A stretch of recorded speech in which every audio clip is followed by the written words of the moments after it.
And welcome along to Snetterton for the second day of this two-day 750 Motor Club meeting.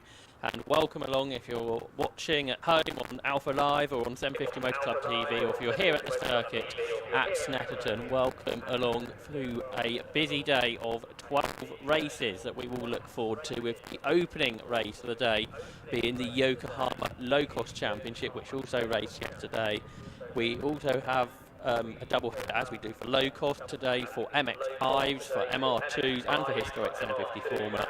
We also have single races for 750 Formula, Classic Stock Action, Sport Specials too. It's a busy day of racing to look forward to, with the first of 11 15-minute sprint races coming up in a few moments' time for the Yokohama Locost Championship, which will be the first of many races today which will not feature a green flag lap. So it's sort of the old-fashioned way of getting straight into racing, which we very much are looking forward to. My name is Joshua About. Alongside me is Kieran McGinley, and we welcome you to the Alpha Live comment box, which I need to turn your microphone on for. Yeah, that might help, yeah. Unless you're trying to mute me. That wouldn't be the first time, Josh. No, I'm kidding. Yeah, great to be along here at Snetterton for a second day worth of racing.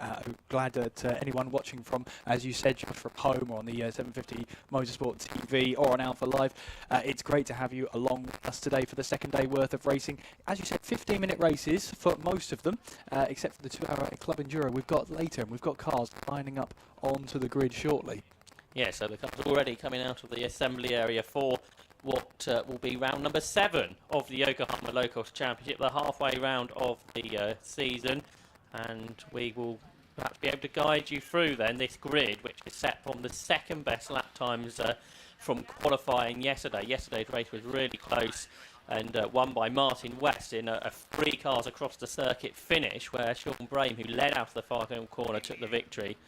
He did not take the victory despite leading out of the final corner. Martin West took the win from Liam, and Sean Brame dropped the third despite leading out of the final corner. So the grid then will see number 94 on pole position, Martin West, with 19 Daniel Garrett alongside. On the second row, 82 Paul Clark and 29 Jeff Peake. On the third row, 5 Liam and 31 Glyn Griffiths. On the fourth row, 8 Sean Brame, who led yesterday, and 17 Angus Goff. On the fifth row, 57 Daniel Russell and 52 Alan Harmon.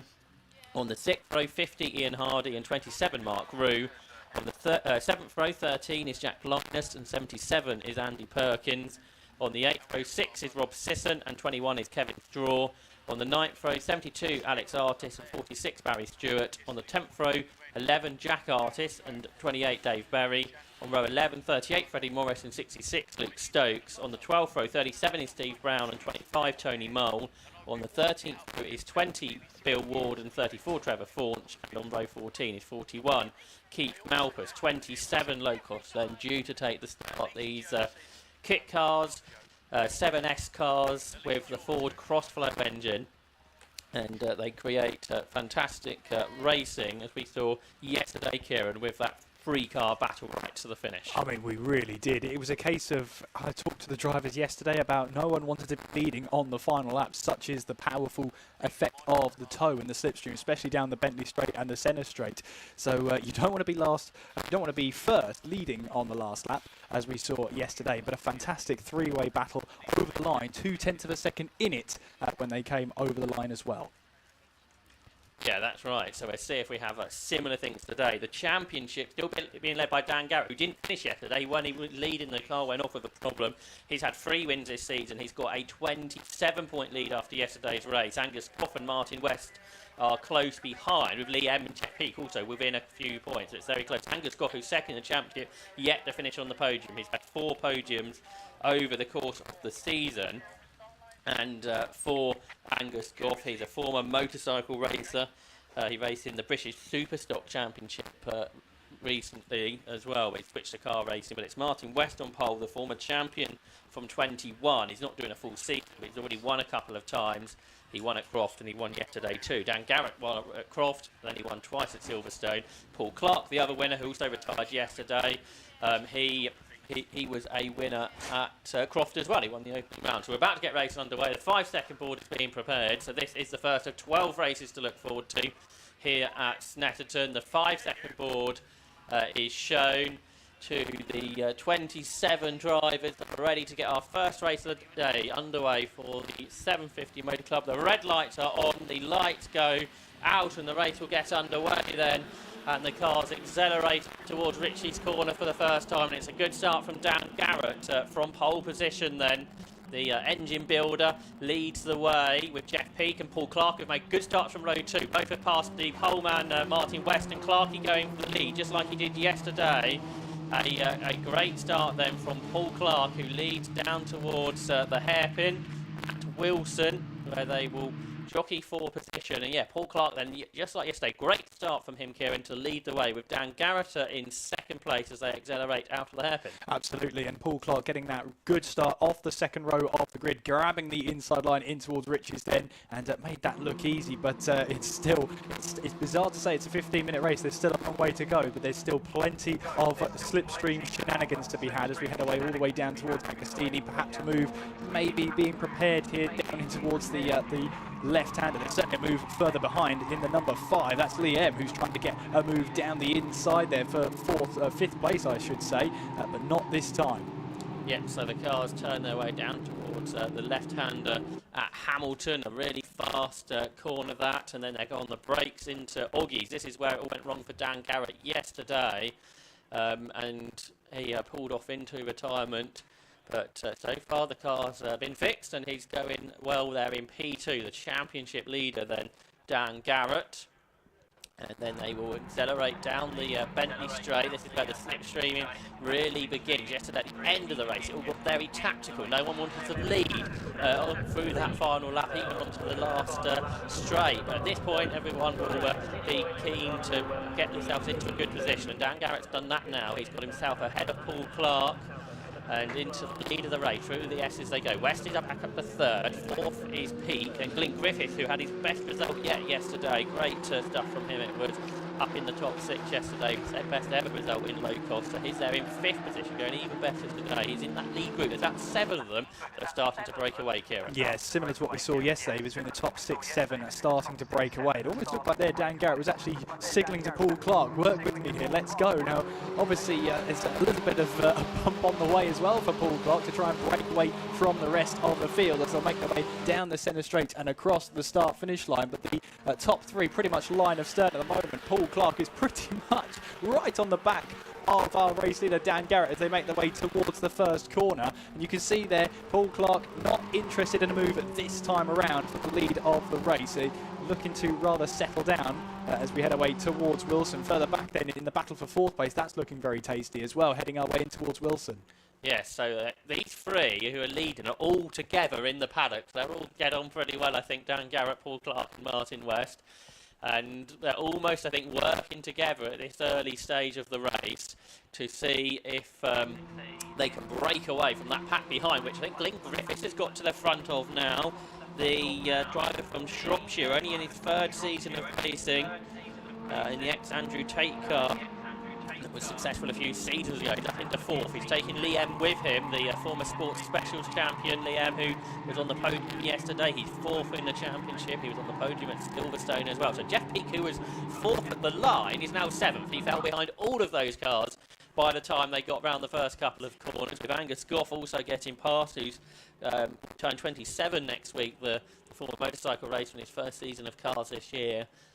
But he's in that sort of secondary pack. They'll be looking to catch the top 3, hoping these top 3 start battling together like they did yesterday. But at this early stage, it looks like they're more intent on working together to try and mean it's a battle between them rather than including others. Yeah, they can. And Paul Clark here looking to move down the inside. Dan Garrett's going to let them go, but Martin West is looking to try and make this 3 wide then as they head their way down the Bentley straight. Is it Martin West who might go from 3rd to 1st here in towards the left-hander of Brundle, in towards Nelson? Yes, it is. So Martin West then takes over the lead, but a big kick of oversteer on the exit, gathers it up. Paul Clark then, made the pass on Dan Garrett then, but actually held on to 2nd place. I don't think Dan really wanted Martin West to get through as well, but it's happened anyway. Yeah, this is Locost racing. We saw it yesterday, and this circuit absolutely perfect for this type of racing. Martin West, who's also racing in Mazda 7s this year for the more powerful Mazda engine Locost chassis cars, just said to you yesterday when you spoke to him that he just has to come back and keep racing in Locost because it's so much fun. The racing is like no other. So across the line they come. Paul Clark's going to lead at the line. Can Dan Garrett get involved in this, or does he intend to stay in third position by the time they get to Richie's corner? Yeah, he is. He's not too fast. But Angus Goff, man in sixth, is the fastest driver, 2:23.336.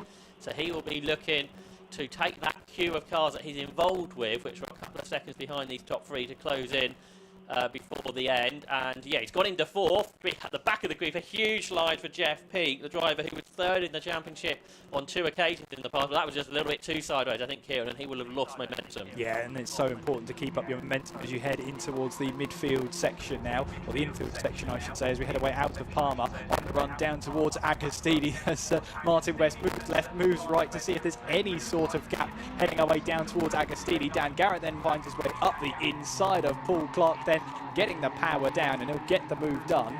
Meanwhile, Martin West is now pulled alongside Paul Clark, but then tucked back in as they head towards Hamilton. It's not an easy corner to get a move done. We saw a lot of that yesterday, drivers thinking about moves in towards Hamilton, but then deciding against it. Well, a lap ago I said I thought they were working together. I think that's been thrown out the window. We've had 3 different leaders in not even half a lap. So it is Garrett back in front, Clark is second, West is third. And you look at that group behind, they're being caught, they're catching now. Angus Goff is leading that queue then in what's his fourth position. He's finished fourth so many times this year. He's already finished in that place 4 times. He would desperately like his first podium and get amongst these 3. So Clarkey goes back to the front. Like the previous lap, Martin West will try and drag past both of them by the time they get to Brundle under the bridge. But no, Paul Clark hangs on. So Clarkey stays in front. He won the first round of the season at Crofton and has retired in every single race. He's had so much bad luck ever since. But he leads the way then, coming up to halfway distance. It should be a 7-lap race. This will be the end of lap number 3, with Clark leading then. Second is West, third is Garrett. You can see his company on the back of the car, DGRE, Dan Garrett Race Engineering. He's told me yesterday, 28 engines for the Locost Championship, of which 14 are on the grid today. So he's an ace engine preparer with Dan Garrett. But he's seeing in his mirrors cars getting closer to him. It's no longer free for the lead. Angus Goff is really closing up, isn't he? I'm just keen to see what his lap times were on this lap, because he's really closed up right behind, and he's brought Glyn Griffiths with him as well. BM, fastest lap of the race then, 2:22.7 as our lead pack then make their way through. And battling further behind then, the number 31 has lost out there. So that's Griffiths then, who has lost out on that position there to Jeff Peake. That's for 6th place. Yeah, so Jeff Peake, after that big start he had a lap ago, has got back up to speed. Glyn Griffiths has lost a bit of time, so we've got 5 for the lead. Lee M now, as you said, has got the aimshot.com fastest lap of the race at 2:27.781, which was over a second quicker than the lead group, so that means he has caught. And you say both him and Angus Goff working together to close in that gap. So it's 5 for the lead, which I think is more than we ever had yesterday in that lead group. So this is absolutely what we came to expect from the Yokohama Locost Championship. All the cars run on the Yokohama UK race tyres, and we thank them for also backing the championship. I'm afraid we've got a car off at Murray's. I think that's Trevor Forch in 34, a long-time Locost racer, and he's got the arm at the cockpit, which is rather concerning. I think he can't get the car back going, and it's in a very bad place. Yeah, not really a great opportunity to see if he can get that car recovered either. As you say, it's out of Coram and then in towards Murray, so it's a very difficult part of the circuit for these drivers technically to get the grip that they need. Yeah, it's right in the firing line of the racing line as well, so safety car deployed. So that's going to neutralise the field then. So once we've recovered that car, that's going to be, maybe, we might get 1 lap of racing after this. What a shame, a real shame that's necessary. Just building up the race to what would have been a great conclusion, but you say the safety car is needed. It's such a long lap here at Snetterton for club racing cars. It bites into the 15-minute race duration. Hopefully, as you say, it's just 1 car, so we'll be able to get at least 1 racing lap. And yet, it's so quickly the marshals can work through it, Snetterton. Yes. We could almost go racing at the end of this lap, but I presume we will need to bunch everyone up behind the safety car. Yeah, the safety car is on the circuit, so there'll be one lap behind the safety car, and then we'll be able to get racing back underway, probably, as you say, for one further lap. And that could be quite an interesting lap. How important, Kieran, is that restart going to be? And where will you want to lead on the final lap? I think Martin West will be a bit gutted here that he'll be leading the pack on the final lap. Assuming we do go racing, this could be a scenario where if we need a second lap under the safety car, that will be it. So Martin West will be hoping the fantastic Snetterton Marshals might just have a bit of a tea break halfway through recovering that car. Because really, I mean, the drivers are telling us yesterday, you do not want to be leading on the final lap. When you have the Bentley straight at your mercy, then you are at the complete mercy of the slipstream that you're punching a hole in the air. That's just allowing the likes of Paul Clark and Dan Garrett to really close up behind. 5 kph is a big difference in these cars, as we've been told yesterday. It can mean all the difference. I mean, we've already seen the likes of Martin West grab 2 positions down the same straight. It's very easy to see that happen again. So, as you say, everyone's been gathered up behind the safety car. There may be more than just that reason that Trevor Faunch's car is off, I think, actually. So I think there's a secondary reason that the safety car is out. Hopefully everybody's seen the safety car queue. We may need, as you say, Matt, that bit longer behind the safety car. So we'll see what happens anyway.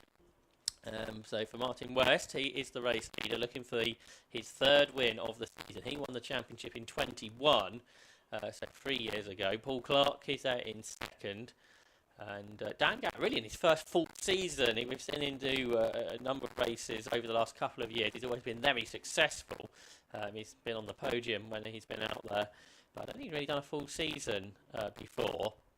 But this season, he's not confirming he's in for the long haul, but I think as he's the championship leader, he probably will be. We'll be happy to see him more. Do commit full time, do it. I think he probably is. He will, because when you're leading a championship, it's very hard to not carry on. So he's there in 3rd. Liam in 4th. He's returning to racing this year. The driver from Dorset, who won the Sport Specials Championship, we'll see later on in 2018. And he's driving the car that Todd Boucher raced successfully last year. So that's Liam in 4th. Angus Goff, the former motorcycle racer. Well, he's in 5th, so he's not in 4th, so that's a change. The place that he's finished in all but 2 races this season, but I'm sure he would so much like that podium. I was going to say it's a change, but not the change he maybe wanted. Not necessarily. Angus Goff. But it's great to have him in the championship. It's his birthday next week. It's 27 next week. He's from Cambridgeshire, so this is pretty much a local circuit for him. He started racing bikes back in 2016 and switched to cars last year. He was a winner in the Thundersport 100cc motorcycle category, but more recently racing the British Superstock Championships, that's 600cc championship. I guess you move up to British Superbikes. And he's in one of the many Team Sellers racing prepared cars, although not so many this weekend. Team Sellers more have cars out in the Mazda 7, which we'll see in 2 weeks' time at Anglesey, which will also be on 750 Motor Club TV and on Alpha Live, as I say, in a couple of weeks' time. So if you're watching at home, do make sure you comment on the live stream, give the video a like, and subscribe as well to the 750 Motor Club YouTube channel, because all the live streams over the course of the season will be there, as well as individual race edits for your viewing at in your own time as well. So as I say, there'll be lots of content on there over the course of the season. More events than ever before are being live streamed in 2024 by the 750 Motor Club, with our backing as well as. I think I can just see down in the box there, they're getting the checkered flag already. So I think it's going to be, we might see the checkered flag at the end of this lap. But we'll keep our hopes high for now that we get a 1 lap of racing. I think they're just preparing it just in case. We shall see what happens. Yeah, as I said, I think there's been a secondary issue rather than the car that we saw off, and that is the reason for a potential early end to this race. I think the safety car's been going very slowly, so it's showing the sort of signs that we may not get racing back underway. So for Martin West, in the end, he was pleased he was at the front when that safety car came out, but that's a bit of a lottery really, isn't it, when the safety car comes out in a race like this, because they all arrived at that yellow flag board almost as one, didn't they, down the Bentley straight. It just happened that Martin West was the car in front of that point, and I'm sure he'd be very disappointed as well that the race needs to end in this way, because he's here because he enjoys it. As you found out yesterday when he spoke to you, he was just loving being here and racing in the championship again. Absolutely. So the safety car lights are still on. So that looks like we're going to be calling this checkered flag early, because we won't have another 4-minute lap around here through in towards the final corner. So Martin West, as you probably said, it's not the way he would have wanted to win, but he's going to have a win under his name. So the safety car will lead the cars to a checkered flag, so Martin West will claim the first win of the day, and he will win for the third time this season in the Yokohama Locost Championship. Second goes away to Paul Clark. He finally gets a finish. Now, Dan Garrett, the championship leader, has done something he really shouldn't have done, and that is overtake Paul Clark before the finish line. There are other people doing things that they really shouldn't be doing either. Yeah, so well, that shouldn't have ended quite in that way, should it? So on the results, Dan Garrett is shown in second and ahead of Paul Clark. So let's have a look at these results that may not finish in this way once post-race investigations go. Oh dear. So Martin West the winner, second question mark for Dan Garrett, third question mark for Paul Clark. They may be the other way around by the time the official results come out. Fourth was Liam, and Angus Scott was fifth, Jeff Pekin sixth, and Glyn Griffiths seventh. Sean Brame, who went so well yesterday, he takes ahead of Daniel Russell and Alan Harmon. Ian Hardy, Dave Berry, Jack Linus and Mark Root complete our first page of results.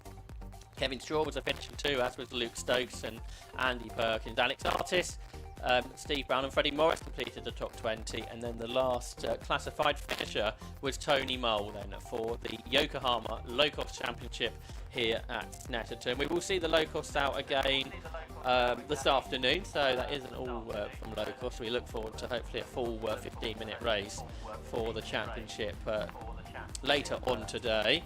We have plenty more races though coming up this morning before we head into lunch here at Snetterton. So up next will be 750 Formula, which will be one of only 2 races today to have a green flag lap. That's a rare occurrence in the 21st century racing, let alone in 2024.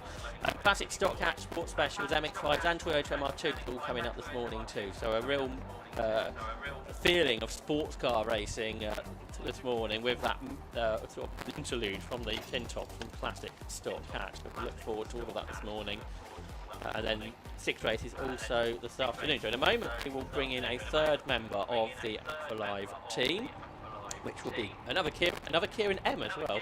That will be Kieran Morg, who will have to work out quite what happened at the end of the race there between Dan Garrett and Paul Clark, because they changed positions where perhaps they shouldn't have done really. Paul Clark, I'm sure he'd be pleased just to have finished a race after how the last few have gone for him, but Martin West again a race winner, so the drivers getting out of their cars, and they will speak to Kieran Morg, who we welcome in to the 750 Motor Club broadcast at Snetterton. It was unfortunate that race got cut short, but as you said, absolutely fantastic race from these guys. And we'll talk to our winner, Martin West. No, Martin, you had a proper little battle with the other guys there. How was it for you out there? I'm going to choose my words carefully. The first 3 or 4 races, 4 laps were okay. I don't think it was 3 laps, 2 laps, 3 laps before the safety car come out. None of us like, obviously, wasting the whole race behind a safety car.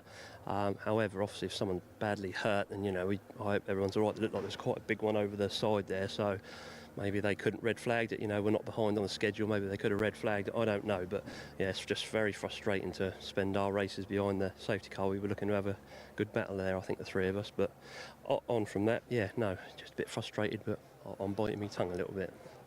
Absolutely. And you got a race later. How looking ahead to that? Yes, that's it. We'll move on to the next one again, and hopefully we'll have no dramas in that one, and yeah, have a bit more racing fun in that one.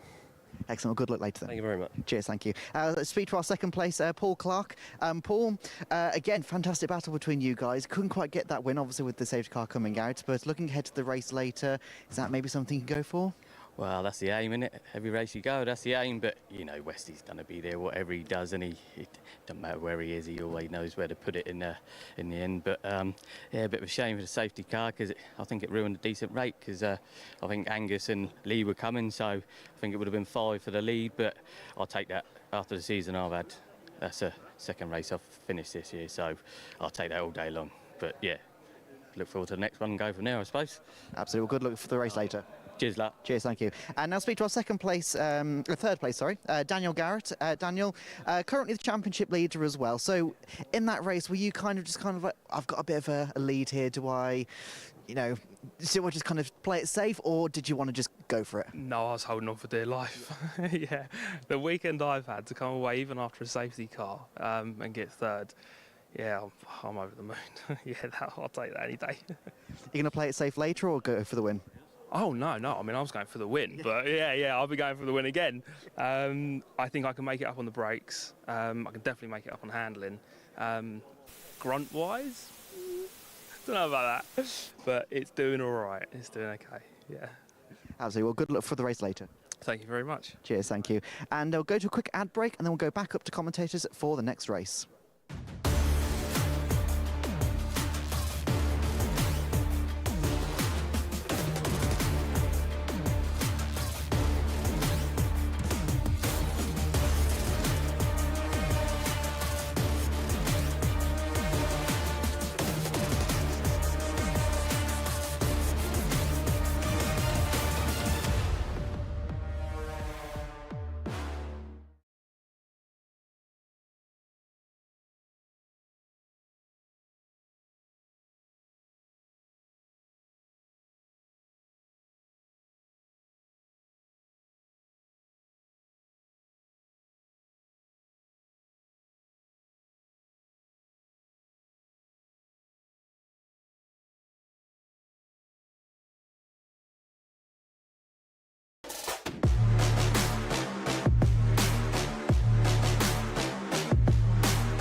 So the cars for the Race Part 750 Formula Championship have headed on to the grid, ready for our second race of this 750 Motor Club race weekend. We had the 750 Formula cars out yesterday, where David Bartholomew took what was his fourth win of the season. He leads the championship from 11 points over Dave Hodkin, who should be starting alongside him. Dave Hodkin hasn't arrived at the grid in time, it would seem, so perhaps a problem with his car. And the cars then will go on to a green flag, so we've got a bit of time before the Race Part 750 Formula Championship gets underway. But Dave Hodkin has been the other race winner this season, when he claimed a win at Donington Park, but David Bartholomew won the other race at Donington. He won a 2 at Thruxton. He won yesterday too. David Reed scored his first podium in the championship last afternoon, yesterday. Last afternoon, I like that. Yesterday, so he was really pleased in the race kits. Yeah, you can see there behind. Yeah, and it was a great battle between them. It was David Reed claiming third position, less than 2 tenths between himself and Peter Bove, and Bill Cowley was also involved in that battle as well. So the battle between the three of them, really one to watch going into this race.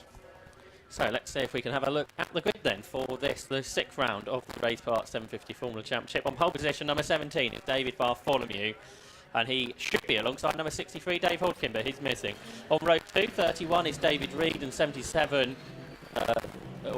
and number 1 rather, is Peter Bove, and then on row 3 is 77, that's both fine Bill Cowley, and number 4 is Richard Jenkins. On the 4th row is 2, which is Chris Goff, and 5, Jake Doherty. And on row 5 is 7, Steve Boover, and 35, David Winter. On row 6 is 38, Christopher Johnson, and 42, which is Andrew Kemp. And then on row 7, 39, Matthew Unwin, and 69, Mark Windley. On row 8 is 6, Simon Bolter, and 70, Martin Depper. And on row 9, 46, Daniel Welsh, and 28, Alan Bunter. So that is the grid then for the 750 Formula Championship here at Snetterton. The 750 Formula in its 75th season. It's the longest running championship in the world, we think, certainly in the UK. And it's run for all of those seasons consecutively. And it's for nowadays for sports cars with the 1108cc Fiat Fire engine, with regulation sets designed for drivers to not just build their own cars but also design their own cars, and the majority of the cars on the grid are home-built designs, so that means the majority of cars unique to this to themselves. So the only PRS, for example, is here on pole position, the Piva Rovery Special. This is the 1B, driven by David Bartholomew, who's won all those races this season. Unfortunately, we're missing the Hodkin Racing Development, Dave Hodkin's car, alongside. One car, though, there is a few of, that's the race kits. There's been a few Falcons built through the ID, although there have been modifications made because that's what the regulations allow. And you can see the full body on David Reed's car there that lines up what is in reality really in second place, with Bill Cowley then just behind. Bill Cowley in the Cowley Mark IV, a car his grandfather built back in the 1960s. It's been modified subtly since then, but it's still a really strong car in the hands of Bill Cowley. And then you've got Derby. So Derby been building sports cars for the 750 Formula Championship for so many seasons, particularly in the 80s and 90s. And there's a couple on the grid today, including Peter Bove, one of the most successful drivers in the championship and the most successful driver on the grid today, at a 8-time champion, but he's not the only champion on the grid. David Bartholomew and Bill Cowley have also won titles in 750 Formula in the past. Yesterday, David Bartholomew won by 6 seconds over Dave Hodkin. But it was a really good battle, Kim, for third place, where David Reed just came out on top. Yeah, I mean, when you get such praise from Peter Bove, that's really good. He was full of praise for David Reed he was actually down in the podium pen because he decided he wanted to have a chat because we couldn't find David Reed at the time. He'd got off exit stage left down the access road. He actually finished in third place. He was absolutely delighted at the end, but it kind of reminded me of Jenson Button at Monaco 2009, where he parked the car somewhere else and then had to jog his way over to get an interview. It was quite funny, but yeah, Peter was full of praise for David Reed. I'm looking forward to seeing that battle get reignited. Yeah, so we'll look out for that to see if that continues into the 6th round, the halfway part of the season for the Race Part 750 Formula Championship. 12 rounds this year, and this is the only time we'll see these cars out today. They run on slick racing tyres, hence why they had the green flag out. The 5-second board has been shown. 15 minutes of Race Part 750 Formula racing gets underway. The lights go out now, and the cars will accelerate up towards Ritchie's corner. You can see the various different body shapes on these cars, as we say there. A lot of the cars are unique, and Bill Cowley's made a good start then. He's ahead of Peter Boven, challenging round the outside. He's past David Reed too, who's made a very poor start, so he's dropped a number of positions behind Jake Doherty and another former championship winning car, the ex-Bob Simpson car, his grandfather, who raced that car for so many years. But Cowley's going for the lead. He's up the inside, super aggressively driven is that Cowley Mark IV. And Bill Cowley drives it so well, and he's taken the lead of the race then away from David Bartholomew. I suspect it's going to be difficult to keep Bartholomew behind him. Andrew Kemp's on the grass. That's not a great line though, Kieran. No, it's not a great line. That's not the ideal line there for Andrew Kemp, but there Bill Cowley still battling away as we head away down towards Agostini. David Bartholomew looking for a move around the outside now and trying to get up there, and I think that trip across the grass for Andrew Kemp might be the reason, either consequently or due to the trip across the grass. It may be the reason for, or the reason because he's stuck his hand up in the air. Bill Cowley, that was a good start. I'm trying to work out if it was a good start for Bill Cowley or if it wasn't such the great getaway for David Bartholomew. Either way, though, David Bartholomew, it's almost like there's a fire lit underneath him now. He knows he needs to get that position back from Bill Cowley. Yeah, Bartholomew's got the full-bodied car, a much more modern design on the Pivot Rovery Special, so it generally is quicker in a straight line. So it's going to be super hard for Bill Cowley to keep him behind. He's in the slipstream, and now he can just drive up alongside and go ahead. Cowley's fight really is with Peter Bowe for second in the Derby. Bowe, who's had a pretty awful season. He's won the last 5 championships. Last 4 championships rather, but he hasn't finished on the podium yet this season. He got close to that yesterday, so he's there up in 3rd position. Cowley then through the fast sweepers that end the Snetterton circuit. Can he get back alongside Bartholomew? I think he knows if he doesn't get past him at Murray's, he won't have the straight line speed down the centre straight, but if he can keep in the toe, perhaps he can stay with him. Cowley's got on moving around.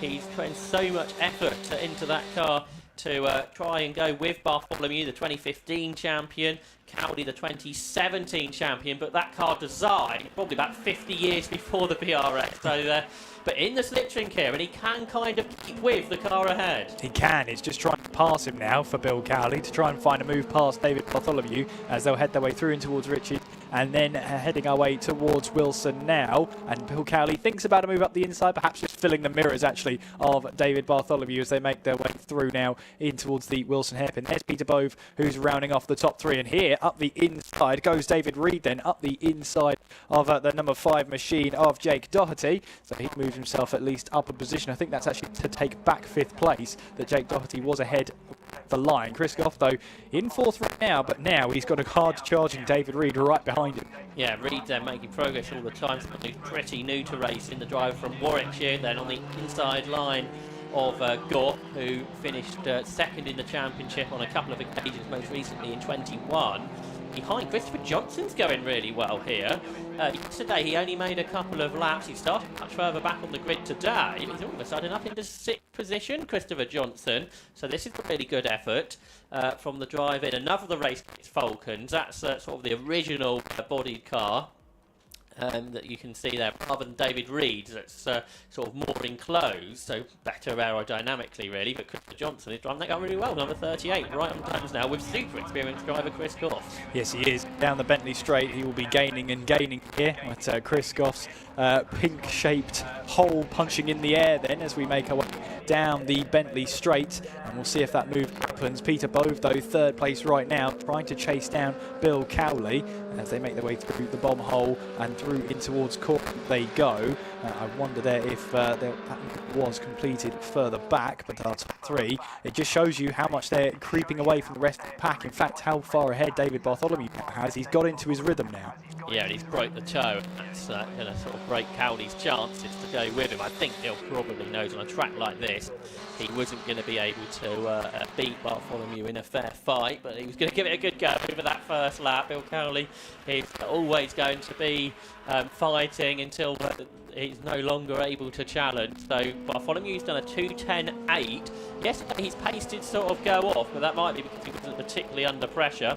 So there's Reed in 4th. Goff is still in 5th, so he kept Christopher Johnson behind him. Then you've got Jake Doherty joining in. Jake, who's only in his 3rd season, the driver from Greater London. He turned 24 since the last round.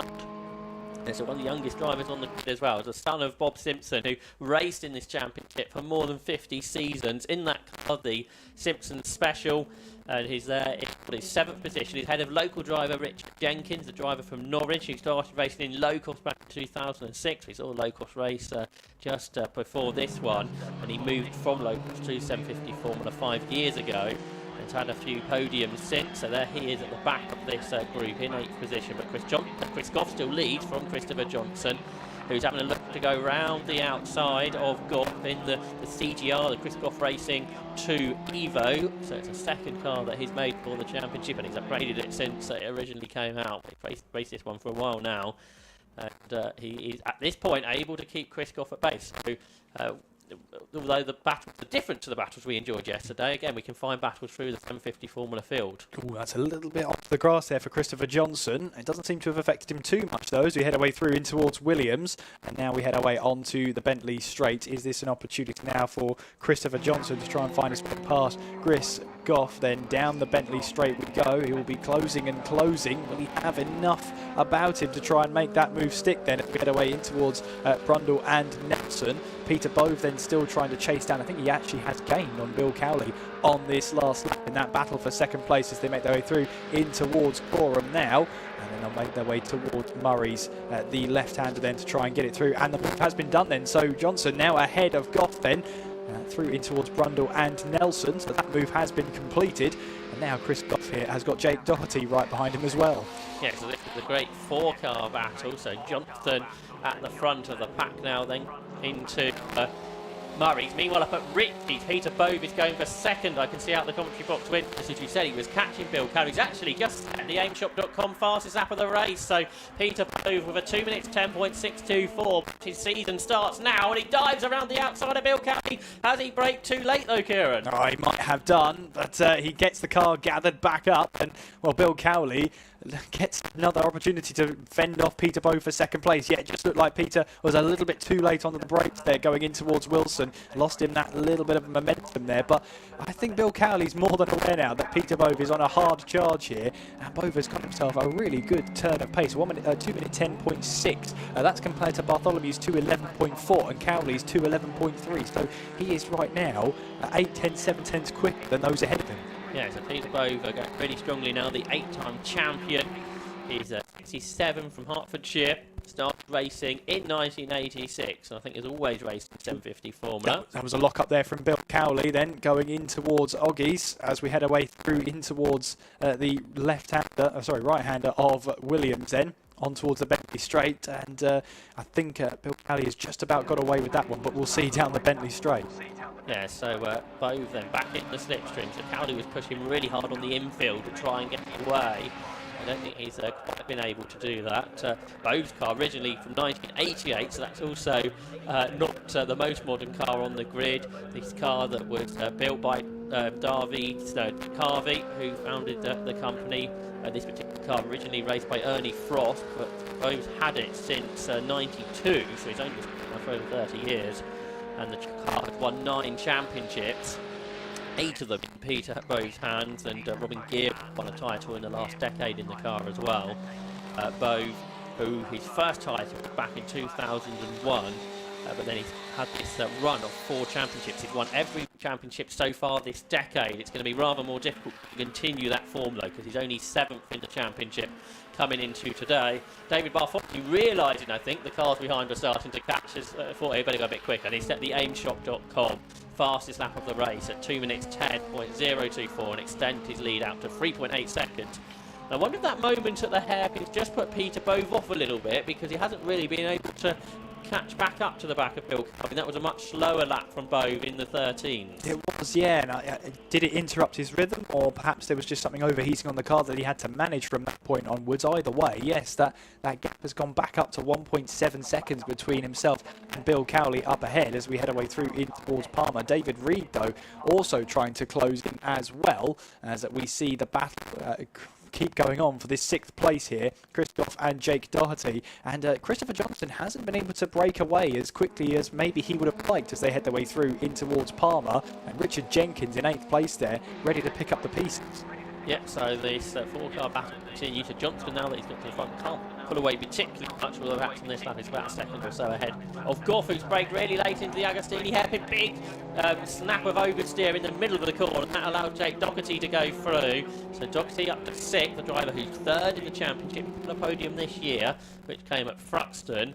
And then you've got Rich Jenkins, who's not had a great season. I think it was the first race he actually was able to start. And now Goff is trying to fight back. He's trying to get back alongside Doherty. Chris Goff's best result this season's been a 4th. He's though dropped to 7th here in this race after that moment he had at the hairpin. Yeah, at the moment then, so now he'll pretty much instantly, or at least try to get this position back then, down the bent straight as Chris Goff battling away with Jake Doherty for that 6th place then as they'll make their way down towards Rundle and Nelson. Christopher Johnston has managed to break away, as Josh predicted on that lap though. Chris Goff no way through this time around though, as we head our way through in towards Nelson. So that's Jake Doherty who's able to hold off the attack of Chris Goff for that 6th place battle through the bomb hole. Yeah, so that continues on as Bartholomew then... Oh, and Jenkins' rear left suspension is broken, and he's had a huge moment coming out of the bomb hole. And this huge runoff that we have nowadays at that part of the corner, he was still able to collect the tyre wall, but at hugely reduced speed. He hit it for about 2 miles per hour, I think. Yeah. So I hope that hasn't done any further damage. But yeah, you can see there, the rear left... he can't believe it, neither can I. Yeah, that's right. I presume it's the suspension that is broken. See, the wheel is hardly hanging onto the car at all. Meanwhile, that was all going on. David Reed has just set the fastest lap of the race at 2 minutes 9.531. Epic stuff from David Reed, and he's caught Peter Bove. Such is his pace. So he'd be really living that start he had, but he's showing how quick he is in that car here this weekend. Meanwhile, Jake Doherty versus Chris Goff continues, so all of a sudden, plenty has happened in the last 60 seconds or so, but a real shame for Richard Jenkins. I was just saying his season hasn't gone overly well. That has to go down as a commentator curse, I'm afraid. David Reed was a bit wide there, wasn't he? Out of the pin. He's pushing hard though. I mean, these two were battling away at the end of the last race yesterday, and Peter Bove couldn't quite get past David Reed. In fact, it cost Peter Bove that illustrious podium he's been looking for this season. And with 2 minutes 40 really on the clock, could David Reed spoil that Peter Bove podium party? Yeah, it might well do. Reed would like podium number 2. No longer eligible for Class B after his podium yesterday, so although that graphic is on the screen is in Class B, that isn't actually the case as far as I understand it. But he's not worried about that. He's looking for overall results nowadays, the driver from Warwickshire. David Reed, remarkably, formerly competed in drag race in a 10.7 litre Austin A40. You can't really imagine it, can you? But he's now gone to something very different, more of an engine size that you'd expect in an Austin A40, 1108cc, that power these 750 Formula cars. And yeah, he's caught Peter Bove really quickly here, but he hasn't been able to find his way through yet. Yeah, he'll only get one lap to see if he can try and find his way past as well. David Reed then sizing up in towards Murray's now. Peter Bove will go, he's right behind him. David Reed then getting the pack down, and this could be it then down the centre straight. Do you want to be the car ahead on the centre straight on the penultimate lap? Well, David Reed certainly wants to be then. He pulls to the left-hand side of the track. They are side by side then as they make their way towards Rich's then, with David Reed on the outside, Peter Bove on the inside. Who's going to be the one that blinks then through in towards the first corner we go? David Reed still on the outside, Peter Bove hanging on in on the inside, which will then give him the inside line, heading our way towards Wilson hairpin. Again, who will be later on the brakes? We've seen Peter Bove be late on the brakes. It's David Reed who has to be later on the brakes. Oh, but he gets onto the grass, loses that back end, grabs it, well held, but that may have just cost his podium battle. How did he not spin? The car was pointed at all types of angles there, but David Reed saved it. He could still get third yet. He's not that far behind Peter Bove, and we know that he's got strong pace. He's set the fastest lap in the race. You don't get points for fastest lap in 750 Formula, but it's a great thing to say that you've got the fastest lap of the race with so many champions on this grid. So great stuff from David Reed, and he's only about a second off the lap record as well that David Bartholomew, who we see now, does hold. So Bartholomew looking for 5 in a row. He didn't win the opening round at Donington Park, but he's won every round since. So this race has been a little bit tougher, really, because he had Bill Cowley ahead of him at the start, and he hasn't pulled that far ahead. He's only 3.6 seconds in front of Cowley. So I think this has been the closest race we've had, really, since the opening round. So here comes Bartholomew then in that PRS 1B, chased by the Cowley Mark IV. Then in the background, David Reed, I think, pretty much has caught Peter Bove again for third. So the final position on the podium is yet to be settled, but there you can see Bartholomew up into the final couple of corners now. He's a super experienced driver. He I think won the Locost Championship a couple of decades ago as well. He's been racing this car, which designed and built by Ed Piver and Richard Rothery. David Bartholomew's done a lot of the driving in it too. There's Bill Cowley, the car that his grandfather designed back in the 1960s, and we'll see some more Cowley specials out, I think, later on in the historic category. He's there in second. The battle for third continues between Peter Bove and David Reed, but to win for the 5th time this season in round 6 of the Race Park 750 Formula Championship, it's David Bartholomew who wins. Second is Bill Cowley.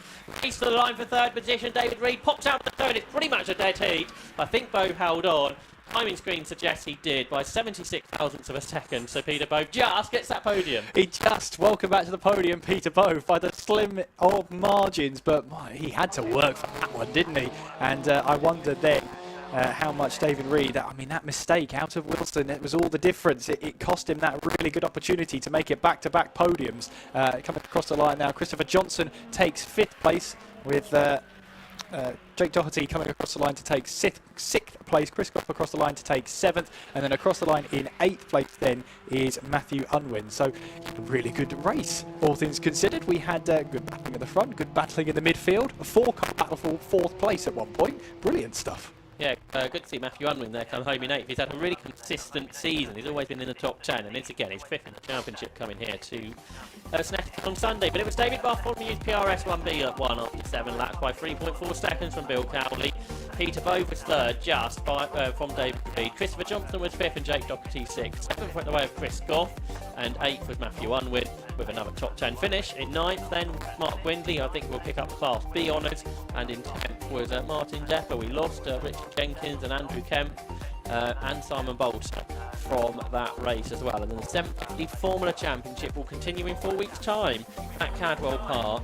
We'll head to Silverstone in August, and Mallory Park will conclude the season in October. So we look forward to the second half of the season and seeing if David Bartholomew can take the title. We were questioning whether he'll be doing the full season or whether Ed or Richard will get to go in the car before the season's done. But with Dave Hodkin not starting that race, his championship lead will extend by 25 points, and we will catch up with him in just a moment's time. Kieran Mogg, who's in the pit lane. What a fantastic race and an absolutely dominant drive from David Bartholomew. If we quickly get in here, David, it was a good 4-second lead you had over there by the end of it. How was it from your point of view? Yeah, it was good. It was good. It was a good race at the beginning. Mixing it with Pete and Bill, they looked like they were having a good old tussle behind. Every time I looked, there was a different one of them leading. But yeah, very good, thank you. Quite warm in there. A lot less greasy than yesterday. It was good. Yeah. And how are you finding track conditions today? Because obviously, like you say, it has got a lot hotter. Is the track sticking a lot more? Are you finding more grip in the corners? Yeah, there was lots of problems yesterday with being super greasy, with fuel down and oil down and stuff. So none of those problems today. It was beautiful out there. Yeah, absolutely. Well, congratulations on the win. Thank you very much. Cheers, thank you. I'll now go to our second place man, Bill Cowley. Bill, a fairly simple drive almost for you, because you were sort of in no man's land for most of it. Well, I'll push in. Yeah, well, there's not a lot you can do really. I mean, straight line speed differentials, quite a big gap compared to us. Me and Peter are pretty similar, and I was mainly just pushing so hard just to try and keep keep the gap to Peter. So yeah, but overall made a lot of improvements from yesterday with the handling. Having to drive one-handed around all the fast stuff because it keeps jumping out of fourth. But yeah, overall good weekend. Other than the jumping out of fourth and having to keep your hand on the gear stick. Yeah, my arm's killing, to be fair. I mean, is it Richie's turn one, is it? I don't know what it's called, but going through there one-handed with a car that moves about a lot, it's not ideal. So, yeah, but overall, positive weekend. We made big steps forward with the handling. Yeah, so happy with that. Absolutely. Well, good luck for the race later then. Cheers, mate. Cheers, thanks. And just by an absolute whisker third place, David. Peter, sorry. I do apologise. Peter, that was an epic battle between you two. How was it? Yeah, it was tiring. Yeah. I was exhausted at the end, but yesterday he beat me by 100th on the line, so it's nice to return the favour today. But it was a good race. Had a few laps with Bill, which was good.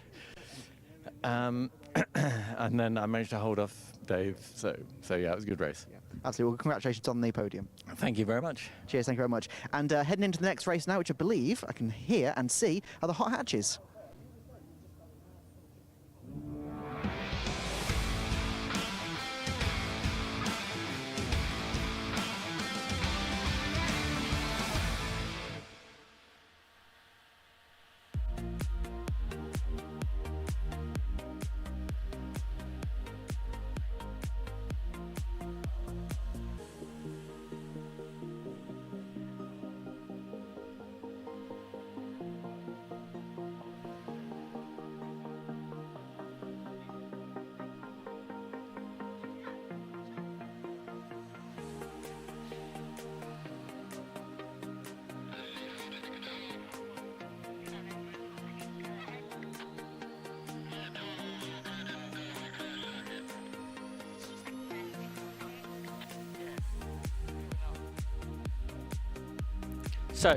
So the cars for the Finish Line UK Limited Classic Stock Car Championship are on the grid, ready for their second race of the day, and it's Chris Deere who's returning to the championship this weekend, who's there on the pole position after setting the second quickest lap time in qualifying. The grid set by the second quickest times, but yesterday it was Stuart Place who took the victory. He is the championship leader after yesterday, probably 13 points over Pip Hammond, with Jason Wood third in the points. He was the race winner at Silverstone, and we can welcome Paul Thorpe into the broadcast.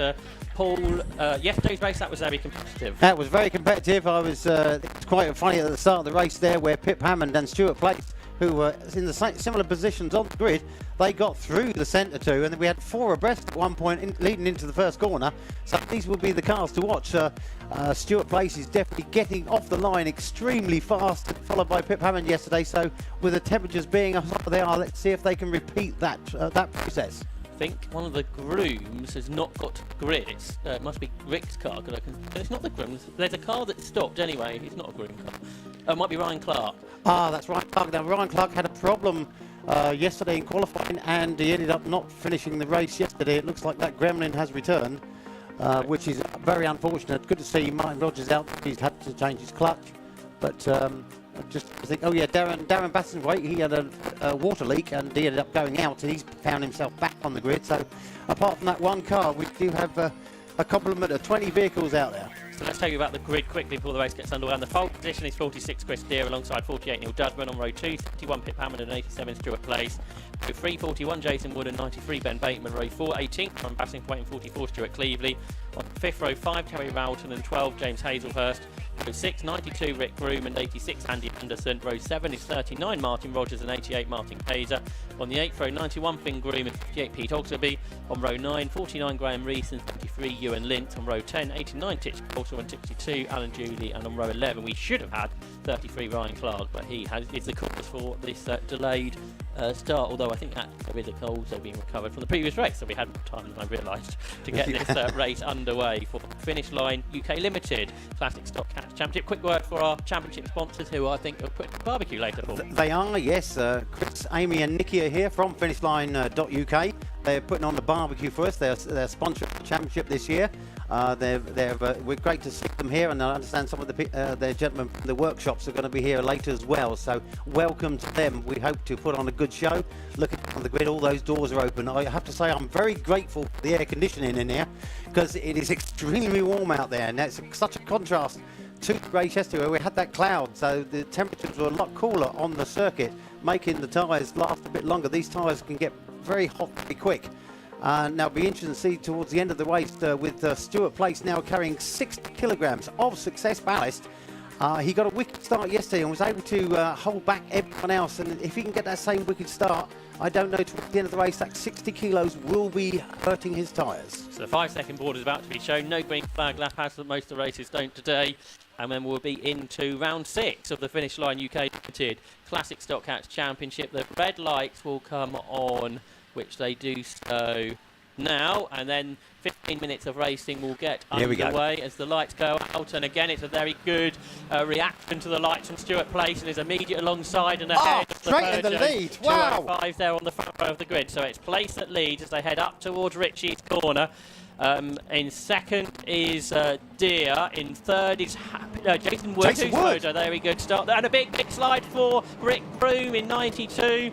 He just avoids the arm car on the inside. It's good to see Rick back out after his incident 4 weeks ago, but now it's Stuart Place and Chris Deer. It feels a bit like last year all over again at the front of the field. Well, what a start. Stuart Place definitely gets off the line so fast. I don't know how he does it, but as I say, towards the end of the race there, interesting to see how his tyres hold up. Look at the Finn Groom there. He's had a problem in qualifying, and as they come into our view now, this Stuart Place is trying to pull away, but Chris Deer is definitely close on his heels as they come down that straight to this very tricky left-hand corner. Yes, this is the Agostini hairpin, and Deer has a look to the inside of Place. And Wood is third, fourth is Dudman, fifth is Hammond, and sixth is Bateman. There's the Suzuki Swift. That's Anderson out for his first season in Classic Stock Hatch. He's a former rally driver, and he travels all the way down from Scotland to race in the championship. Deer really quick here out of Hamilton. This is where these two drivers took very different lines through Augie yesterday. Oh, he's looking towards the outside. That's going to be the long way round, but he's trying to make it pay off. He's still got a slight bit of overlap. He's ended up on the grass. Stewart has made him go a bit wide onto the grass there, but Jason Wood is hot on their heels and can take advantage of any of those malarkey. Yes, absolutely. I wonder if Jason Phil, perhaps sitting in third place at this point, might be quite sensible. Yes. So the cars turn their way up the Bentley Straight for the first time of asking. It was a 7-lap race we had yesterday. It was very tightly contested. I think we had about 9 cars in the lead battle yesterday. So Blaze turns into the left-hander at Brunder as the leader, with Deer immediately on his rear bumper. And then Wood is third. Yeah, we've got, 7, 8, 9, 10, everybody in the lead group, basically, at this stage of the race. So there is Chris Deer in the absolute alignment Peugeot 205, following the retro liveried car of Stuart Place. And they absolutely nose it out. They've got the Vauxhall Nova behind Jason Wood, who had that victory last time out at Silverstone. Deer trying to get up the inside into Murray's. He locks his brake up a bit. He hops up over the curb, which many of the drivers do. Jason Wood doesn't get a great exit, so Neil Dudman, I think, may have just bumped into the back of him. He didn't realise that Wood had such a poor exit, and that probably helped Wood then out of the corner to accelerate. That's it, definitely so. But yes, Neil Dudman is all over the back of Pip Hammond there. After that, Pip is looking on the inside as they come into this very fast, but no, he's going to hold back on that one. I thought he was going to make that stick, but no, Pip Hammond, who's a champion himself, managed to hold off that, but the young Ben Bateman is right behind him. Ben Bateman's trying to go on the outside of Neil Dudman. As they come toward the hairpin, it's going to be the last on the base. We've got these 3 cars all together, 6 cars all together. No, Bateman's managed to hold it on the outside and make that move stick. Wow, what a move, Josh. Yeah, so Ben Bateman up into what will be 5th position ahead of Neil Dudman, who I think might again have a dodgy transponder as he did yesterday. So the cars turn their way through. Palmer very wide. Darren Bassingthwaite in his 205, but it's then Place versus Deer. So Chris Deer all yesterday was trying to find a way to Stuart Place, and it didn't work out. He's got to find some new ideas overnight. Then he's got the Vauxhalls of Jason Wood and Pip Hammond. So Pip Hammond, who was behind Neil Dudman and then got past him down the Stenner Straight up the 4th. Now he's on terms with with Oh, Wood he's ahead. trying to come back on Bate Benman, trying to get the inside as they went round that left-hander. We can't quite see where he's gone. Then there's James Hazelhurst on that lovely Suzuki Swift. Like you say, he's come all the way down from Scotland. That's an 8-hour journey, and he's brought all his family. The twist there nearly got by Stuart Place there. It's interesting. Chris was saying yesterday, Chris is 1 second a lap faster than anyone else in qualifying, but he just cannot find his way past this very wide 87 car. And Stuart Place has got fantastic reactions, because I think his start was more on the reactions of the lights going out rather than actually particularly making a better start off the line. So not sure where he gets his reaction time from. Marvellous, but I can't imagine Stuart training for that. No, it's very good to train for that, yes. As they come out, see the two 205s there doing two different lines. Well, looking further back, just to the behind them, looks like Ben Bateman was trying to go on the inside of somebody going through the bum hole, and he's up on the inside of Pip Hammond, pulling the move on the experience of Pip Hammond. Wow, what a move that was! Yeah, Ben Bateman, I think keen to put things wrong, put right from yesterday's wrongs, isn't he, Ben Bateman? He's up into 4th position then and gaining places, and he turns his way through the left-hander at Murray's. I guess Bateman won't have any weight, will he, in the car, which could happen a little bit. That's right, he has no weight. Jason Wood, I think he's got 10 kilos, 20, I think might have 20 kilos still in the vehicle. And Ben Bateman hasn't got any, yes, and is sort of pulling away from Pip Hammond, trying to catch up with his boss in the 41 car. It's a similar to instance what happened at Silverstone, them two together, and he beat his boss to the line, but he still has a job. That's fine. That's good, isn't it? Down into the hairpin at Wilson they go. The hairpin named after Justin Wilson, who won the Formula Palmer Audi Championship back in the day.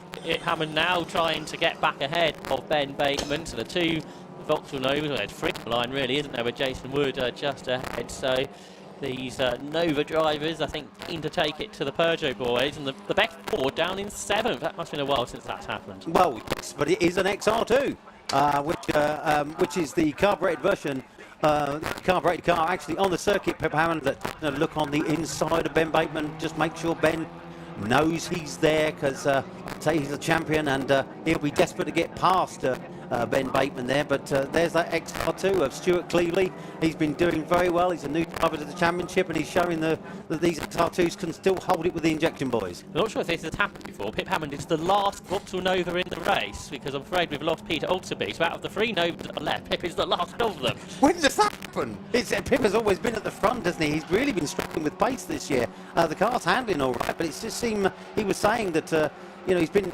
away for a couple of full seasons, and he's just saying how fast everyone else has come. It's not him that's slowing, it's everyone else who's speeding up, which shows you the experience and racecraft that we have in this class. Stuart Place still lead with a slightly large margin over Christian, but the largest margin he's had in this race. And Wood is third. I wonder if Wood is catching at this stage. Then the battle behind, sort of holding Ben Bateman and Pip Hammond back, so Jason Wood can focus on going forwards. And then Neil Dudman is 6th. Stuart Cleveley, he's been having a great first season in Classic Stock Catch. He's 4th in the championship, Paul. It's amazing. It's great to see the XR2 out there. I reckon I'm sort of on similar pace with him. I'd love to come out and race against him, because he's certainly very good in that XR2. But yeah, looking at these Novas, yes, I think Jason Wood is just inching his way towards the back of Christier. Now, I know Christier's got a little bit extra weight, but he doesn't seem to have an answer at the moment for the 87 car of Stuart Place. But bearing in mind he was a second lap quicker in qualifying, it's amazing to see he's not making more of an aggression. Maybe just sitting back, waiting for those tyres to go off. So across the line they go, and Stuart Place sets the aimshop.com fastest for the race at 2 minutes 25.459. Chris Near is 2nd, Jason Wood 3rd, Ben Bateman is 4th, Pip Hammond is 5th, Neil Dudman is 6th. They turn their way through Ritchie's, and Cleveley is 7th, and a gap back to James Hazelhurst is 8th. Finn Groom, who's coming through the field, is 9th. Andy Anderson 10th, and Martin Kayser 11th. Martin Kayser's not... That's unusual. Yeah. Again, I think it's purely because everyone else is getting quicker. Martin Kayser is usually in the thick of it. And this car's getting so much quicker, so much more experience. But looking back there, I thought for a moment that Neil Dudman was actually getting on terms with Pip Hammond. But looking that gap's opened up again. Pip can certainly manoeuvre it around this short circuit on the centre of the circuit, but down the straights he does struggle. And there they are, all three Novas all together. It's not often to see them all together like that. It's good, like you say, we had basically a 205 battle mainly at the front yesterday, and it's good to see the Novas up there. Yeah, I thought for a moment Chris Deere was having a go at Stuart Place at the hairpin, but if he was, it didn't work out for him. Those are they're two different lines. You say they've both got different approaches to some of the corners, and it was quite interesting to see those yesterday, wasn't it? That's right. Ben Bateman's got a good exit here. So he's caught Jason Wood, and now he's on the inside. On the inside. They're side by side, and Ben Bateman then slots through ahead of Jason Wood. Not sure if Billy will be able to watch at this stage. Yeah, Billy, I mean, sort of going, oh no, please don't. But no, now they've got three now. Oh, hang on, what's he doing? I see Ben waving there in the car. I'm not quite sure if he's got a B in there. Jason Wood as well. I think he was telling him go forward at Scatman's two Peugeots. What about Pip Hammond though? He's now looking at the inside of Jason Wood. He can't quite go through though. So Bateman up to third. It's been a really good drop from Ben. In fourth position is Jason Wood. Then Pip Hammond is fifth, just ahead of Neil Dudman, who was on the podium yesterday, and Stuart Cleveley in seventh. Wow, this is, I say they're all part of the same team. That's all the PDC crew there, so they may not touch each other. This would be quite embarrassing, wouldn't it? And the top two are back together. So now Chris Deere's got away. Perhaps that's what he was doing. Let Stuart Place push on, get away. He's took that different line to try and get a better exit, and he has slightly got a good exit, but no, Stuart's put his foot down. But it looks as though he's trying to get side by side, but just cannot get the power down. No, Stuart Place has definitely managed to stay in front, but I really thought that was going to be, but they're closer than ever now as they go towards the first corner. Yep, so they head off towards Ritchie's, and Ben Bateman was a second faster than the pair of them, despite him having to pass Jason on that lap. Can Ben Bateman go after the top two? We've lost Stuart Cleveley to the pit lane, so he was right there with them for a while, and we've seen how well his season's gone. Stuart Cleveley for the pits, but can Ben Bateman then catch the top two? Because there's still 3 laps of the race to go as Pip Hammond dives up the inside of Jason Wood, so they're side by side. He doesn't want to be the last number in this race, does he? No, he doesn't, but no, now for the next corner it's a left-hander, so Jason Wood is on the inside line, and Pip will have no choice but to hand back on that. Yes, no, they're still side by side. No, he's just overlapped. No, he's still side by side. Oh my goodness, as they come down this little straight to this, it looks like Pip has just got a good exit on there. He's just got his nose in front, but again, Jason Wood is going to have the inside line. No, he's given the place to Pip there. Pit brake really late as he got through the corner. He's got really wide. And Jason Wood, I think Pip just about was able to carry the speed through the corner, wasn't he? He had plenty of understeer on the car going through the corner. He braked so late, but he's got it done then. Pip Hammond up to fourth ahead of Jason Wood. And Neil Dudman then in sixth. But yes, Ben Bateman was a whole second quicker pretty much, and Stuart Place on that previous lap, and he was starting the lap a second and a half behind. So can he continue to catch there? There he is. Yes, he's getting closer and closer. There's probably about another two and a bit laps, maybe, and he's going to definitely be on terms with these two rapid 2:05s. Yeah, it should be 7 laps. We're on lap 5 at the moment, so that'll be 2 to go at the end of this, all being well.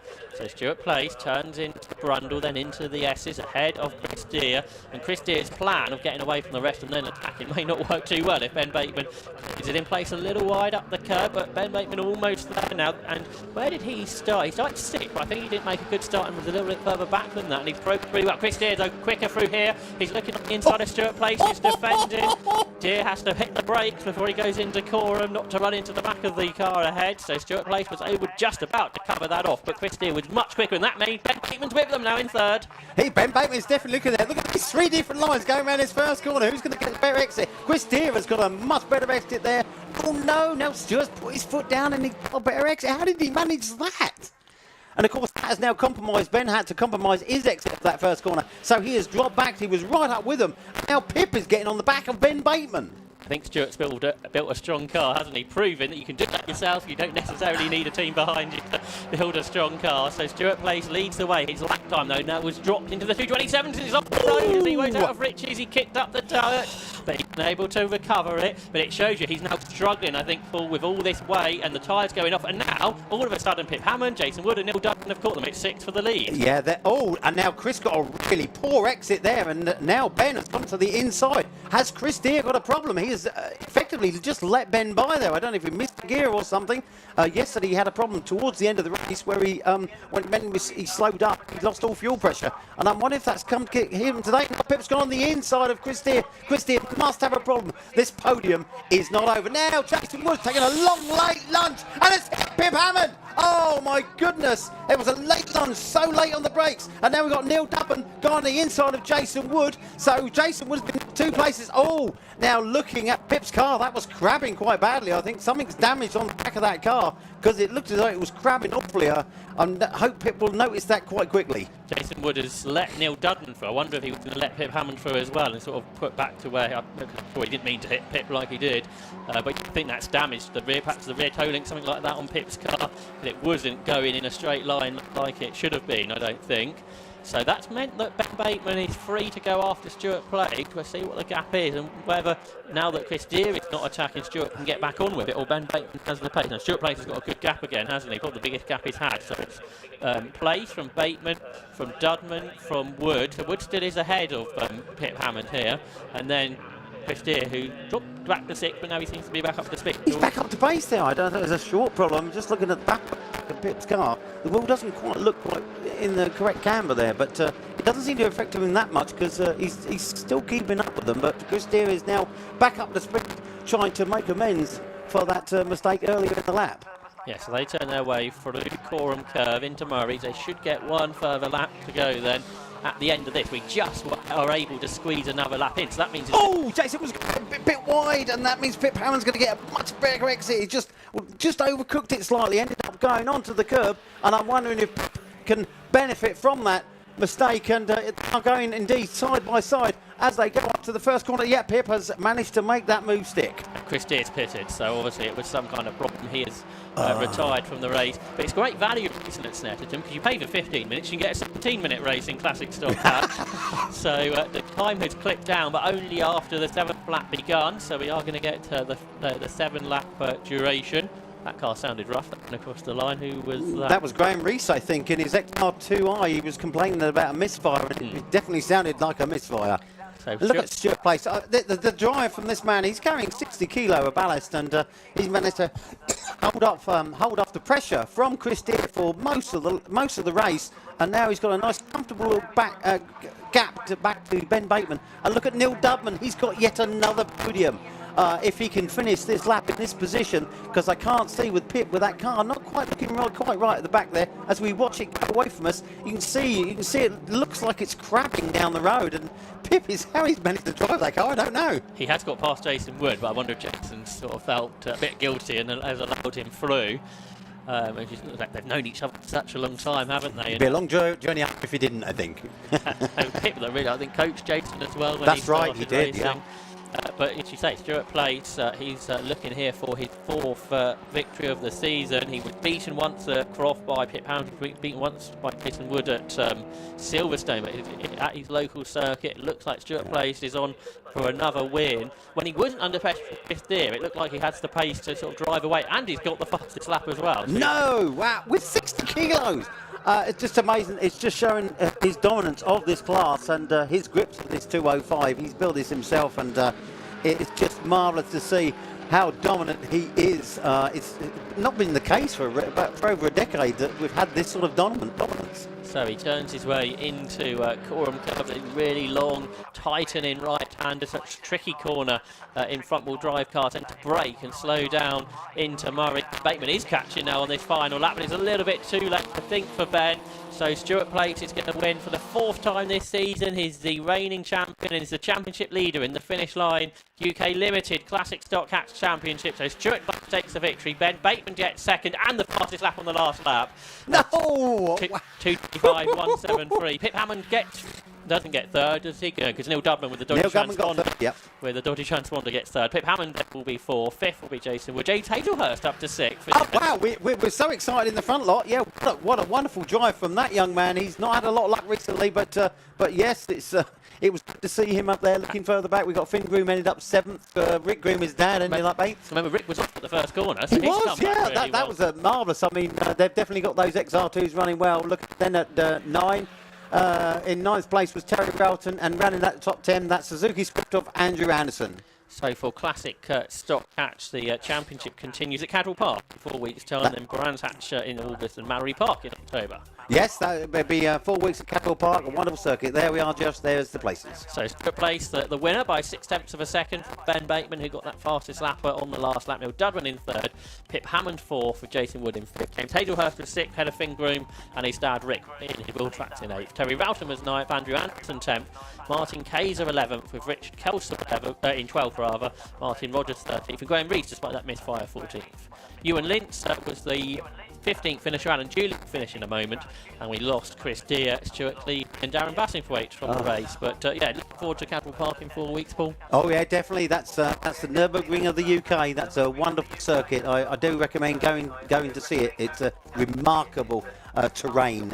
That going through the Hall Bends is just a marvellous circuit. Very tricky, very difficult, but a very rewarding circuit. And when are you going to get your outing in your XR2? Well, I'm still building the garage. I'm putting the garage, trying to. I lost my storage, so I've had to build a garage, and hopefully I'll get out at least once, maybe next season. Okay, we look forward to Thank you, Josh. that. And I don't think I'll see you at Cadwell, but you'll see Ian there.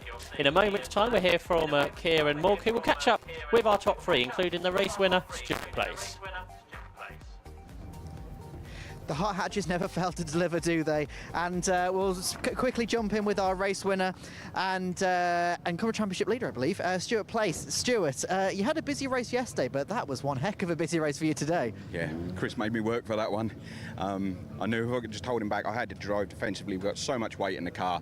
I'm not the most confident, but I knew if I could get in front, just make the car as wide as I could.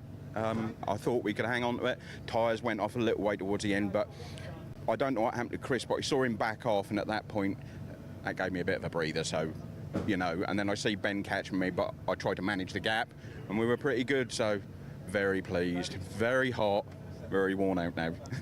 I'm not surprised. It is getting warm out there. How is the track conditions, obviously, with the heat coming in? It's very, very hot. It's very greasy. I normally run a very, very small amount of tread, but unfortunately we've run out of that kind of tyre, so we were now running what I don't really like, so I knew it was going to be a challenge, but we hung in there.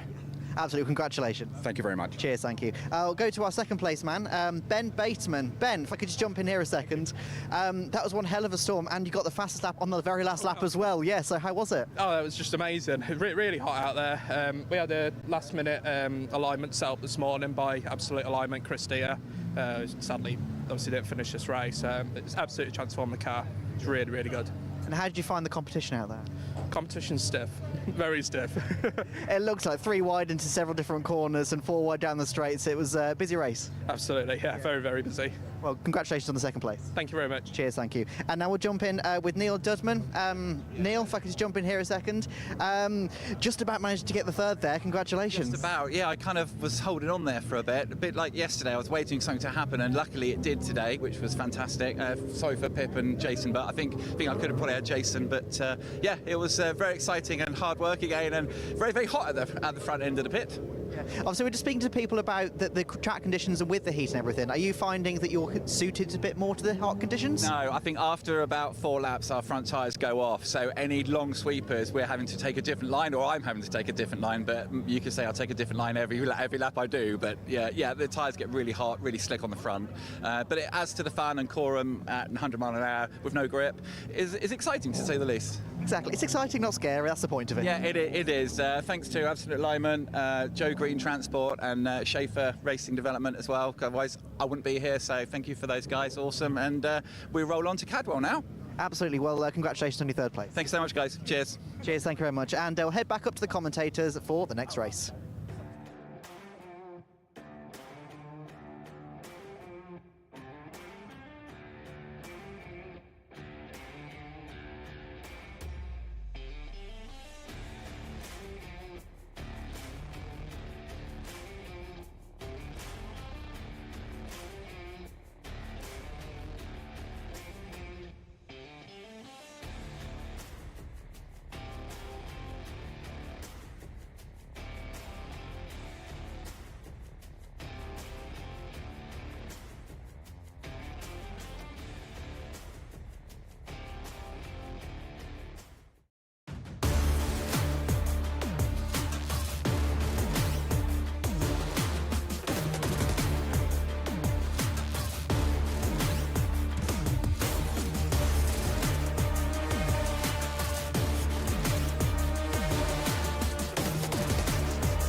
So the race, the Freaky Parts Sports Specials Championship is underway, and it was yesterday's winner, Paul Collingwood, who started from pole position. Andrew Hayward, the championship lead, the Class B racer, was second in his particular class. The Sports Specials Championship split into 3 classes, classes A and B based on power to weight ratio, Class C for the MEV Exocet Rs, but it was Paul Collingwood who started from pole position in the Eclipse. He won yesterday, as I say.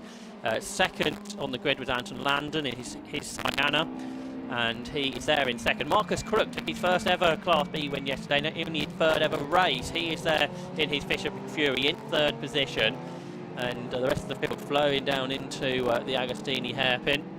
With Stuart Much, the Class C winner from yesterday, there in what is fourth position, and Stuart Much, one of the contenders for the overall championship, 14 points behind Andrew Hayward.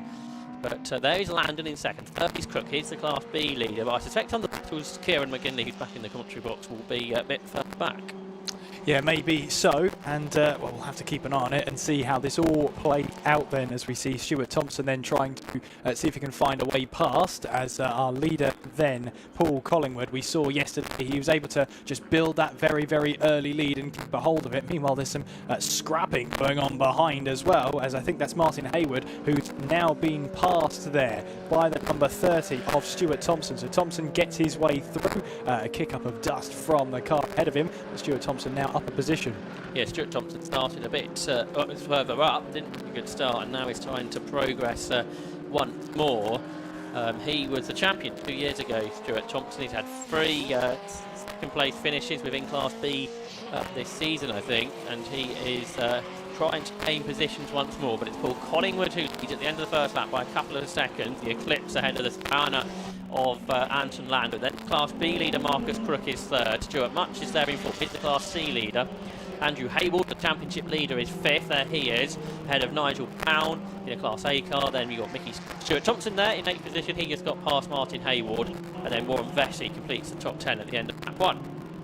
Yeah, so interesting opening section there, especially for Stuart Thompson, who's trying to battle his way through the field. Someone going pretty much exit stage right there. That's the number 78. So that's Warren Vesey, who was pushing hard there, but may have slightly missed his braking point there going in towards Wilson. He didn't lose any positions, but he certainly lost a bit of time, and that's not what he wanted to do when he was trying to chase down Martin Hayward there, as I think we see a battle emerging as well further behind the team Jamie Bracker. Yeah, he had a moment, but he gathered it back together. Thompson has just passed Mickey Scott, so Stuart Thompson, local driver from Felixstowe, just over the border in Suffolk. So he is there in 7th position, then ahead of Mickey Scott, who was a class winner at Donington Park. He did lead Class C coming here this weekend, but Stuart Much has overhauled him now in the Class C Championship race. As Much who leads the class, with main championship rival now, really, Andrew Hayward behind him. We don't have Andy Hiley, who won the previous rounds at Donington and at Thruxton here this weekend. So that's allowed Paul Collingwood really to be the dominant man. But battles here, that's Nigel Brown, who has a look at the inside of the championship leader. Andrew Hayward, he can't make it though, so Brown can't go through. There he is, the driver from Birmingham, who's been racing since 1985. He was racing before Andrew Hayward was born.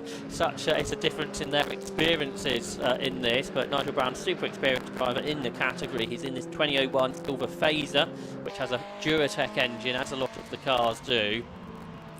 But that is an interesting battle. Brown with more power being in Class C, but hasn't been able to find a way through yet. Mickey Scott, meanwhile, did manage to find a way back past Stuart Thompson, then down the Bentley straight. So Mickey Scott able to open up the taps and really press away. But where Stuart Thompson should be able to find his way through now is with the corners then. So we'll see those coming up very, very shortly as they make their way through. Paul Collingwood then with another fastest lap of the race, a 2:01.159, and Stuart Thompson there just cannot find a way past. Well, he can find a way past Mickey Scott, but he can't quite keep himself there. He'll look now for the inside as we head away towards Wilson. Perhaps he can be better on the brakes. He can be later on the brakes, in which he does. He is later on the brakes. Stuart Thompson takes back 6th place from Mickey Scott then in 7th place as they make their way towards the left-hander there of Palmer. But we've already seen before, Mickey Scott can wait for the Bentley straight and he can find and swoop his way back past.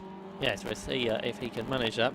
Thompson in the MK Indy, a car that Matthew Booth had success in before, and then Thompson won the 2022 title in this car. Mickey Scott in the MX5 which we have 4 of today in Class C. And so they have their own category where classes A and B based on power to weight ratio. And there you can see Simon Dodd, who's in the Formula 27, the only one of those on the grid. The 2-litre Duratec engine 1987 car, one of many 7X type cars like Stuart Thompson's. And any 7 with a production engine very much welcome into the championship, whether they're made by a small kit car manufacturer or perhaps a larger one like Caterham. We're very much welcome any Caterhams into the championship. We've seen that in the past, including last year's champion Neil Turner. Nigel Brown's got on with it. He's got past Andrew Haywood. He's got past Stuart Much now too, who was very sideways there. So Nigel Brown is up into 4th. Stuart Much has dropped to 5th, and there's Andrew Haywood, the championship leader, in 6th. Yeah, Mickey Scott yes, he has. He's got himself back past Stuart Thompson, so they're going to be swapping positions left, right and centre there between the two of them in that battle for 7th place. A little bit of a moment there, I think that was for Marcus Crick as he tried to gather up the car then, managed to recover it as he makes his way through. And now heading away out of Murray's then, so this part of the track then is where Stuart Thompson is going to struggle a little bit with the long Senna straight and the long Bentley straight. He just hasn't got the power underneath him to keep ahead of Mickey Scott. It's happened twice now, and so if you're Stuart Thompson, you've got to be thinking, how on earth do you keep Mickey Scott behind you? Is there a way you can do it? Yeah, we'll see over the course of the remaining 8 minutes of the race if that's possible. I think yesterday we squeezed 8 laps into the 3-part Sport Specials Championship. There's Scott and Thompson. They continue their battle. Yesterday Thompson was with Andrew Hayward, but he just can't really clear Scott, as you were saying there, and therefore to go after Andrew Hayward. And then you got Andrew's dad just behind Martin Hayward there in 9th position, the dentist from Northamptonshire. He started racing the championship 8 years ago. And then Warren Vesey, also in this group. Warren Vesey, who formerly raced in Class B, I think in the car, that Marcus Crook is driving actually. The car that Marcus Crook there in 3rd position. Stuart Thompson now gets past Mickey Scott again. Warren Vesey originally raced the car that Marcus Crook was in. Now he's got one of the MX5s and he's there in 10th position. But yeah, that battle just keeps changing on different parts of the lap. Stuart Thompson versus Mickey Scott. And now Thompson kicks up the dirt. That will not help. Heading our way through in towards Williams there. Already Mickey Scott is so good down the straights then, especially down the Bentley straight. That's exactly the opposite of what Stuart Thompson wanted. Well, can Mickey Scott close and close like he has done the 2 laps prior? Stuart Thompson trying to defend the inside line as they'll make their way in towards Brundle. He'll have the inside line. Will he be able to hold it then, as Mickey Scott will have to find his way around the outside and then trying to go then up the inside of Brundle and Nelson, and this time Stuart Thompson has managed to hold on to that position then. So Stuart Thompson ahead now of Mickey Scott for 7th place, so he managed to defend that well in towards Brundle and Nelson, and now through this long right-hander of Coram he can really try to build a gap. Is it going to be a big enough gap as they make their way in towards Murray's and then down the Senna straight? Has he done enough then to keep himself ahead of Mickey Scott?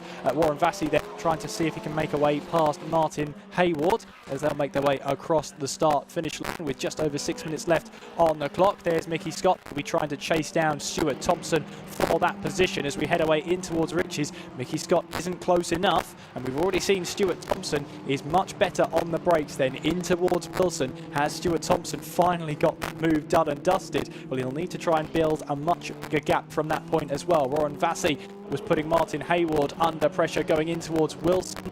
As I just saw there, Martin Hayward, the inside line going in towards Wilson there. Should have held on to that position if he gets the exit right then. Warren Vassy, though, he's all over the back of him. So plenty of battles a bit further down the order today, being able to watch the battles not necessarily between actual cars in the same class. It's drivers battling against another class car, though that's not the case here for what is 11th and 5th rather in class B. We've got Alan Robinson in 26. He drives one of the Silver Phoenixes. As does Jamie Braysher, who's just behind him. Robinson's been in the championship for a while now, but Braysher in his second ever meeting. He's 27. He is from Somerset, and he's a motorsport engineer. Worked on historic Grand Prix cars in the past as well. And this car, the 1999 Silver Phoenix, runs a Ford Z-Tech engine, and it was a car that was built by Silver Cars for Tony Southgate, the winner, the designer of the Le Mans winning Jaguar XJR9. That was the original owner of this car, but it's been raced since by Bridget Smart. Now this year, first time, Jamie Braysher at the wheel, so good to have a new driver out in the championship. And Silver Cars, there's lots of them on the grid today, so it's great to see this manufacturer of kit really dating back to the 80s and 1990s feature heavily on the Sport Specials grid. It's great to give them a home for somewhere to race against similar type of kit cars. Absolutely, it's great to watch them all race together as well, as Alan Robinson is just doing enough now to keep himself ahead of Jamie Braysher then as they make the way through in towards the bomb hole then. Paul Collingwood still has that aimshop.com fastest lap of the race, and he's 8.7 seconds clear of Anton Lander, but he was only half a second quicker on that last lap. Paul spoke to him yesterday. He said, I don't know where all my friends have gone. He wanted to battle them. I said, was it something you said? But there we go. We see the battle then for 5th in class make its way out of Murray's and onto the Senna Straight. Is there a way past for Jamie Braysher then in the 38 past Alan Robertson as they head their way down the Senna Straight? It looks pretty equidistant from them at the moment as they make their way down towards the first corner. So no way through here for Jamie Braysher. What's their lap times looking at the moment? Well, Robinson's just set his personal best of a 2:17.5. Braysher was quicker on that last lap by nearly 1/10 of a second, but all over the back of him now is Braysher going in towards Wilson. So yeah, this is a really nice scrap, isn't it, between two drivers with different experiences, but in similar cars, both Silver Phoenixes. Although they actually do look quite different, don't they? All the same type of car, but you can obviously make modifications, and perhaps Silver Cars did over the course of the year to the cars as well. And they've found themselves together and they've had a nice race. Just ahead of them is Martin Hayward and Warren Vassy. Martin, he's been racing since 2016 in this championship. He's got a Ford Z-Tech engine in his Phoenix, and then you've got the Mev Exocet behind of Warren Vassy. These are supercharged cars. The Mevs, and he's got a good exit here. Probably got a little bit more power than the B car. Not necessarily, they're quite even actually in a straight line. So can Warren Vassy get this position away from Martin Hayward? I don't think. Question myself, perhaps he can. Around the outside he goes through Brundle. That's a nice move in the end, Kieran. It was indeed, and he'll get the power down now, but it's not done yet. Martin Hayward then able to get the inside line in towards the bomb hole and take back 9th place from Warren Vassy. So nice battling between the two of them. Martin Hayward realised that battle wasn't over just because he was ahead at Nelson there. He knew that if he could get himself to the inside in towards bomb hole, he could take that position back. That's exactly what he did as they head their way down towards Murray's here. We'll see Warren Vassy, he'll get back onto the power. Can he find another way past Martin Hayward? Yeah, we'll see if he can give it a go. These cars really do have different strengths in different parts of the lap, don't they? Mev may be a bit quick at the end of the straight, but not as much as I thought it might be there. Martin Hayward's got perhaps a bit better handling maybe in the silver cars. It's a bit more, I guess, looks a bit more conventional, doesn't it, than what the Mevs do. But they're very good cars to drive, the MX5 sets, because they slide around a lot, and because you're racing against people in your class with the same car, it doesn't really matter if the car isn't as fast as some of the others out there, because you're racing those cars in your class, and you score points within your class. And how about Stuart Thompson for catching Andrew Hayward, because on the last lap he was 1.3 seconds quicker. So Stuart Thompson is catching the car ahead, Andrew Hayward, the fabricator from Kettering. Andrew driving the 1988 Silver Clubman with a Zetec engine. One of the oldest cars on the grid from 1988, and then you've got that MK Indy that Stuart Thompson drives. That's a 2015 car and has the 2-litre Duratec engine. So they've both got Duratecs, but they're of different capacity, and two very different cars. You've got the full-bodied kit car versus the 7S type machine. Meanwhile, Kieran, looking out the window, what have you spotted? Well, I've spotted there that Paul Collingwood has lost nearly 5 seconds to Anton Landon. The gap between them is 1.3 seconds, and well, Anton Landon has really closed up in these last couple of laps. I wonder if Paul Collingwood is carrying some sort of issue that he's trying to manage towards the end of this race. Then we'll have to keep an eye on that lead battle, and we'll see if Anton Landon can find a way past. There is Paul Collingwood leading the way then as they make the way down towards Palmer. This one is not done, not by a long shot, and considering the fact that Paul Collingwood has that aimshop.com fastest lap, he's lapping 9 seconds slower than it on that last lap. Yeah, so we'll see if that was him just backing off over the last couple of laps, or whether it is a bit more of a problem. So there's Anton Landon, the Cheshire driver who's been racing for over 20 years now.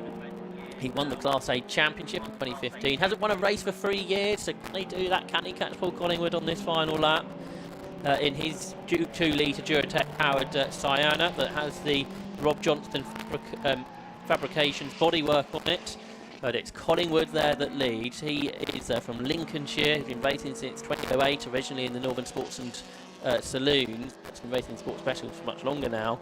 He was third in the championship in 2020, and he's in this 2017 Eclipse SM1, which he's made modifications to, and it runs a Honda engine, a K20 out of a Civic. And he leads then as he turns his way left through Brundle, right through Nelson. He seems to be keeping Anton Landon at arm's way. Yeah, at arm's length is all that he needs to do, Paul Collingwood, as he makes his way through into the bomb hole and tackles Coram now. Anton Landon has done a good job of trying to close in on Paul Collingwood. We'll find out, I'm sure, if he has an issue, if it's overheating. Either way, Paul Collingwood is doing just enough. So 1 corner to go, Paul Collingwood, and this will be win number 2 of the season. And we'll propel him right back into the Class A Championship battle. Checkered flag is prepared then, and the halfway part of the championship is met. Rounds done in the Freaky Park Sports Specials Championship. Paul Collingwood wins by 2 seconds over Anton Landon. And then we will wait for someone we haven't really been able to speak about, Marcus Crook, who has absolutely dominated Class B this weekend. He's only in his second ever weekend. He raced at Donington Park. He missed Thruxton in his 1994 Fisher Fury with the Ford ST engine. But he's just got to get around this final lap. He's been second fastest laps in the class as well, a 2:08.5. So for Marcus Crook, he takes the checkered flag and he wins Class B for the second time this weekend. So really great effort this has been from Marcus Crook. Fourth will go the way of Nigel Brown. Fifth position goes to Stuart Much. And sixth, well, Andrew Hayward was being caught by Stuart Thompson. The gap was 1.2 seconds, and Stuart Thompson's going to try and drive ahead of him across the line. Not quite. So that battle lasted about 100 metres. Like, he really had been catching, and just one more lap he needed. But Andrew Hayward takes sixth and continues to lead the championship. Stuart Thompson is seventh. Mickey Scott is eighth, with Warren Vesey ninth. And Martin Hayward, he dropped behind Vesey in the end and takes 10th. And actually, Warren Vesey was catching Mickey Scott, so a few of these drivers wanted a few more minutes of the race, Kieran. I think we did as well, to see how they all shuffled up themselves. But no, we're really good battling there. Yeah, interesting to see what happened to Paul Collingwood there, because he lost a lot of time towards the end. But he is the winner. He wins by 2 seconds in the Eclipse. And one Anton Landon is second in the Sienna Mark 2. Marcus Crook, the Class B winner, third in his Fisher Fury, with Nigel Brown in fourth, and Stuart Much fifth, the Class C winner. Sixth was Andrew Hayward, and Stuart Thompson was seventh. Mickey Scott, Warren Vesey and Martin Hayward completed the top 10. Adam Robinson and Jeff Brasher across the line now, absolutely nose to tail. Neil Webb and Timon Dodd, they were a lap down. And we lost right from the beginning Paul Barker in his auto-tuned Gemini. So complete sports specials for this weekend. They also will continue at Capitol Park in 4 weeks' time before heading to Silverstone and to Mallory Park as well. The top 3 have all headed down to Parc Fermé, and we'll try and catch up with them and the class winners as well, if at all possible, before the next race starts, with Kieran Mogg. Well, we're down in Parc Fermé here with our class winners and second place as well, because he accidentally come through. But we're going to quickly speak to our winner, Paul Collingwood. Now, Paul, if I could just jump in a second here. You had a fairly almost easy race for a while there before Anton started to catch up towards the end there. Were you managing the tyres, or it just started to go off? I was just managing the pace for the second part of the race, really, and I saw him in my mirrors and I thought I'd better get a move on. Yeah, absolutely. But other than that, how was the race and the track conditions from your perspective? Track conditions were good, probably too warm for any lap records, but other than that, really good, yeah. And how are you finding the car around the track as well? It's always a good car, yeah. Absolutely. Well, good to end the weekend, obviously, in this fashion. Yeah, brilliant, thank you. Congratulations on the win. Cheers. Thank you. Now we'll speak to our Class B winner, Marcus Crook, if I could just jump in here a second. Now, Marcus, this is only your second weekend, I've been told.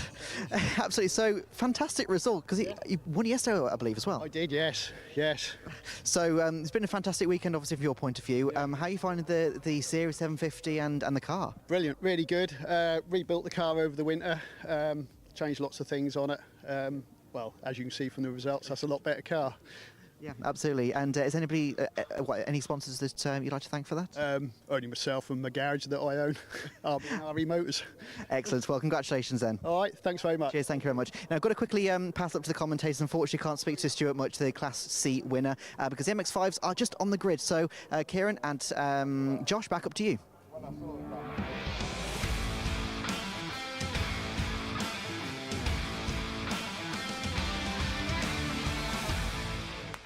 So it's time for the 5 club racing, MX5 Cup. These cars raced yesterday and they start in the order that finished. Again, they won't have a green flag up, so they'll shortly be into this. And Ben Short won again. He's won all 6 races so far this season. He is the championship leader, so he's on pole in 71. Alongside him, number 3, George King on road 2, 25 and 1. 25 is David Williams, who got his first podium yesterday, and 1 was Jordan Johnson, last year's champion. 17 Oak Richardson, 9 is Ian Tomlinson, 22 Adrian Johnson and 70 Michael Pearce, 72 Matthew Short and 128 Samuel Gormer complete the top 10.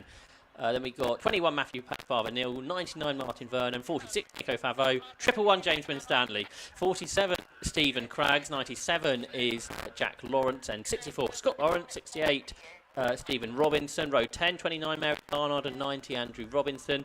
129, Mary's father, Paul Barnard, is there, alongside 23, Martina Ward. The race will shortly get underway. Then we got 41, Alexandra Kosh-Teague, 31, Neil Burrows, 191, Philip Andrew Barrett, 19, Andrew Hill, 63, Stuart Dawson, 28, Peter Brown, and 13, Scott Leach at the back, who dropped all his coolant yesterday, causing everyone else to spin, and an early red flag. Watch out for him from the back, from the biggest MX5 grid in the UK this year. The 5-second board is shown. And round number 7 of the 5 club racing, MX5 Cup will get underway as the lights go out now. And the cars will accelerate up towards Ritchie's corner. And Ben Short's made a good start then to lead the pack up towards turn 1. You've got the sim race there, turned real life racer this year, David Williams in 3rd, although George Johnson's trying to go around the outside of him. Can't quite make it though. So George King, who raced in the Dubai 24 Hours at the beginning of the season in a GT3 911 Porsche, he's there in 2nd spot. He's going to see if he can go after Ben Short at all, but Ben Short absolutely dominated yesterday, Kieran.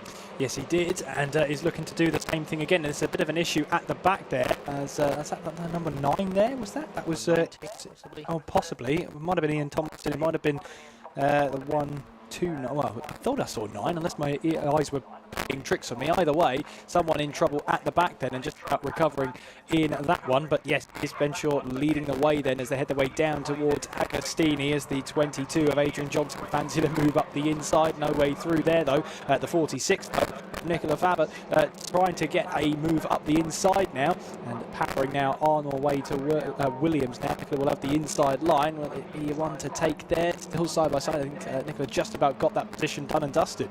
Yep, so Nico Favo will gain a position. While battles going on throughout the pack there. And that was 72, Matthew Shaw, Ben's dad, who gained a place. 1-2-1 comes through too, that's Matthew Neal.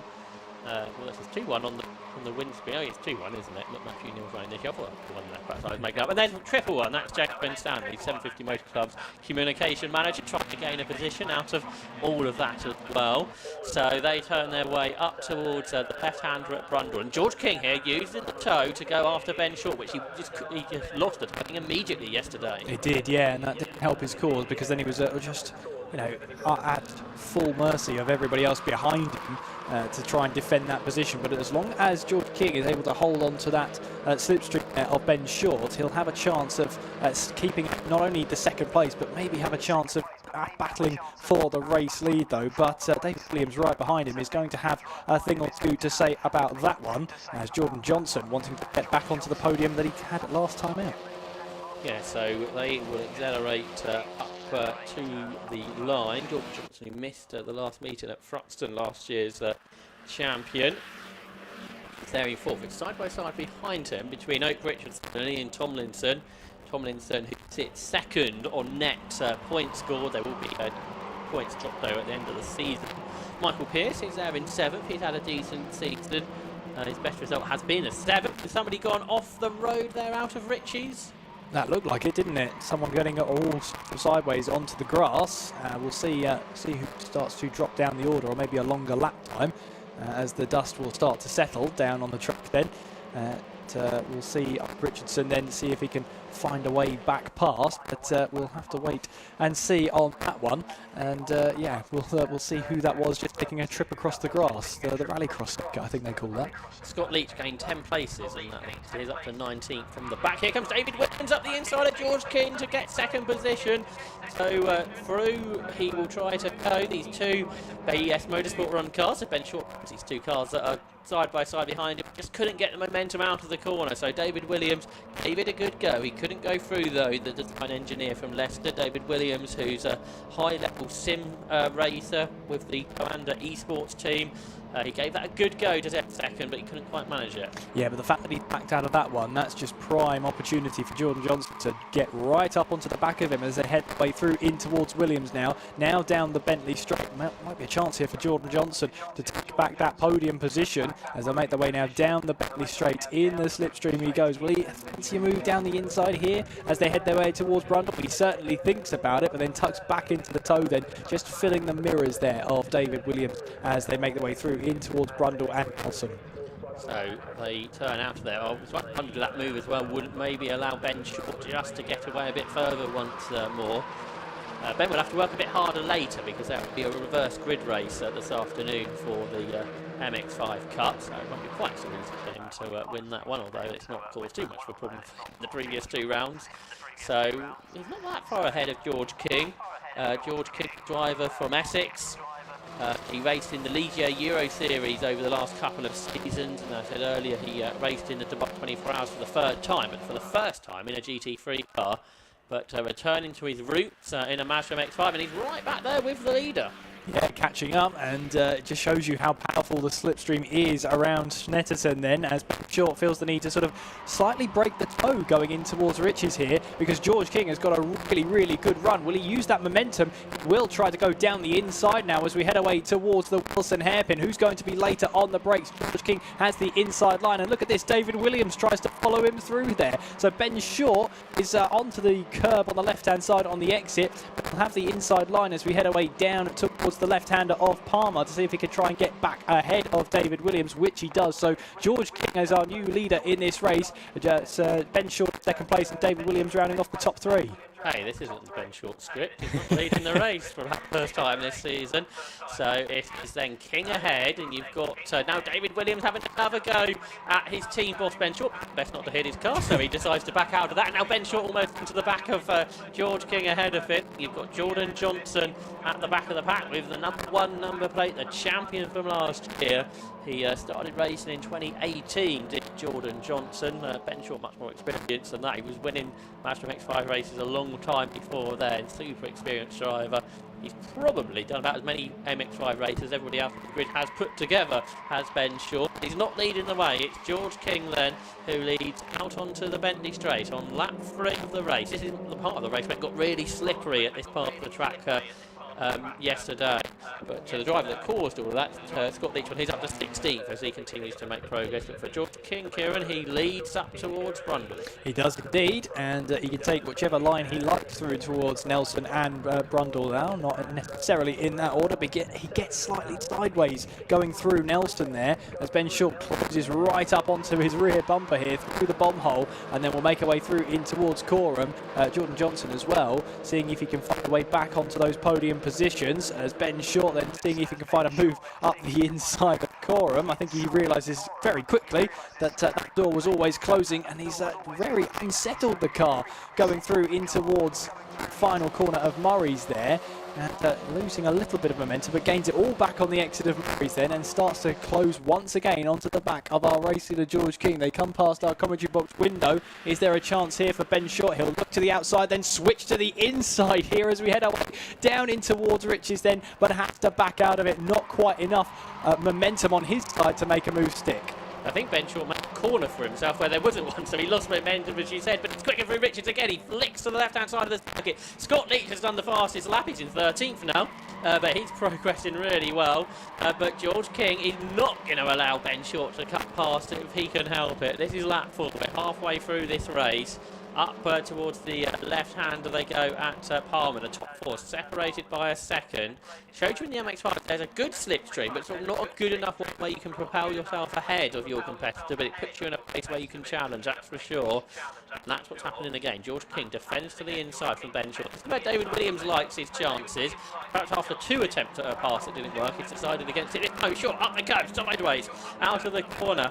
And that just did again, not quite helped his momentum. He's now starting to wonder how to get past George King, I think.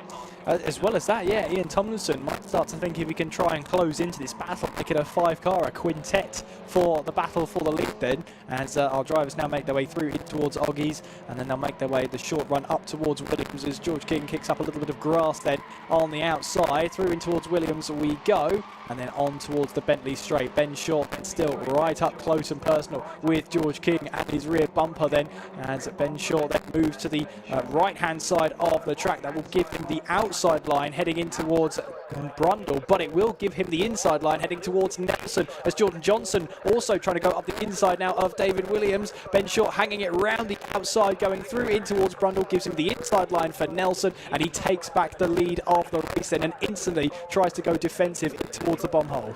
And David Williams did a similar thing, despite the fact that Jordan Johnson was on his inside. They just swoop around the outside at Brundle, which gives you the inside line for Nelson, and both of those moves worked out. Ben Short was an attacking move, David Williams was a defensive move. They both stayed ahead, and now Jordan Johnson around the outside of David Williams at Coram.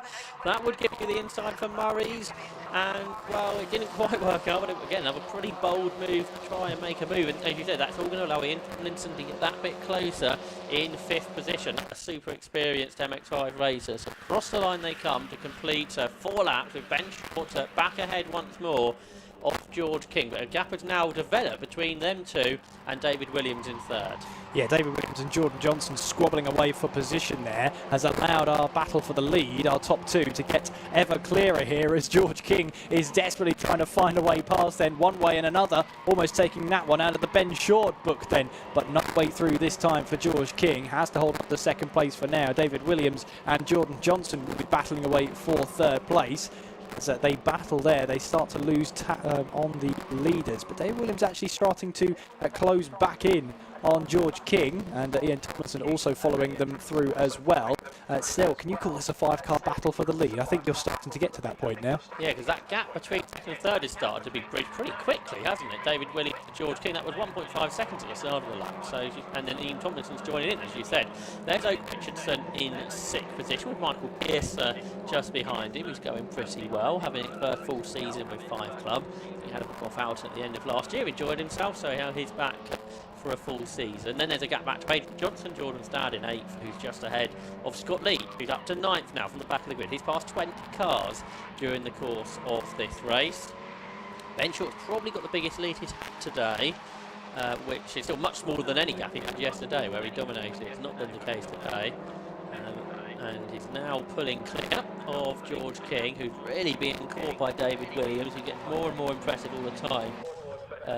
David Williams was one part of the GT Academy competition. You remember that Nissan run for sim racers, which he wasn't able to come out on top of that, but it really shows how good he is on a sim, and now he's starting to put that into real life, and with more experience, Kieran, it's just getting quicker with these MX5s all the time. Absolutely, he's close right up to the back of George King here, and I wonder if it's going to be a case of let's work together for now over the next lap and see if we can catch back up to Ben Short, or if David Williams decides actually I want 2nd place now. Through in towards Coram they go then, and then sizing up the braking zone down in towards Murray's then, as Ben Short still leads the way then. He's got a bit of a gap between himself now and George King. David Williams in 3rd place now, and again picking up the tow from George King up ahead then, as our drivers then will make their way towards the start finish line. And we've got 2 laps to go on the timing screen then, as Ben Short still leads the way. And 1.1 seconds now between himself and George King. David Williams now with the aim shot fastest of the race, a 2:22.960. So David Williams is really on a charge now. As will he see a move up towards Wilson? I don't think he's quite close enough this time around, but he's really on a charge now. Yeah, we've seen how Ben Short could make a move on George King, so we'll see if he can replicate that over the final 2 laps of the race as they turn their way through the left-hander at Palmer. Then they will accelerate past the Till's restaurant on their right-hand side up towards the Agostini hairpin. As things have settled down, Ian Tomlinson's dropped away again on this lap, hasn't he? Was that bit closer a lap ago, but as it's a little bit more of a settled lap. It's George King looks up, so it's not so much settled on this lap at all for George King's car as he runs wide, and David Williams has used that opportunity to draw up alongside. He's got the better exit as well, and he's done it. He's up into 2nd place. So David Williams, who's only in his 2nd ever meeting, I think, with a novice course ahead of somebody that's rated a GT3 car this year with George King in 3rd.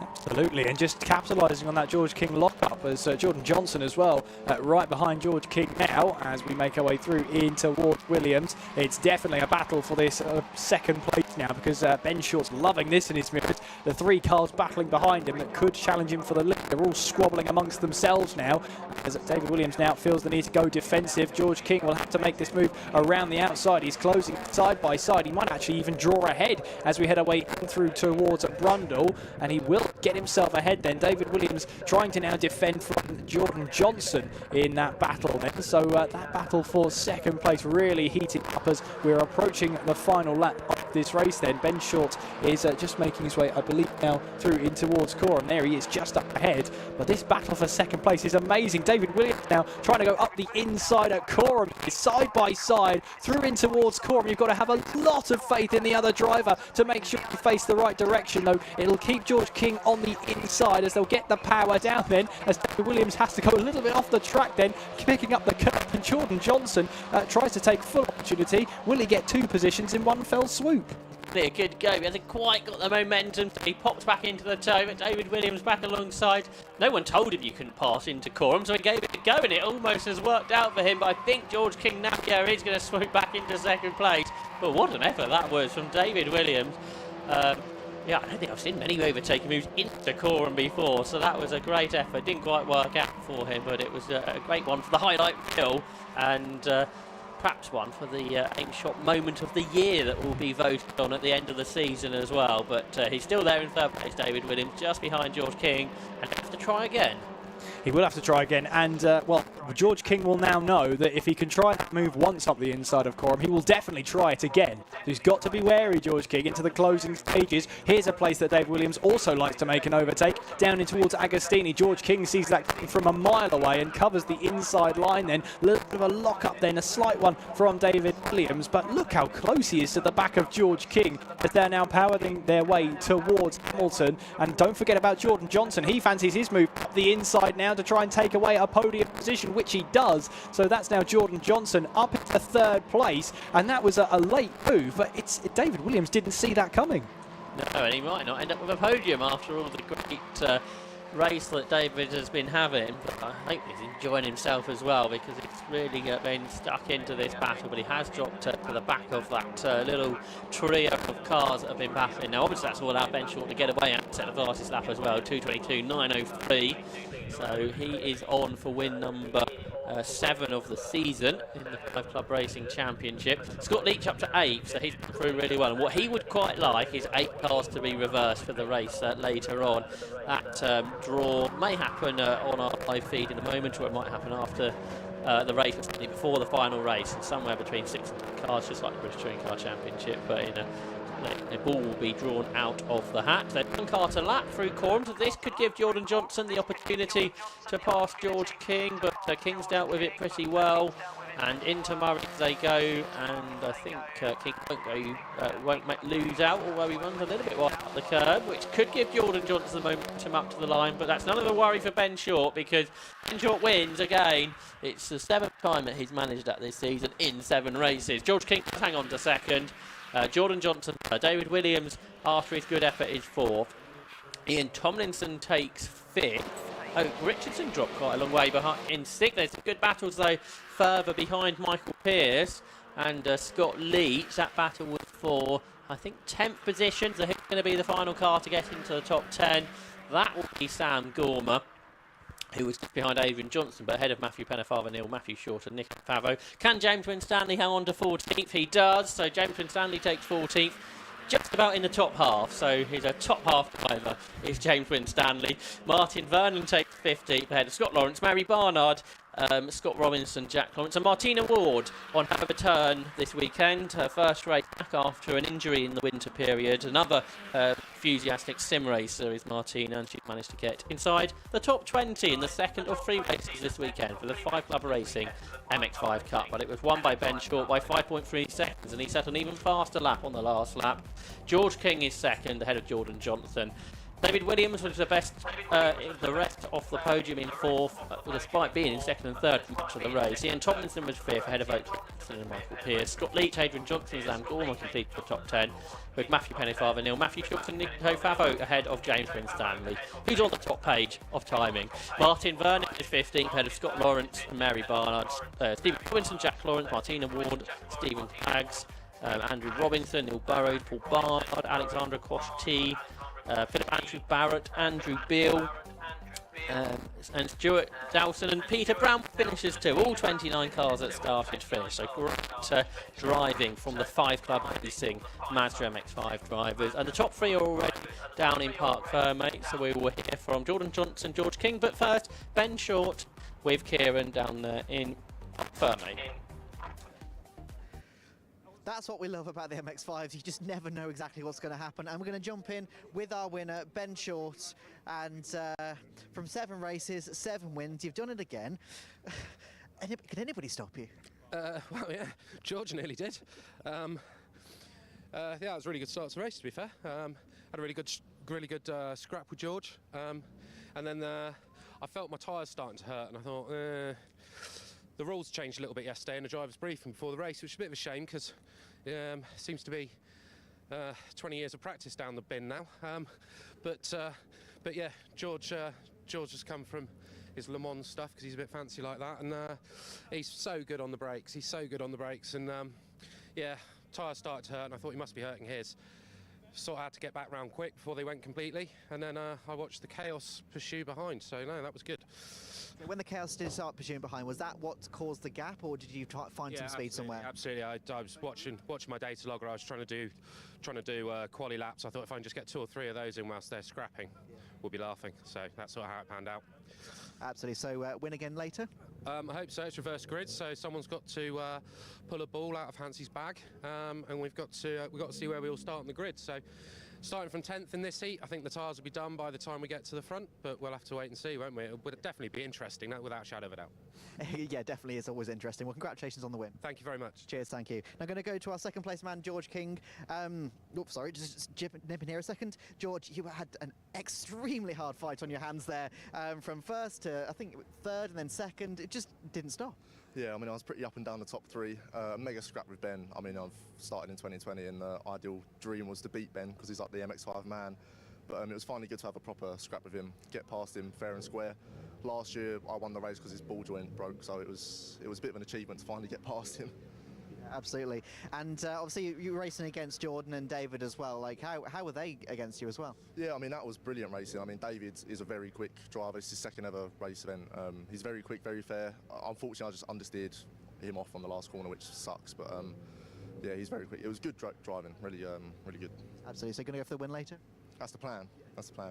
Absolutely. Well, good luck then. Perfect. Thank you. Cheers. Thank you. Now I'll quickly go over to Jordan Johnson for our final of the podium places.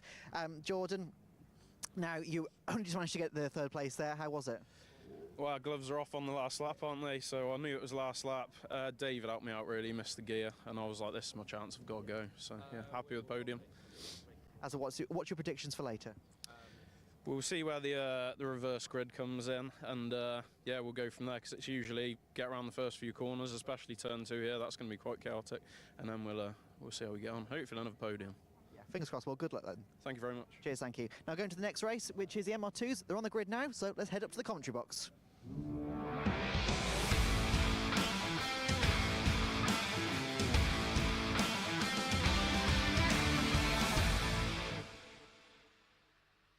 Gone very quickly, perhaps because it's been quite chaotic morning up here. So the Toyota MR2 Championship is our first of 2 races for these cars today, and the final race, as I say, before lunch, and we get another 6 races this afternoon. Sean Traynor is on pole in 27, returning is 26 Paul Cook.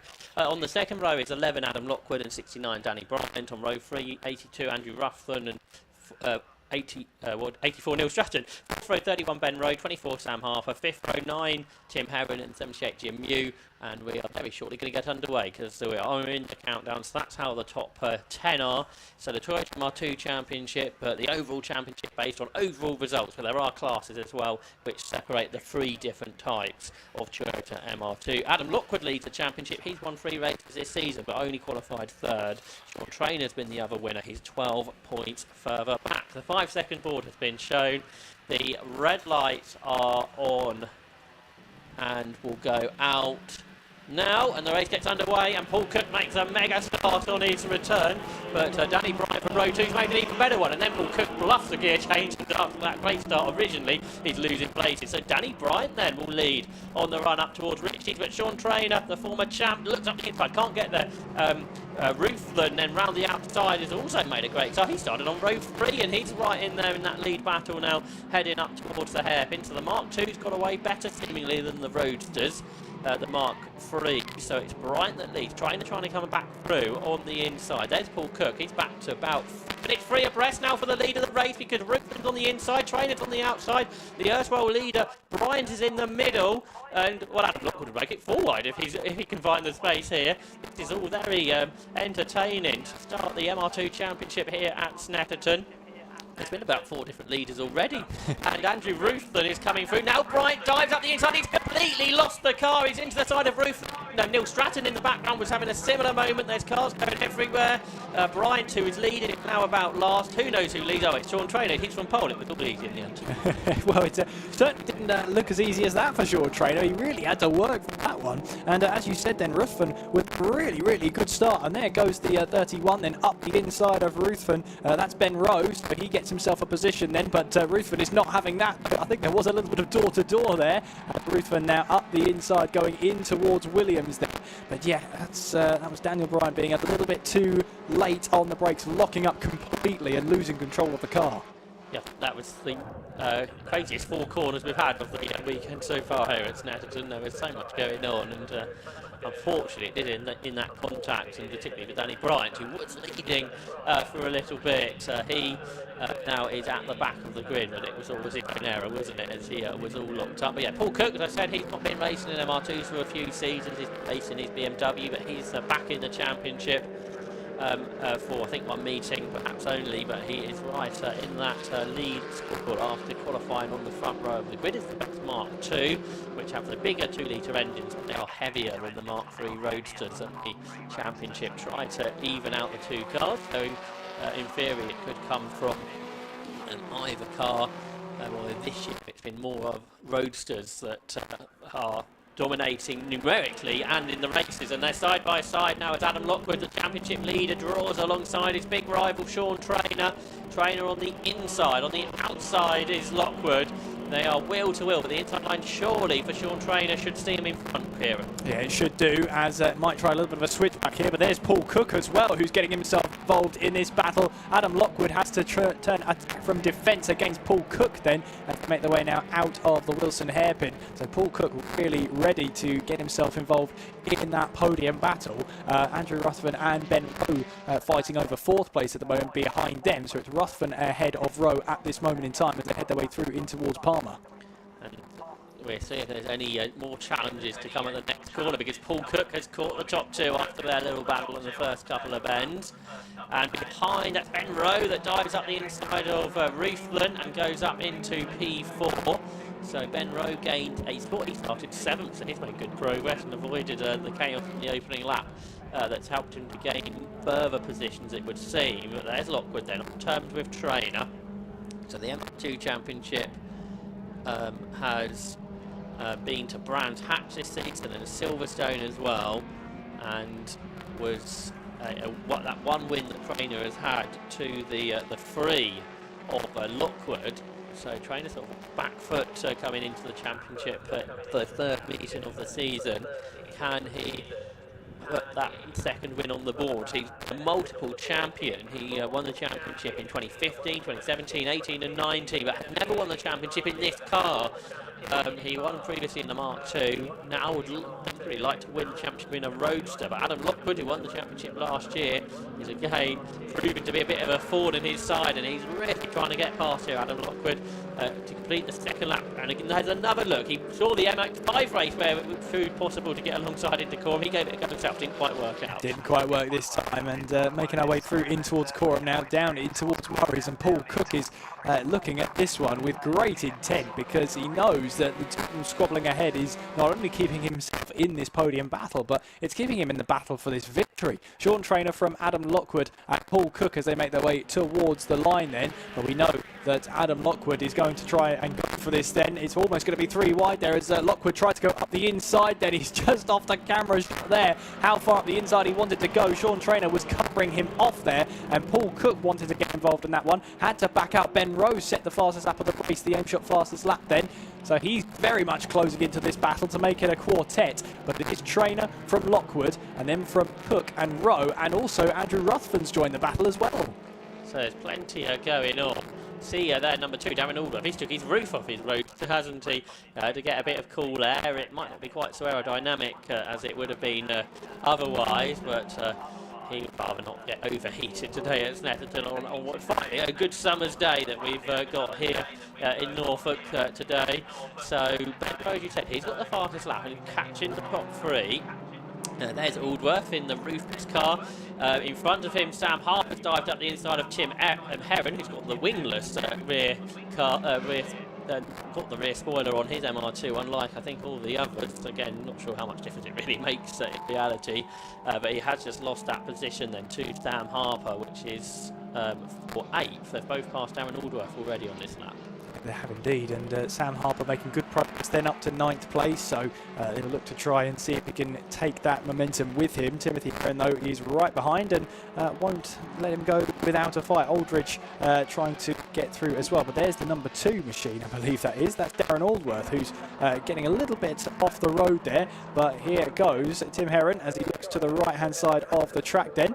Let's see if he can try and get away past down the Bentley straight. Ben Rowe then, still in 4th place for now, and rather has his mirrors full of the purple machine of Andrew Ruthven in that battle for 4th place. Leaders then, it's a trainer from Lockwood from Cook as they make their way through and towards Coram. Yep, so Cook right in there then, and he's won so many Amateur races in the past, but had his seasons in his BMW, but now back to he's sort of raced the most, I guess, in the MR2 Championship. Ruthven right there with Ben Rowe. What about this battle a bit further back? It includes Simon Quinn, the Cambridgeshire racer, gets a bit sideways. He's got a load of roadsters all around him. You've got Andy Williams, I think, possibly in there, in 30 car. And just behind them you have, I think, Andrew Strange and Eddie O'Kane as well. Eddie, the former Coupe Cup racer, has moved into MR2 so this year in the car that Aaron Pullen is preparing for him. But what about the leaders? Well, was 2, became 3, became 4, has become 5, and they're in a different order now because Paul Cook is ahead of Adam Lockwood. Yeah, I think he got that move done into Ritchie, so he's now up into 2nd place ahead of Adam Lockwood. So Sean Traynor will have a different shape in his mirrors this time around as he'll make his way now down towards Agostini. Paul Cook is a quick turn of pace. Meanwhile then, up the inside, attempts to go, the number 84, trying to find a move down the inside was Neil Stratton, but he couldn't quite find the gap that was on his way, so he's had to hold position for now, but definitely up for that battle is Neil Stratton. Yeah, Neil Stratton's 3rd in the championship coming here. He had a couple of podiums, I think, at Brands Hatch, and he's down in 7th, so he'd quite like to get past Jim Mew if he can. Number 16 is getting a mechanical warning flag in after coming into the pit lane. That's Daniel Farmer, and we've had a spin for number 88. That is Sergei Bayev, the Ukrainian, who formerly raced in the Lada Cup. There's not too many drivers that race in the UK that have raced in the Lada Cup, but Sergei is one of them. But it's a shame he's had that spin. Paul Cook under threat from Adam Lockwood, who looks to the inside, can't go through. So Cookie stays in P2 behind Sean Traynor. And just behind them you've got Rowe and Ruthven in 4th and 5th positions. And have they switched? I don't think they have they? Ben Rowe still there in his 4th position as they turn their way from Coram on lap 4 of the race with what should be 7. And it is Sean Traynor then, the 4-time champion, who leads the way. Yeah, Traynor doing enough right now with just over 5.5 minutes left on the clock then. Paul Cook then 2nd place and Adam Lockwood in 3rd as we see a little bit of squabbling further down the order involving Andrew Strange, who goes right off onto the grass there as he tries to find his way through. He'll have to go the long way round going in towards the bomb hole. There as well is Maxine Nichols, who's trying to find a move as well, so it's all going off right behind them. I think actually Maxine lost out to a position in trying to battle her way through, but in the end it all managed to gather itself all back up, and Simon Quinn is able to hold on to that position, so all the squabbling happened behind Simon. That's where he wants it. I think with Eddie O'Kane it looked like he got past Maxine Nichols. They're the leaders. Sean Traynor ahead of the new fastest lap man Paul Cook, Adam Lockwood, then Ben Rowe a little bit further back in the 4th spot. So what can Paul Cook do about Sean Traynor? Through the Agostini hairpin they go. The more nimble roadsters, I think, probably enjoy those hairpins a little bit more, but then they probably don't enjoy the more powerful stretch after the hairpins where Paul Cook can accelerate away in the 2-litre 1990s Mark II versus the 2000s Mark III roadsters around him, in front and behind. So Traynor, Cook and Lockwood turn their way through. Lockwood, last year's champion. Also back in 2018 he was the Class A champion for the Mark 1s, as only I think Martin Collins out again this weekend in his Mark 1. the car that he imported from Malaysia, that car. But what about for the lead? Well, Paul Cook is looking alongside Sean Trainer. He's fully alongside. He tries to go around the outside of the race leader. So has Paul Cook claimed the lead here away from Sean Trainer. We're catching up on that in just a moment's time. While we're having a little look there at lots of the battles all the way through the field. In Coram Curve, is it Paul Cook? Well, yes it is. Paul Cook leads the race, Kieran. He does indeed, and now Trainer might have actually lost a little bit of time there because Adam Lockwood is all over the back of Trainer then as we make our way through in towards Coram, now down towards Murray's. We have just over 3 minutes on the clock, and now for Paul Cook, who has the aim shot fastest lap of the race so far, will look to try and use that pace underneath him to good use and try and extend that gap behind. Mechanical warning flag still going out for the car that hasn't come into the pits, Daniel Farmer. Top 5 go through, separated only by a couple of seconds, and Paul Cook is getting away now that he's got ahead of Sean Trainer. He's 8 tenths ahead with 2 laps to go in this 15-minute race. And there's Lockwood in 11, then Ben Rowe and Andrew Ruthven not far behind. Ruthven's had a good season. He's had a couple of thirds so far this year, and he's actually equal on points with Neil Stratton, who's now up to, he's gone ahead of Jim Mew. There's Trainer in 27, who was out in road sports yesterday to get himself a track time before this race day for the MR2 Championship, which always races on one day of a 750 Motor Club weekend. There's a battle a bit further back. That's Sam Harper, who's ahead of Tim Heron and Aaron Aldworth. There's not much of a gap back to Vera Aldridge, who's at the back of that little battle. We can now pick up on the Rogue Motorsport car then of Sam Harper at the front of the queue. Then you've got the wingless Tim Heron and then the roofless Aaron Aldworth all involved in this little dance. Meanwhile, that car that had the mechanical flag, Danny Palmer, has now pitted and gone back to the paddock. Yep, has indeed. So brought in and a retirement there for Dan Farmer. So that was mechanical flag that was brought out for him, as Josh alluded to. Meanwhile then, battling still to be done here as we make our way up towards Williams, and it is Sam Harper who's trying to hold back the attack from Tim Heron there, and also right behind them is Darren Aldworth. So it's a great battle for second place because Sean Trainer is having to fend off the attack from Adam Lockwood. In turn though, he has stayed with Paul Cook in these closing stages now. Out of the Nelson they go, and then in towards the bomb hole. Paul Cook leads from Sean Trainer and Adam Lockwood rounding off the top 3. So this is all going to need to play for, I think, still on the last lap, isn't it? Because although Cook's got a little gap, not that far ahead of these two drivers battling. Now, Cook's not going to be involved in the championship battle because this is his first meeting of the season. So is Sean Trainer and Adam Lockwood more worried about each other as they are the championship battlers. 12 points that separate the two of them. And last it went all the way down to the final race, where I think just a couple of points separated them. Adam Lockwood got his first ever win in the last round, and that gave him the championship over Sean Trainer. But this year it's been more about Lockwood that's been pulling out the victories.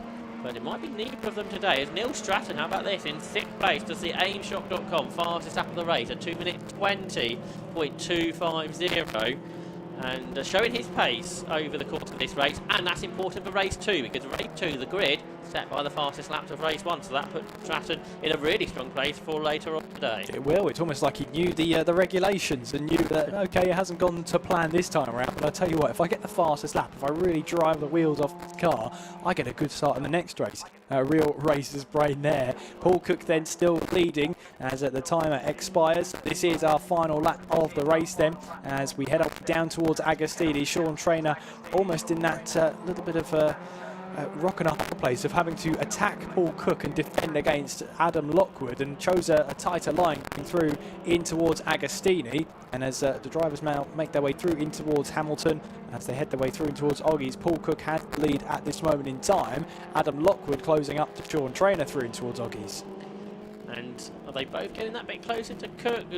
Maybe, maybe not. It's fairly similar, I guess. Paul Cook, I don't think he's won a race outright for a while, so he might really love him being back in the MR2 Championship if he can hang on for another half a lap. Maybe it's a little bit closer than what it was to Sean Trainer. So Paul Cook trying to break the toe. He moves around down the Bentley Straight, not to weave into defend, but just to try and break that air that's being help for those behind. So Paul Cook breaks into Nelson. Yeah, it's the closest it's been for a few laps. Sean Trainer's right there. It's going to be difficult though for him in the last couple of corners to make a move, but we'll see if the four-time champion's going to give it a go. He's up the curb, perhaps oversteer as well, trying to carry as much momentum as he can into Coram Curve, the really long right hand, and goes on and on and on and on, and then it suddenly turns into a left-hander at Murray's. Trainer was sideways as he hit the brakes and the car became unsettled, so that maybe just cost him the opportunity to come out on top. So Paul Cook on his return will win in the Toyota MR2 Championship by a very small margin as he takes the checkered flag first. Takes it by a third of a second over Sean Trainer. Adam Lockwood is third. Rowe takes fourth with Andrew Rufflin in fifth. In sixth position is Neil Stratton with the fastest lap. Seventh goes to Tim Mew. Sam Harper is eighth. Tim Heron ninth and Darren Aldworth 10th. Peter Aldridge outside the top 10. Danny Bright recovered at 12th when he spun on lap 1. 13th is Andrew Baranowski. In 14th, a little bit further back, should be Gareth Aldworth, but we're looking at some of those battles further back that we enjoyed a little bit earlier on, which includes number 51, Andrew Strange, the driver from London, who's been racing the MR2 Championship for over a decade now, and he's just ahead, I think, of the recovering Sergei Bolev, who was off the road earlier, the driver from Kiev, and he has his Rogue Motorsport car right on the tail of the car ahead. I think he's passed Eddie O'Kane on this lap, so he's into the top 20, and then he will accelerate to the checkered flag. They will indeed, and round off what has been a fantastic MR2 Championship race. They all finish line of stern there across the line to take the checkered flag. Brilliant battles at the top there. Top 5, in fact, all in a really good battle. Neil Stratton taking the fastest lap of the race as well, so that's going to do his grid position for the next race a world of good. Let's have a look at the results then for the 6th race of the day, the 16th race of the weekend, and the first of the race of the weekend for the MR2s. It was Paul Cook by 1/3 of a second over Sean Trainer. Adam Lockwood also within 1 second. Ben Rowe, Andrew Rufflin, Neil Stratton were in the top 6. Tim Mew, Sam Harper, Tim Heron and Darren Aldworth completed the top 10 ahead of Peter Aldridge, Danny Bryant, Andrew Baranowski and Gavin Aldworth. Neil Horan, Andrew Laverty, Andy Williams, Simon Quinn, Andrew Strange and Sergei Bilev in the top 20. Eddie O'Kane, Nick Lear, Maxine Nicol, Jason Crossley, Patrick Stoner, Richard Dales and Martin Collins were all finishers too, with just that one retirement, Daniel Farmer, who had to pit with a mechanical problem. So that ends this morning's racing. This afternoon we'll get underway in about 3/4 of an hour's time. We'll have a couple of races for Historic 750 Formula. We'll have Locost, MR2s back as well. MX5 will race this afternoon, as will the 2-hour Club Enduro race. But before all that, we will go down to Park Ferme and to Kieran. So down here with the top 3, and these 3 cars at the end of the race there were separated by just 0.8 of a second. That is how you end a race. And if we quickly jump in with Paul here, overall winner, fantastic race. You and Sean especially fighting tooth and nail the entire way through, so must be pleased with that. Yeah, really pleased. Didn't have the best of starts, kind of missed the gear on the start line and tucked in behind about 5 cars. But yeah, once I got behind Sean and Adam, I was kind of get your head down and remember what you were taught years ago. It's been a couple of years since, well, 2 or 3 years since I've been in MR2s, and getting out of the BMW M3 yesterday, GPIG, Silverstone is a massive difference. Yeah, absolutely. So we've seen you in a few different series this year as well.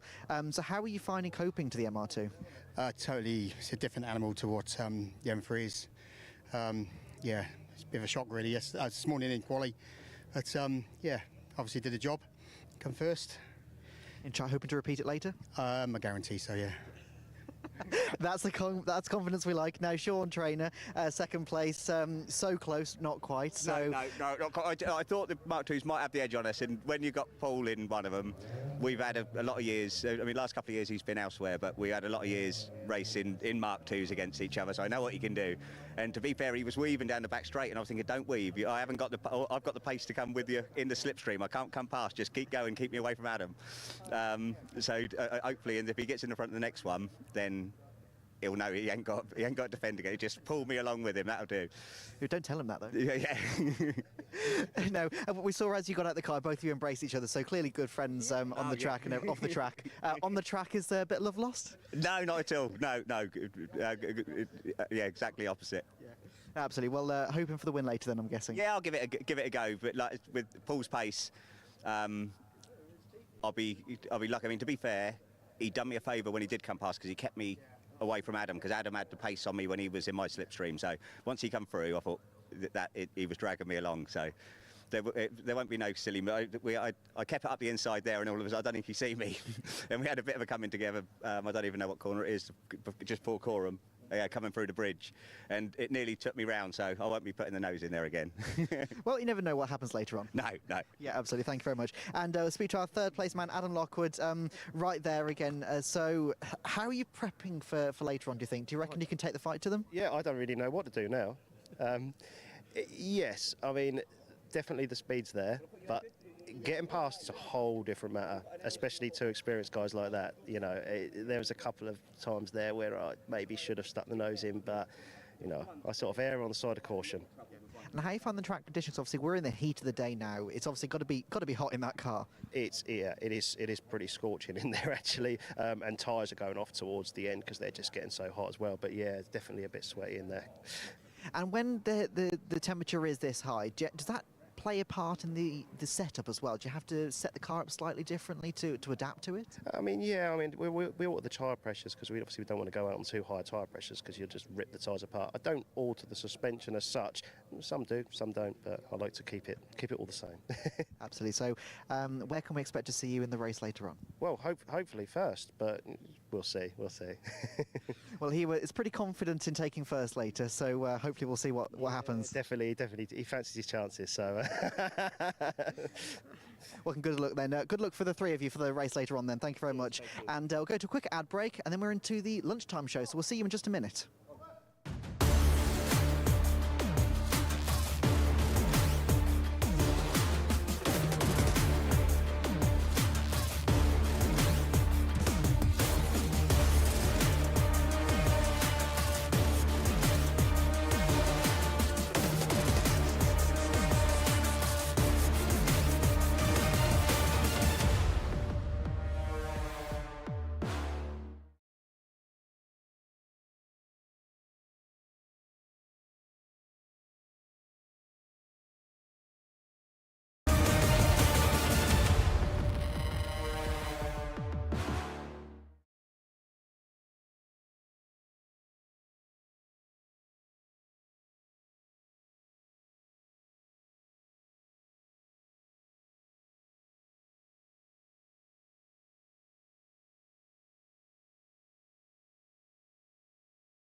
Hello and welcome to the lunch break, and there's somebody screaming over there. I'm not exactly sure what's going on. One of the martyrs is very excited about something.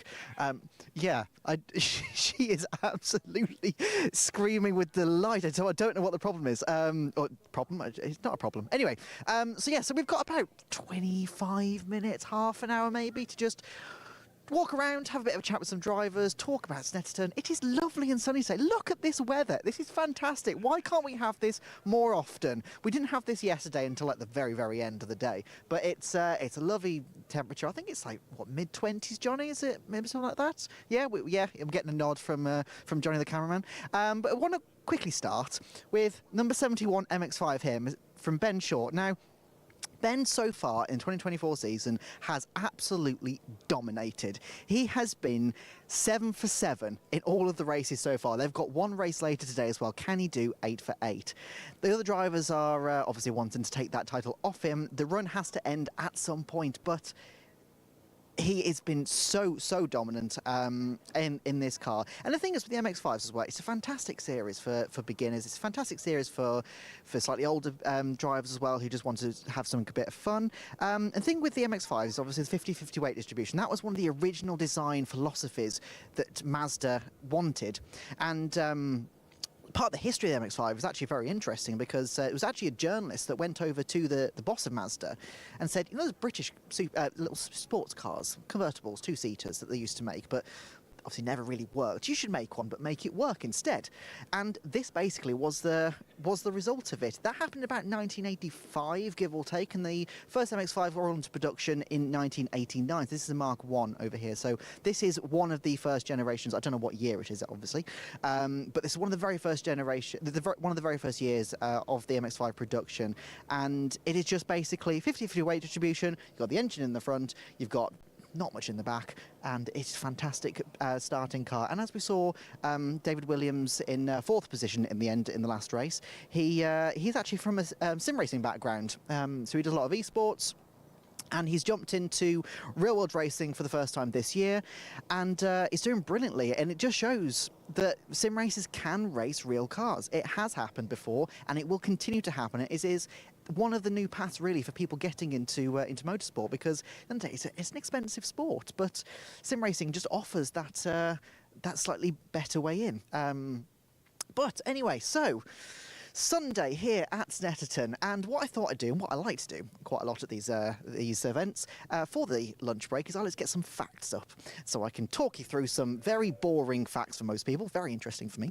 So we're going to go through some of these. So Snetterton first opened in 1951. Actually, is on the ground of an old RAF base. So the RAF base opened in 1943, and then it was transferred to the US Army after the war, or during. I couldn't quite get exactly when it was transferred, but the US Army then used it until 1948 when it was disbanded.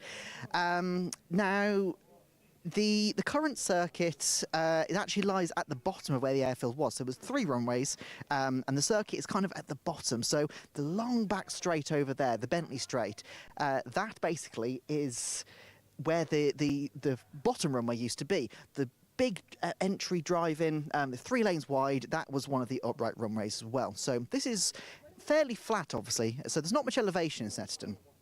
And a bit of a fun fact as well, back when they originally opened the track, they weren't allowed racing, let me get this right, they weren't allowed racing between 10:45 a.m. and 12 noon on a Sunday, because the land was owned by, let me just get this right, it's a church warden, and he didn't want to avoid the church services.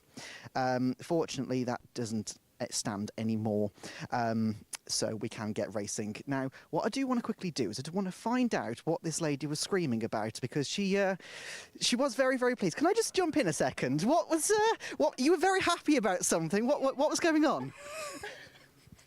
A free race. A free race? Yeah. For what? Luke. Following Formula 3. Oh, Formula 3. Ah, right. Okay. Okay. Formula 3. Is he doing well? Yeah, he's back up there in the championship. Excellent. So very pleased about that then. Yeah. Fantastic. Well, I'll leave you to it and sunbathe in the middle of the pit lane. Why not? We'll carry on. Anyway, so back on Snetterton. So there are 3 different circuit layouts that you can have. So the Snetterton 300 circuit, which is the one that we're racing on this weekend, is 2.9 miles. It has 12 corners, and the current lap record is a 1 minute 39.9 by Felipe Nasr in 2011 in an F3 car. The Snetterton 200 circuit is 2 miles long. It has 8 corners. The current lap record is 1 minute 6.572, and that was done by Chris Dittman in F3 in 2017. Then the Snetterton 100 circuit is the shortest one of the lot. It's just under a mile at 0.98 miles. It has 5 corners. The current lap record is 1 minute 16 by Colin Calder in 2011. The current events that Snetterton hosts, some of the big ones at least, BTCC, British Superbikes, British GT, TCR UK, GB3, and of course 750, which is what we're here for this weekend. Now, we are just about getting to the start of the garages now, which I think these start ones at least, are for the Enduro Championships, which we will see coming up later on. I believe the race starts at 2:30. So what we want to have a quick walk down here, try and talk to some drivers, and also try to get a feel of where they are in the mindset, preparing for the race later on. I do have the grids here somewhere on my phone. If I just bear with me, Johnny, I'm just going to get that. Right, okay. So here we are. So we've got the, trying to see which number this is. This is number 20. So number 20 is in, I can't find it on my phone at all. I can't find it at all. I'm blind, apparently. Never mind. So obviously we've got a nice E46 3 Series here. And it's a Class A car by the looks of it. But yeah, I can't see. Oh, found it. So it's 27th on the grid by Tom Collar and Nick Selby. So if we can just jump in with, oh, they look pretty deep in conversation, so I don't really want to interrupt there. We'll probably leave them to it and we won't interrupt. So, John, if you want to follow me a second. Got some behind you, we've got some E46 Compact as well. So a slightly different regulation car. And these are very, very popular race cars, actually. If we look all down the coupe racing in the UK, you'll see a lot of the E46s. So you've got the 66 and the 316. So if we can just find where these guys are on the grid for later on. We've got 66 here is 23rd on the grid in Class C. So Jonathan Hayes and Paul Sabiani. I don't want to say that wrong. It's a 318 engine in it. So it's attention paddock, tannoy get there. the cars to the assembly area, please, for race 17. Historic Yes, 750 excellent. Formula Right, Series. so we've got the number All cars to the 418 assembly area here. now for race 17. Historic The 418 is Thank you. in 24th on the grid in Class B, with Edward Christie at the wheel. Again, I don't know where the drivers are. Oh, we've got a driver here. Can I just jump in a second with you guys? Sorry, what's your name? Andy Gay. And is you're in the 418, I believe. Yes, that's Yes, right. you are. Yeah. Excellent, excellent. So obviously you've qualified the 24th on the grid. So some improvements that you can obviously do in the race. How are you finding the track, and how are you mentally preparing for the race later on? The track's great. The car seems pretty good. I've not driven it for a couple of years now, so it's a bit of a baptism of fire, just jumping in and going for it. What have you been driving in the meantime? Normally a 328 E36. And so what's the difference really between the 328 and this? Not a great deal. It's just got a bit more power, so just got to be a little bit more careful. And obviously with the temperature today, we've been talking to a lot of drivers, and they're all saying the tyres are going off so quickly compared to before. Is that something that you're trying to think of and trying to set up differently in the preparation for the race later? I'm not sure we're that organised. We'll just go out and have fun and hope for the best, really. Yes. Absolutely. Is it yourself or somebody else that's setting up the car?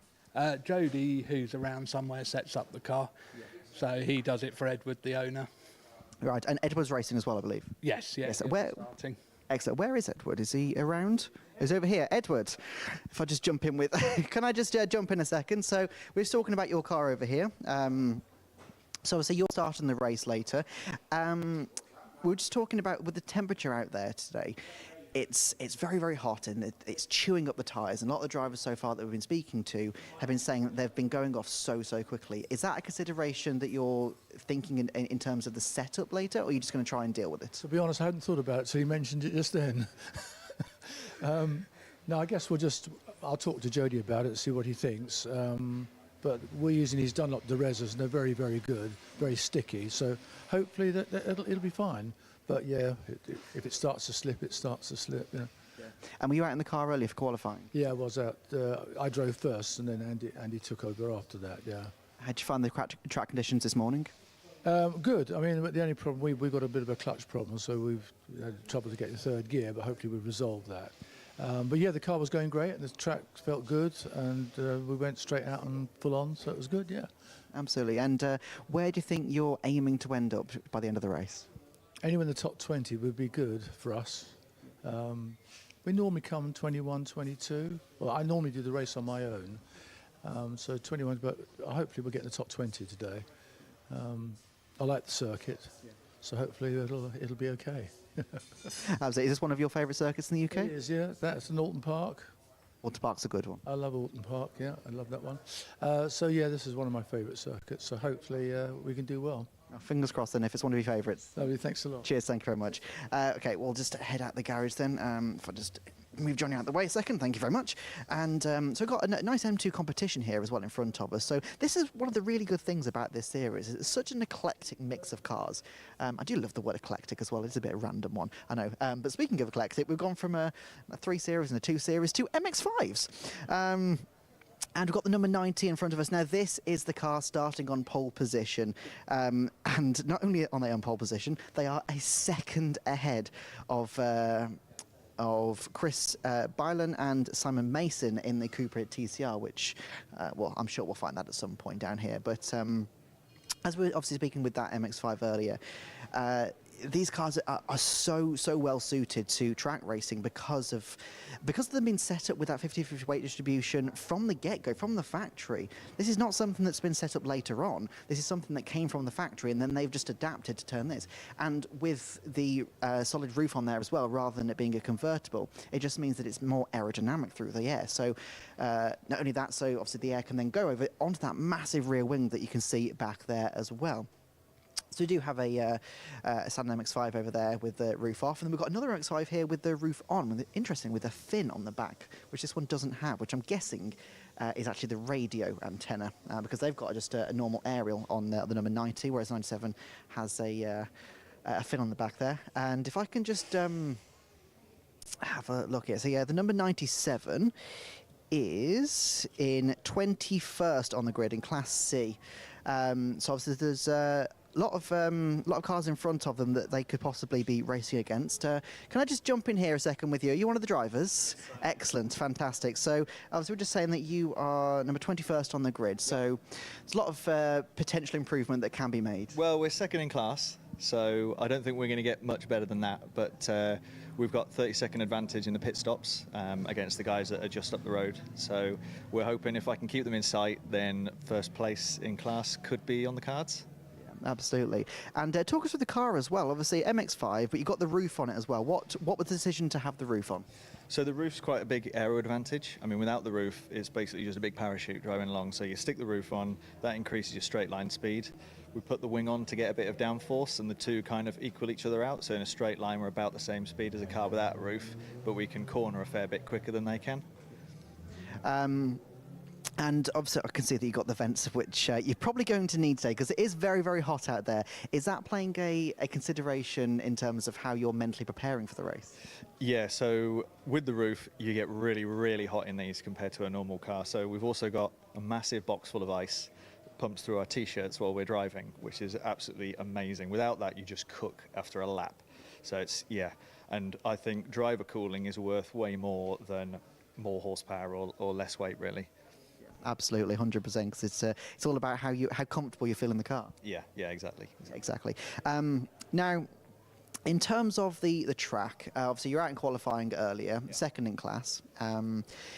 have you done much changes to the setup, or are you quite happy with where it's feeling and you're just going to see how it goes later? Yeah, we're really happy with the balance. So we tested on Friday and we didn't really make any changes there. It's more, we're looking through the data, and where we're finding understeer, we're pretty sure it's kind of driver input that's getting us that rather than setup. So we tried to play some slightly different tunes during qualifying, went a little bit quicker than we did in testing. So we're going to leave the setup as it is and just try and concentrate and make it to the end of the race, really. 2 hours is a long time. You know, if we can not make any mistakes, then a podium's on the cards. Yeah, definitely. Well, good luck for the race then. Thanks very much. Cheers, thank you. So we'll just head out the garage there. So back into the sunshine. It is warm. It is very warm. We've been quite fortunate that we've been able to dip into the air conditioning in the production room, and both Josh and Kieran up in commentary as well. They've had air conditioning in there, whereas we're not quite so fortunate, unfortunately. But at the number 78 here, which is, I'm trying to find it. I'm not very good at this, am I? Number 11. So they are 11th on the grid, 11th in class. So a lot of potential positions to be made and to be gained. Over here we've got the 119, which is Class B in 17th place, which is, what, 4th in class, I believe? I can't see the drivers. Here we go. If I can just jump in here a second, is this one of your cars? Yeah, this is my car. I race it with my teammate Bobby Trundley as of this year, with the help of a lot of different sponsors. Obviously, the two main ones on the bonnet, Nürburgring Tours, Critical Power Installations. That's the man right there, actually. Yeah, we've qualied it in P4 in class, inside row, so we got quite lucky with that start, in my opinion. It saves having to dart across, which this is the first time I've ever started in this. I did a lot of starts last year in the 116 trophy for 750s, but I've not started in this car yet. Left all that work to my teammate. So this is the first time I'm starting the race. I'm quite nervous, so I'm glad I'm on the inside at least. I think P4 in class is P17 overall, so hopefully we can keep that pace for the race, and with a bit of luck we'll be able to get around to collect some silverware this weekend. That'd be a bit of a massive step up from our couple of events last time. We've been literally on the cusp of it for maybe since we started on this car, and every single time we've seemed to have just caught it at the wrong time, fell short, bit of a pit stop error or whatever, and it's kind of put us back just below where we need to be. So with a bit of luck this time, we'll be able to collect some silverware up, which would be the golden result, really. Yeah. Absolutely. Well, talk us through the car as well. So we've got an Audi TT here. Yeah. Is this your car, and how long have you had it for? We got this car literally at the start of this year to race this season. The big dream for me, I've kind of shifted. I started off in the JSCC, and I've shifted towards endurance. I like watching a lot of the WEC, stuff like that. My big dream is to get to Le Mans at some point in my life and be able to race there. How that dream's going is, well, we've gone from JSCC, which is sprint racing, to a BMW 116, which is kind of a step across, a similar power. Into endurance racing as one class, and then this is my first taste of multi-class racing. It's very daunting. You see them, the A classes come up behind your mirror and they're just there. It's insane, but yeah, no, it's good experience for me. So I hope that obviously, I can get there to Le Mans. That would be, incredible. There's only a very select few of very skilled people who get to race there, and I hope I get to be one of them. But yeah, this car, we've bought it with the help of obviously our sponsors, and we also raised a lot of money through this here. This is Names on the Roof. You'll have to pardon the dirt, it's been out for quali. But yeah, this is all the names on the roof. We have some on the other side as well. They donate to buying the car. You can buy a name on the roof of the car for a price.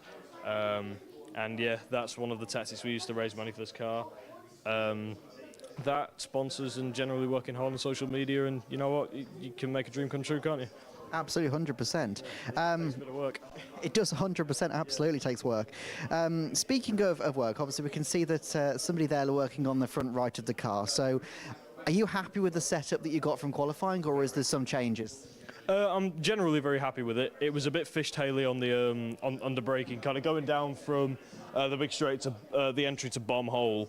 It was really skatey going in, but that was when the tyres were cold, and we've kind of managed to dial a bit of that out. Right now we're just focusing on brakes. We've had a few brake issues running into the season. We've fixed them all now. We've had some ventilation. We're all good.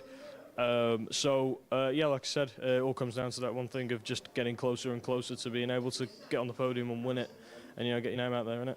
Absolutely. Well, good luck for the race then. Thank you. Thank you. Cheers. Thank you very much for talking with us. Now, we're just going to head out of here a second because we've got about 10 minutes left, and I think we've done maybe a third of the pit lane, so probably to get a bit of a move on. I believe this is the 22 Cupra, which is, oh God, where's 22? 7th place in class, 7th place overall.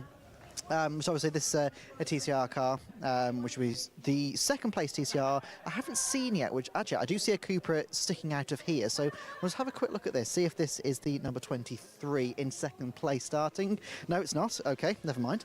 There are a couple in here though. Ooh, Johnny, just stay here a second. Let me just see if I can find which car this is. This is the number 25. I got the 34 over there. Yeah, so these guys, 34 is in 13th place. The 82 is in 10th place. I've just kicked a ratchet. And we've got some wheel tracking doing here, which is quite interesting. This is not how they do it in the garage. This is how they do it at the racetrack. Piece of string, and do you know what? That'll do. That looks fairly straight to me. So they're going to be just looking at toe in by the looks of it, rather than actually doing a full setup in terms of correcting it. It looks like they've gone for a slight toe out setting there. Probably don't want to let the other teams know that, but yeah, slight toe out setting. Then we've got the number 16 Honda Civic here.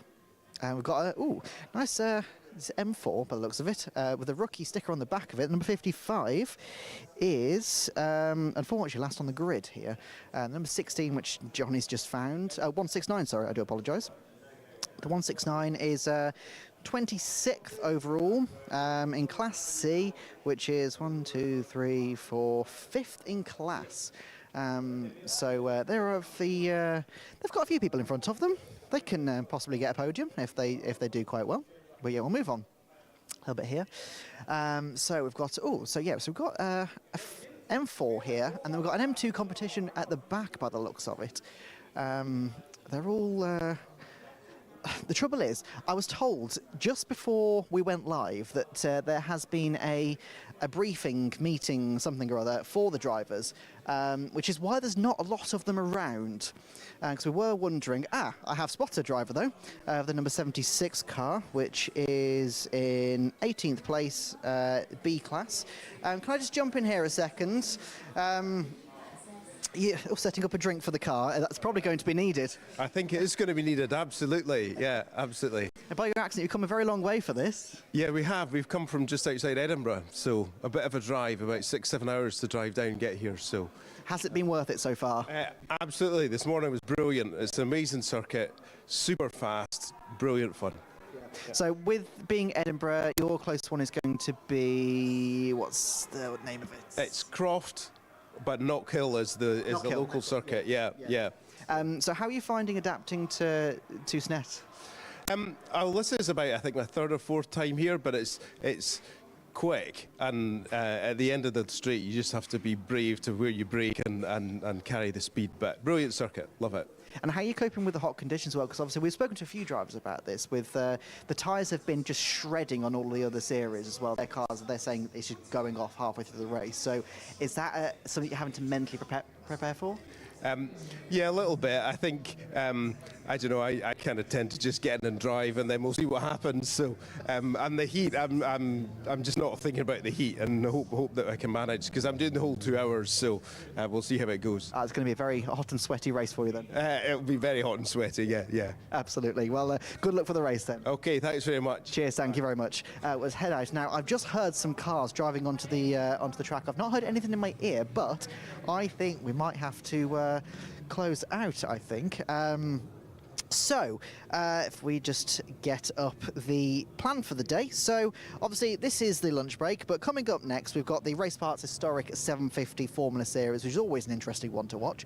We've got the Locost Championship after that. We've got the Enduro race, so all of these guys out after that. They've got a nice 2-hour long endurance race, and this Scottish guy over here, he's got a very, very hot and sweaty race during those 2 hours. The MR2s are out after that.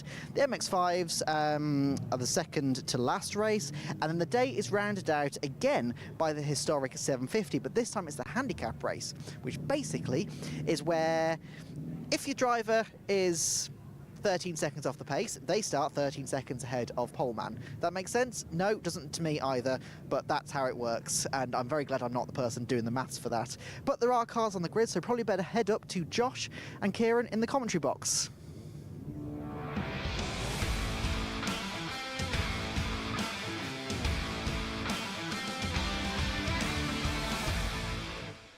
So it is time for the Race Parts Historic 750 Formula Series here at Snetterton for the first of 2 races we have this afternoon, and it is on pole position then, number 29, which is John Village, who is alongside 27 Richard Pryor. On the second row is 31 and 7. 31 is Greg Catton and 7 is Graham Wilson. On the third row, 99 and 18. 99 is David Lewis and 18 Tim Roebuck. On the fourth row, 69 and 26. 69 is Hugo Pickup and 26 is Mike Whitby. On the fifth row is 13 and 11. 13 is Ben Bolt and 11 James Miles. On the sixth row is 5 Michael Harvey and 41 Christopher Jones. On the seventh row, 6 is Richard Verhagen and 22 Charlie Blaine Jones. And on the eighth row, 44 John McDonald and 4 is Richard Long. So the race is about to get underway. 15 minutes and looking forward to this afternoon, Kieran. Yeah, absolutely. Looking forward to it. Absolutely. And of course, this sort of sets up the rest of the day for the historic, as they will of course go racing later on today. The final race of the day being our handicap race, which is always one to stick around for, because in this race, sort of the average race pace is calculated. And then when we get to the end there, Giles Groombridge, who is our handicap, he works out all the handicaps so that eventually all the cars should cross the line at exactly the same time. Takes a lot of maths, takes a lot of work, and as Kieran Mogg said down in the pit lane there, I'm glad I don't have to do that, Josh. No, but Joel's really enjoys doing that. And at Alton Park we had about a dead heat finish pretty much, so we'll see what happens this afternoon. But this is the scratch race, a race that John Village has won twice so far this season. Jörg Schneider, who's not here, the Swiss racer, he won the race at Alton Park. Well, the race about to get underway for the pre-1974 cars. The lights go out then, so John Village versus Richard Pryor on the run up towards Richie's corner. And John Village then in the Village V2 leads the way with Pryor in the DNC, and there's one car, I'm afraid, it hasn't got very far at all, Kieran. John again, 44 has pulled off just on the entrance of the pit lane there, so John will take no further part in this race, unfortunately. So something must have happened right as he got the car started and moving off the grid. So that's really unfortunate there for the number 44 of John McDonald, where his race lasted no more than 50 metres, unfortunately. I wonder how that works out for the handicap, but I suppose you'll have to use the qualifying times at that point. But we've got some good racing here now. The number 69, that's Hugo and Mike Pickup's machine, as they're trying to go down the inside now, going in towards Palmer then. And as we make our way through then, that looks like it's a good lead, a good early lead, I should say, for the number 29 of John Village then. Down in towards Agostini they go. They're battling further behind as well, as drivers do a big lock-up actually for the number 5, and that almost forces the 41 of Christopher Jones to really hang it around the outside. I don't think he really had a choice in that. Michael Harvey's lock-up it was for the number 5 down in towards Agostini there, and it's not a planned move around the outside for Christopher Jones. Sort of looked like that in the car's body language, but he did manage to make the move stick besides that. So this is the first, it'll probably be 6 laps. These cars obviously not as quick, as I say, they're pre-1974 750 Formula cars that run in Class C. Similar cars in Class D, including that Greg Catton car that you've been watching involved in that battle, the Dyson Type 64. And then Class A and B cars are for Austin 7s, Class B the supercharged cars, and Class A the standard cars, and that's where the 750 comes from in 750 Motor Club. But a big moment, I'm afraid, for number 7, so that's Graham Wilson in the Time 3B that had a big moment. The driver from Cheshire, who's been racing now for a few seasons. That was quite a sketchy moment in a car that was previously raced by Anthony Reid at Anglesey for an Autosport magazine feature. So that's a nice thing that you could say about your car, Kieran. Absolutely. future in autosport. Yeah, absolutely. That's what we want to hear, as we're just about to complete the first lap's worth of racing, as I think the drivers are just making it through the final corner at Murray's, and here comes John Village then across the line to complete the first lap's worth of racing, and the lap time on the board is going to be a 2:42.2, but that's of course from a standing start. And I'll tell you something, that number 31, Greg Catton, who's made his way up through the order, up to second place now, and is 1.6 seconds behind, so top three still pretty much 3 seconds separates them at this moment in time, as there's a move being made down the inside going in towards Riches there. That looked potentially to be Ben Bolton, the number 13 down the inside of Riches there. Looks like Greg Catton's going after John Village. So Catton from Bury St Edmunds, not far from Snetterton, sort of 3/4 of an hour or so, going after John Village, a driver from North East Derbyshire, the former European Formula Ford champion, John Village, who run teams in Formula Ford, in Formula Vauxhall, Formula Renault, and up to Formula 3000 and A1GP as well. So John Village, a super experienced motorsport person. And he is very much under pressure then from Greg Catton, who's previously raced Mazda MX5s in Caterhams, but is now in this 1172 Formula Championship car. So it's got a slightly bigger engine than the 750 Formula cars that have the Reliant engines. So therefore it runs in Class D in this new classification for this season, to encourage more cars of similar performance to these historic 750 Formula cars. So things like old Formula Vs are also eligible, and we saw I think one of them out last time out. And I think it's anything up to something like 65 brake horsepower or something like that, so it gives you an idea of the power of these cars. I.e. there's not very much, but they're very enjoyable cars to race, and this is a type of car that John Village raced, the car that he's racing today, that he started his racing career in back in the 1970s.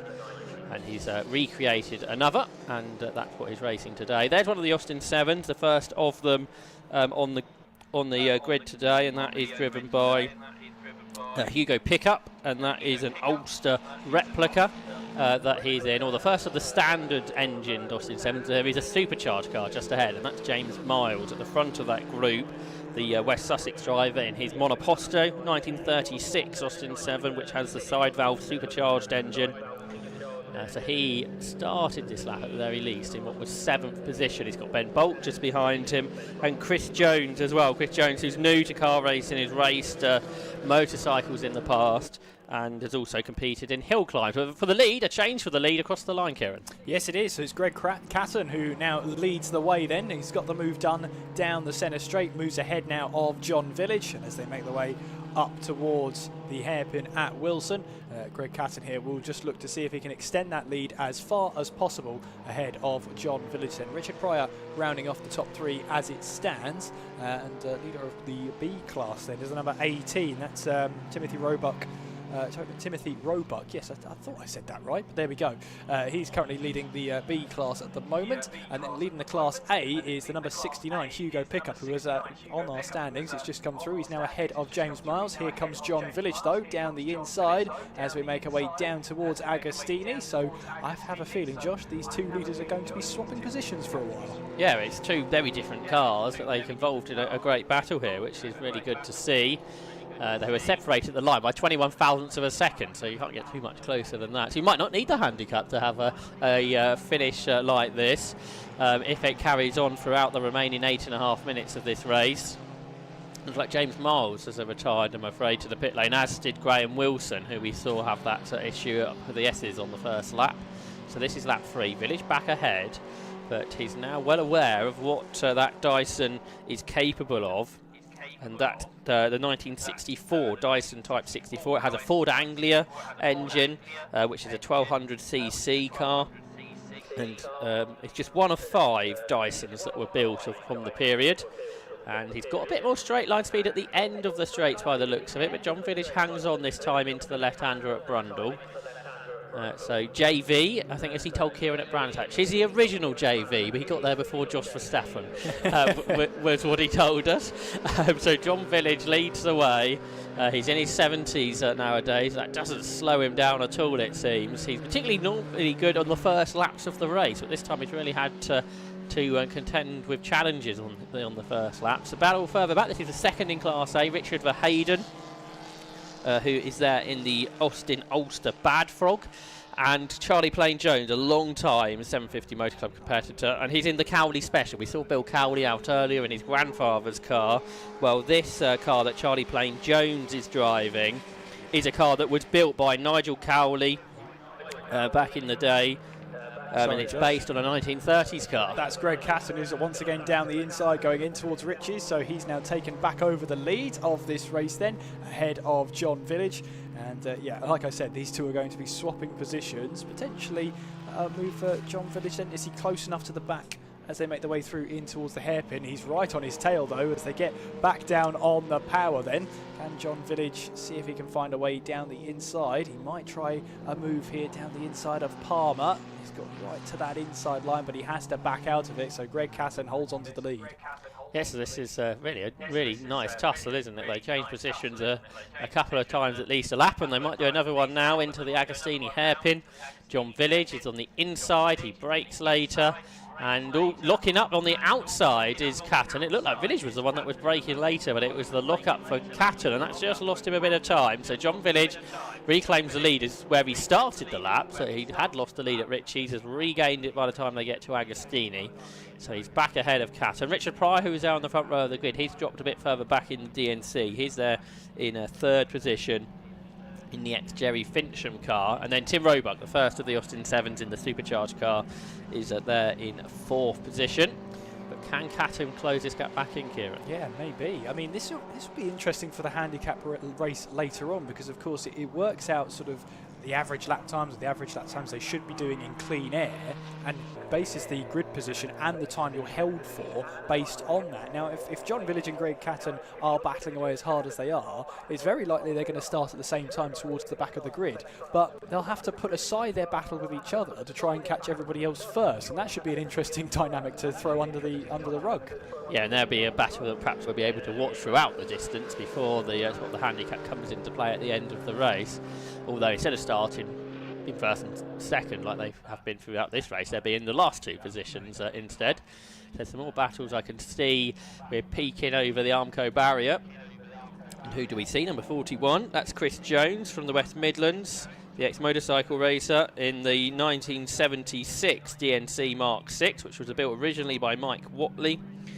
Peter Knight campaigned the car in the 1990 and won the 1998 championship with that car that is being driven today, number 41 by Richard Jones. But just behind them is the Austin 7 Class A leader, Hugo Pickup, in the Ulster replica. And out the window, it's side by side for the lead of the race again, and this time it's Greg Catton that's gone round the outside of John Village to claim the lead, despite the fact that Village got the fastest lap. So by the end of the straight, maybe with the use of the slipstream, Kieran, the passes happened again. Yeah, Greg Catton around the outside of Ritchie's. Yeah, it's a brave one to make a move down there, but he's got the move done. And Greg Catton now leads the way ahead of John Village, and we have just over 4 minutes left of this race. So it comes down to, does John Village want to be ahead after the final corner? Does he want to be the one trying to lead the charge towards the line? I suppose he has to, because Greg Catton, we see, has the better top speed, but John Village is able to get into the slipstream as they both make their run down towards Agostini. Greg Catton defending the inside line then, so John Village might try and focus on the exit to try and get a better exit, which he does. He pulls himself alongside Greg Catton on the left-hand side of the track. He's got a nose ahead, has John Village, going in towards Hamilton, and John Village then takes back the race lead. Yep, so another position change. We should have kept a tally of this, because there's been a lot of them. They're all, I think, competing with Locost for the most overtakes during the course of a race. So John Village back ahead then of Greg Catton. They go into Williams. Fast corner, then they accelerate up the Bentley Straight, where John Village first raced here. I would say, was it the Redditch Straight? It might have been the Norwich Straight when John Village started racing here back in the 1970s, when actually the circuit went much further up alongside the A11 and went on what is nowadays the outside of the circuit venue. But then the track was shortened around that time to a 2-mile layout, which it was for a long time, and then 10 years just over ago, we've got this longer circuit here at Snetterton. But into Coram, Village is on the inside of Catton, and he will go through to lead, or will he, here at Coram Curve, Kieran? I think Greg Catton just around the outside there, able to hang on to that lead then, but John Village is making it very clear then. He's very eager to get the move down the inside there. As I just see underneath us, James Miles is being towed back to the assembly area, or at least the latter stages of it, as John Village then starts the final lap just about ahead, but Greg Catton has the inside line then as we make our way down towards the first turn, and Greg Catton tucks back in going in towards Ritchie's, so John Village leads through the first corner for the first time in a while actually, as he bids to see if he can wrap this up with a victory. And is there a yellow flag here? John Village had his arm out the cockpit. Yes, there's a yellow flag at Wilson. So he's just making sure Greg realised that as well, acknowledging the yellow, and then they will carry on. So we've lost one car from the race recently. There's a driver actually as well, isn't there, just behind the barriers, but that won't affect the last lap of this race too much. So Village and Catton are 18 seconds ahead of Richard Pryor, pretty close to fourth between Tim Roebuck and David Lewis as well. They've just crossed the line. Perhaps we'll catch up on that a little bit later once this battle for the victory has been sorted out.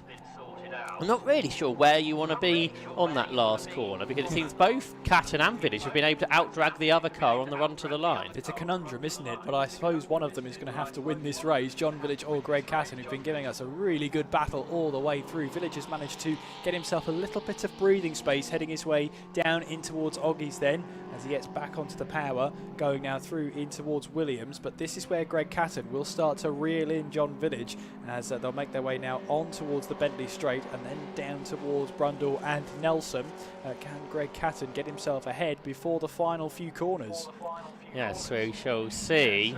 On the previous lap, yeah, they were pretty close under the bridge, and they might well be again. There's another good 4-car battle that's gone past us, so again we'll catch up on that when they come to their final stages. So Catton round the outside of Village through Brundle, and he goes through to the Dyson, the 1172 Formula car, sideways out of the corner ahead of the 750 Formula car.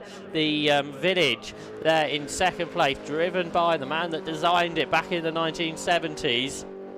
John Village in second. How's he going to find a way through? Well, first he has a look to the outside at Coram. This corner that starts the same as it used to, but then gets much tighter, and it's going to be all about the exit to the final corners, which is Murray's. And Dyson has not had a good turn. He's run out wide, but is that actually going to give him the momentum out of the corner? Because Village had to adjust his line because of it, and we're going to have a drag race to the line. John Village is pulled out of the tow. They're absolutely side by side as they come up to the checkered flag, and John Village has done it.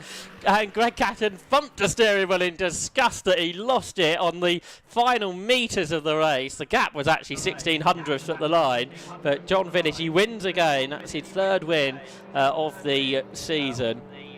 But quite remarkably, he managed to get it done in the last metres of the race. What about the battles further back? Well, this is the dice for 6th position. It features 4 cars, and I think that's Ben Bolt that's just gone past Christopher Jones. Yes, it was, and Christopher Jones looks like he got a little bit wayward going in towards Oggies, because he's been at the head of this pack for quite some time. There's Mike Whitby, who goes now up the inside, so now that's him up into 7th place, as they all make their way through. Hugo Pickup looking to pick up the pieces then as we make our way down the Bentley Straight. But yeah, Ben Bolt has really made his way down the Bentley Straight. But here comes the 41 of Christopher Jones. He'll have to go the long way round of Mike Whitby if he wants to get that move done. Heading their way in towards Brundle now, and then in towards Nelson.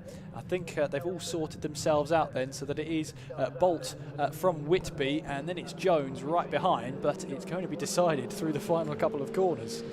So there goes Ben Bolt then in 13. Ben, who's 79 from Warwickshire, started racing back in 1961, would you believe? So he's been racing for more than 60 years. and he's battling for 6th position as they turn their way through Coram Curve. He's got Mike Whitby in there behind him. Mike, who's been racing for a couple of decades as well in Austin 7s and historic 750 Formula cars. Then you've got Chris Jones, who's new to racing this year, so he's so much less experienced than the 2 drivers ahead of him, but he's been enjoying his battle. He's got the novice cross on the back, as you can see. Richard Pryor came home 3rd, Tim Roebuck 4th, David Lewis in 5th, Ben Bolt is 6th, and another drag race to the line for 7th, and Chris Jones takes it by about the same gap as the race winning margin was. Let's have a look then at the results of the historic 750 Formula Series. It was John Village who won by 0.165 of a second from Greg Catt, and Richard Pryor was 3rd and Tim Roebuck 4th. David Lewis took 5th and Ben Bolt was 6th. Christopher Jones was 7th and Mike Whitby 8th. Hugo Pickup won Class A ahead of Michael Harvey, who was a Class C car, who took 10th. Richard Verheyden was 11th ahead of Charlie Plain Jones, and those two are about to finish their race now. Retirement for Richard Long, he was the cause of the yellow. James Miles and Graham Wilson came into the pit lane, and we lost John McDonald as well during the course of that 15-minute race. And as we've made reference to, we have the handicap race at the end of the day, which we will look forward to in about 3.5 hours time or so. We've got lots of racing to come up before that, and I think we can hear that from Kieran Mogg, who will be with our top 3 in just a moment. Well, quite a photo finish there, which is almost John Village, almost unusual, because we've got very accustomed to speaking to you in first position, but you almost weren't. I know, it was a cracking race, and that's what we come for, to have a good race. Absolutely. Now, obviously track conditions, it's quite hot out there. How are you finding it? Well, same as normal. He's making me sweat, though. It's about time somebody did. I know. Brilliant job. How are you feeling ahead of the what's it called? Handicap. That's the one. Thank you. How are you feeling ahead of the handicap later? Okay. Car's all right, so give it a go. No doubt they'll put me a million miles back. And of course, Greg. You'll have someone back there with you this time. So, Greg, you nearly had it. So, just a bit of a wide exit on the last corner, was it? Very nearly. He's just got the legs on me coming out of the slow corners. But we'll have to work on that. It does mean that you get to start in front of him later. Oh, now you tell me. Well, obviously, if you can get in front of a couple of cars and just use them to block him a little bit, you never know. I'll have a word with some of the others to slow him up, yeah. Look, he's won a few too many races. Let's get him. I only lost that by a yard, so that's not bad, I think. Yeah. So you're liking the track, liking the conditions, you feeling comfortable? Yeah, I love this track. Yeah, this is my local track, so I know the way around it, and Dyson performed well for once, yeah. Excellent. Well, good luck for the race later on then. Thanks. Cheers, thank you very much. I'm going to talk to Timothy Roebuck over here. So, Tim, can I just jump in here? Class winner as well. Quite up there. How was the track? How was the race? All going well? Yes, it's hot out there actually. It's really hard work, and I was counting down the laps on using the timer above the start finish, and I came past. Oh, there's 2 more laps, and I just got past on the last lap, and I knew it was the last lap, so I thought I've got to really try and get back in front, and I managed to do it down the Bentley Straight, and hold on to it to the end. Excellent. And with the handicap race later, how are you feeling ahead of it? What is your plan going to be? Actually, I'm not going to do the handicap race, so my best friend, he's going to drive the car in the handicap race for me. So you're chucking him in with the hard race? Yeah, give him a bit of fun. Nothing like a bit of friendship. Anyway, well, good luck for the race later on then. Thank you. Cheers, thank you very much. And we also have Hugo Pickup over there. Unfortunately, they're telling me to cut. I'm really sorry. Congratulations on your class win, though. So we're going to go back up to Josh and Kieran up in the commentary box, which before I think we're going to hear from some sponsors. So see you in a second.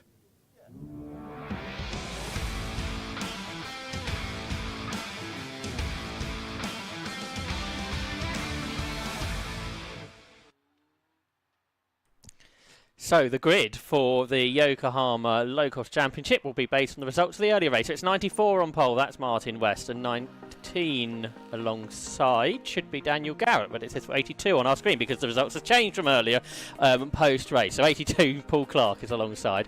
On the second row is 19 Daniel Garrett and 5 Liam, with on row 3 17 Angus Goff and 29 Jeff Peake.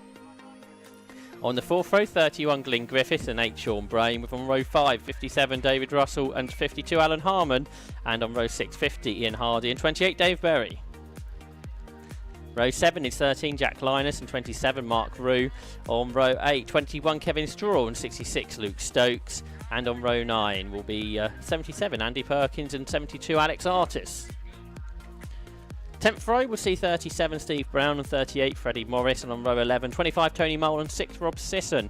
Row 12, that's 20, Bill Ward, and 34, Trevor Faunch.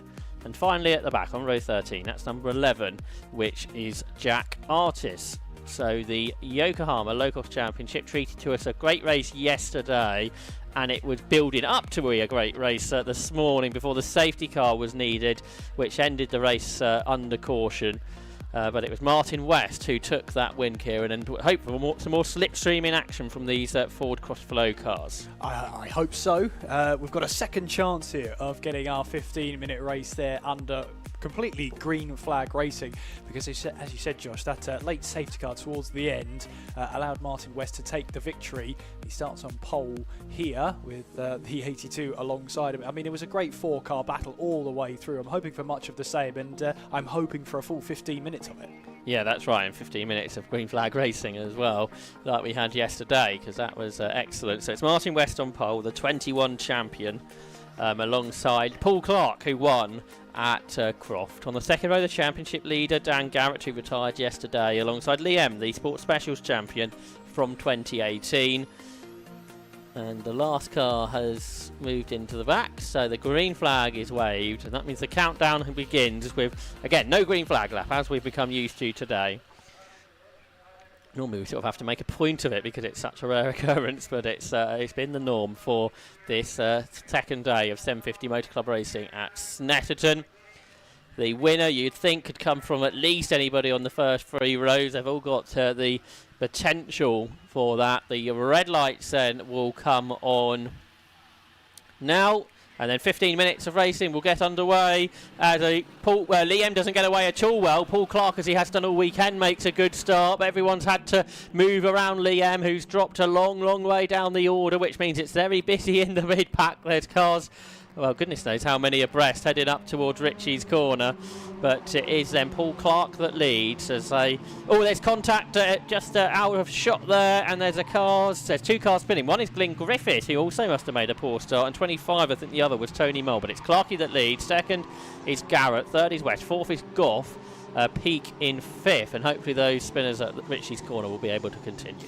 Yeah, as you were saying there, Liam, not a good start at all. He got really bogged down off the start, so he lost a lot of positions there. And as you say, that was sort of a contributing factor to the Constantina effect. But Paul Clark leads the way then as they make their way now down towards Agostini. So good start from Paul Clark as he makes his way in through the lead of the race then.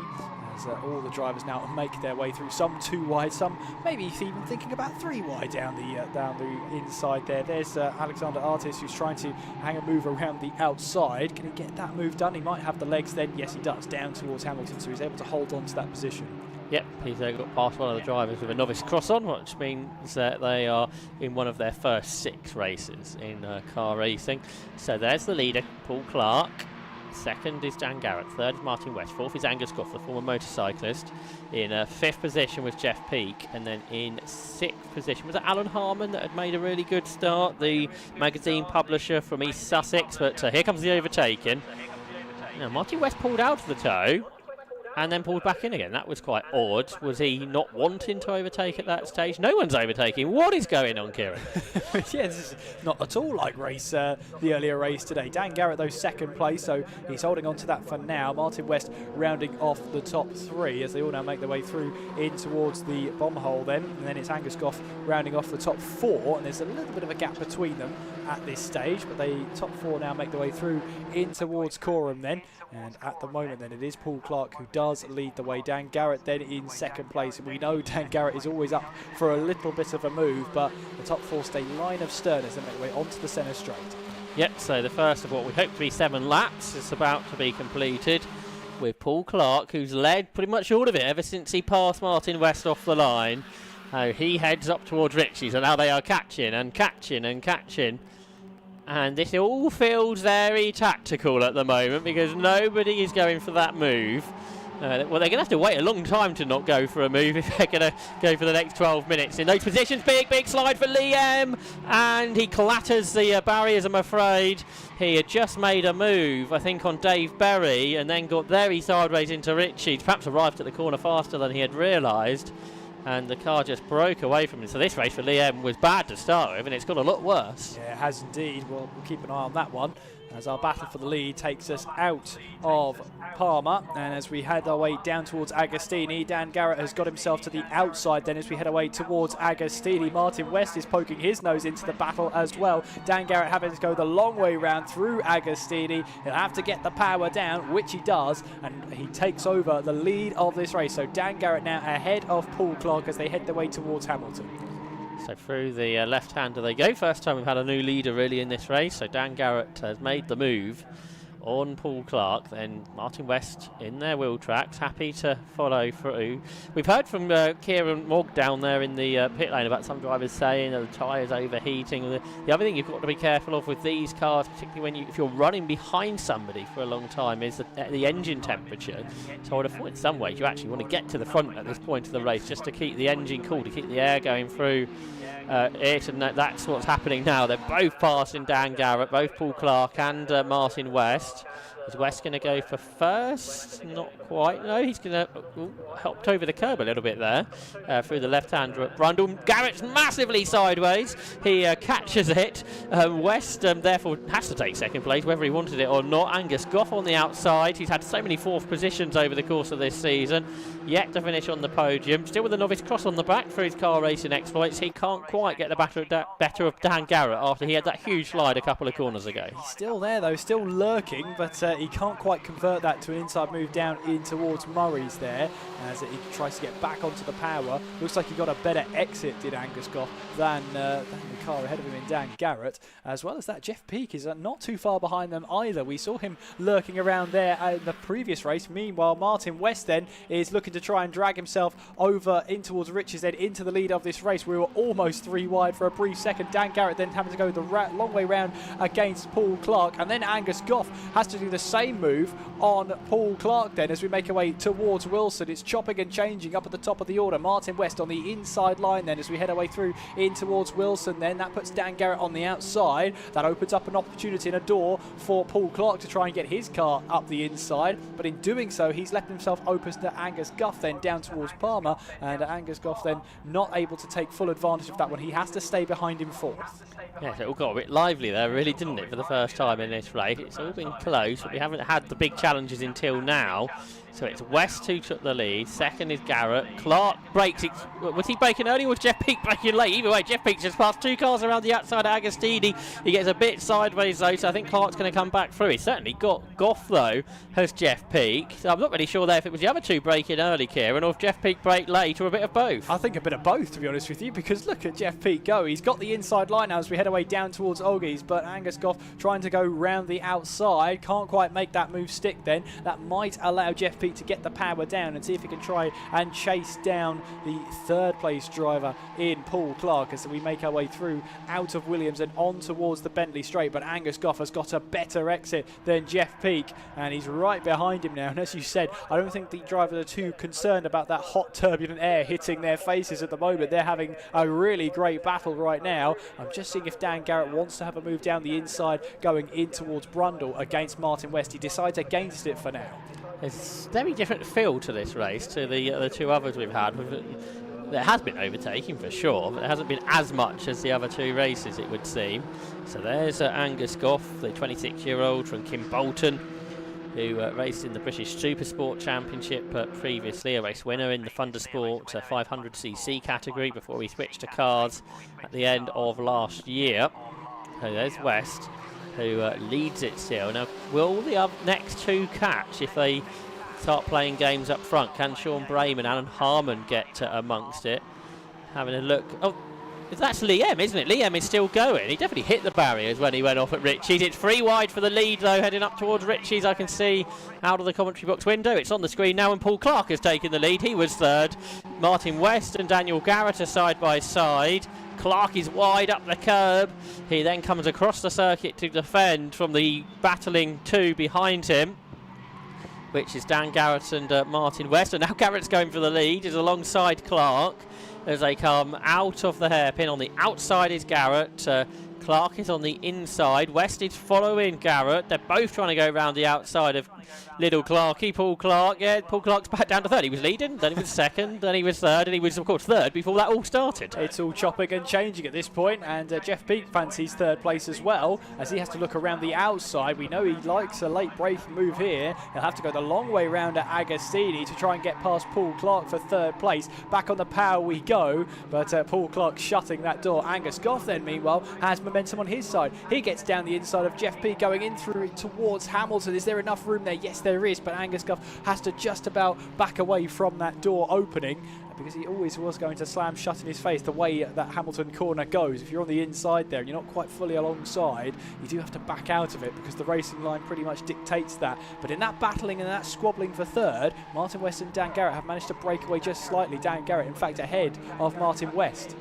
So are they going to work together, or are they going to battle? Well, Garrett defends pretty hard down the Bentley Straight, so Martin West will have to attack, and this might allow those behind to close in. So West reclaims the lead into Brundle ahead of Garrett. So they turn left through Brundle, then they go brake, they go down a gear into Nelson. And then you've got Clark, Peake, Goff, and then a very small gap now to Sean Brame, who was on the podium yesterday. He led yesterday's race. He led with about 100 metres to go, but he only finished in third position. But can he join in on this battle, which should still have 3 further laps to go at the end of this? So through Coram they go. There's Martin West, the only previous champion on the grid from 2021. Then Garrett behind. Then Paul Clark, who's just trying to work out how to get back on terms with the two ahead. Then you've got Jeff Peake and Angus Goff in his wheel tracks as well, as he come up across the line. Peake already alongside Clark by the time they get to the start and finish line, the timing line.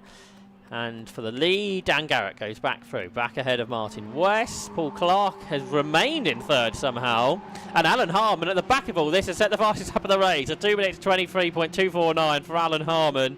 And if he holds on to that, I'm sure that'll be quite a pleasing little fact for his race. I'm sure it will be, and Sean Brame here is looking to try and see if he can find a way past Jeff Peake as he makes his way through for 5th place. Not quite there though, and I think Sean Brame will have to back out as they head their way down towards Palmer, which he does, so he has to stay behind Jeff Peake at this moment in time. But really good stuff to see. At least 4 or 5 cars battling away for the last place on the podium as we head away down towards Agostini, watching on the 3rd place battle. Once again, Jeff Peake up the inside, slight lock up, but he's able to stop the car in time. Angus Goff then up into 3rd place with Jeff Peake now into 4th and Paul Clark down to 5th. But for how long? You have to wonder. Indeed. Can Angus Goff get that podium? He's in 3rd position then, as you described there. But this battle, is that allowing the top 2 to have their own battle? And then it's going to get really tactical between Martin West and Dan Garrett on the final lap. Because we saw yesterday, and we've seen in this race, if you lead out of Murray's, you don't necessarily cross the line first. And they're side by side. Big jink out of the toe for Martin West. He goes through. Dan Garrett's really not too fussed about that at this stage. Obviously, for the earlier race as well, it proved being in front is important in case there is a caution period, and that's how Martin West won race 2 of the weekend. So he turns into Nelson. Dan Garrett certainly seems to slide around a bit more. There is a big gap, really, though, developed between them and Angus Goff, who is 3rd. Jeff Peake, who's 4th. Paul Clark, who's 5th. And then Sean Brame and Alan Harmon. But they're side by side for the lead. Martin West goes around the outside of Dan Garrett to remain in the lead. So Garrett had a look. Now I wonder if they're going to slow up like we saw yesterday, Kieran, or if they're going to keep pushing on to try and keep those other cars not to be able to catch. Yeah, absolutely. As Martin West then, will he still lead them then as we make our way across the line then, but Dan Garrett is right behind him, pulls to the left-hand side of the track then as we make our way up towards Riches. They're going to run side by side. The battle for 3rd continues on as well. Dan Garrett takes over the lead of this race then. Meanwhile, Angus Goff trying to go up the inside here. He gets himself ahead of Paul Clark then. But as we make our way through, Sean Brame now fancies his chances. He's got now ahead of Paul Clark as we make our way up towards Wilson. Yep, so into the hairpin they go. It's that 3rd place battle, about a second and a half away from the leaders, so they're not out of this yet. Liam back into the top 10, remarkably. We thought he might be out of the race. His progress continues in the battles further behind. But hard to take our eyes off of these top 7 cars, which is led once more by Daniel Garrett on what should be the penultimate lap. Martin West there in second. Then you've got Angus Goff back into third place then, so back ahead of Jeff Peake once more. And Sean Brain, Paul Clark, who's dropped further back in that train, is 6th.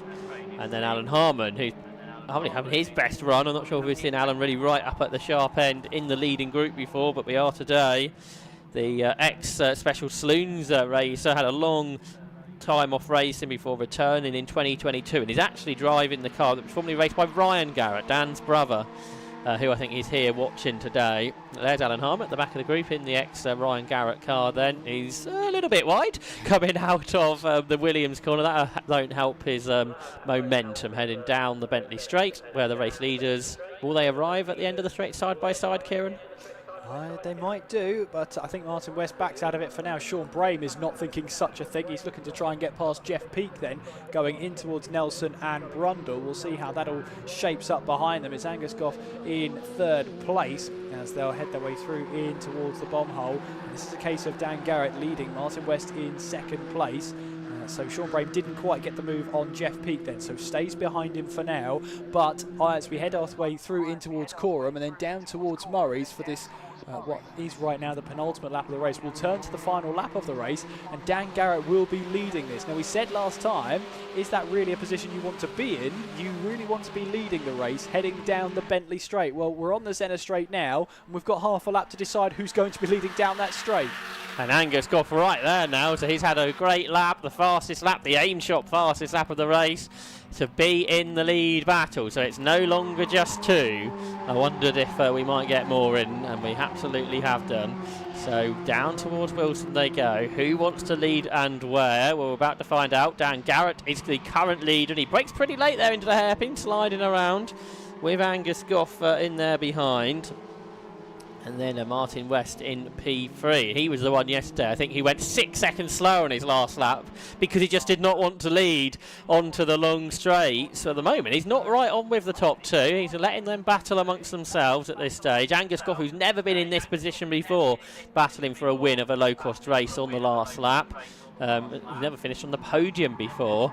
Dan Garrett, the championship leader, well, he continues to lead the race with Martin West there in third. Sean Brame is almost there. Can Sean Brame do the opposite to yesterday and come through on this last lap? Oh, we'll have to wait and see. They'll head their way through in towards Hamilton now with Dan Garrett leading the way. Angus Goff, though, is in a great position as he makes his way through in towards Oggies. He's got to get this next corner right through in towards Williams now and carry that good momentum through. Otherwise, he might be at the mercy of Martin West there. Through Williams they go then and on towards the Bentley Straight, and Dan Garrett will be leading them, but Angus Goff has not got a good exit out of Williams, and here goes Martin West then to the left hand side of the track. He will swoop his way through and try and take second place. He's on the inside though, but Angus Goff is coming back. There's slippery surface flags out all the way down the back straight, so it could be a little bit tricky the end of this race, and perhaps that's why Angus Goff made a mistake at the previous corner and run wide. Martin West has gone round the outside of him. Garrett sliding around. They're all sliding around, so it might be a slightly different end to this race than what we were anticipating. Has Dan Garrett done enough? Martin West has got to be super committed through the final couple of corners if he's going to get there, but it might have just cost him. He wasn't right there on that opening part of the lap, and then a small mistake from Angus Goff that just allowed Dan Garrett to get away, but West was closer. That's because he went way too fast into the last corner, totally crossed up. So Dan Garrett's going to win again in the Locost Championship. It's his first win of the weekend, it's his 4th win of the season. He's delighted with that. Martin West is second, Angus Goff is third, Sean Brame is 4th. 5th was Jeff Peake and Paul Clark was 6th. Alan Harmon dropped away in the end. He comes home 7th. Good result nevertheless. And then we wait. And then we wait some more. And then we wait some more. And then there's some more cars. For 8th position, there's a 3-car battle. And Lee M's come out on top of it. He has passed both Daniel Russell and Ian Hardy towards the end of the race. There's more battles though all the way through the pack, including Kevin Straw there. Kev Straw from Leeds. Who's in his, as many people are, in his own built and prepared car, and he's got a side-by-side battle to the finish. who finished just ahead of Jack Linus, who struggled this weekend, and Alex Artis as well. But a great low-cost race, and obviously someone with a bit of an issue at the end. Rob Sisson pitted, and we lost Andy Perkins too, and I think perhaps one of those two may have dropped a bit of fluid.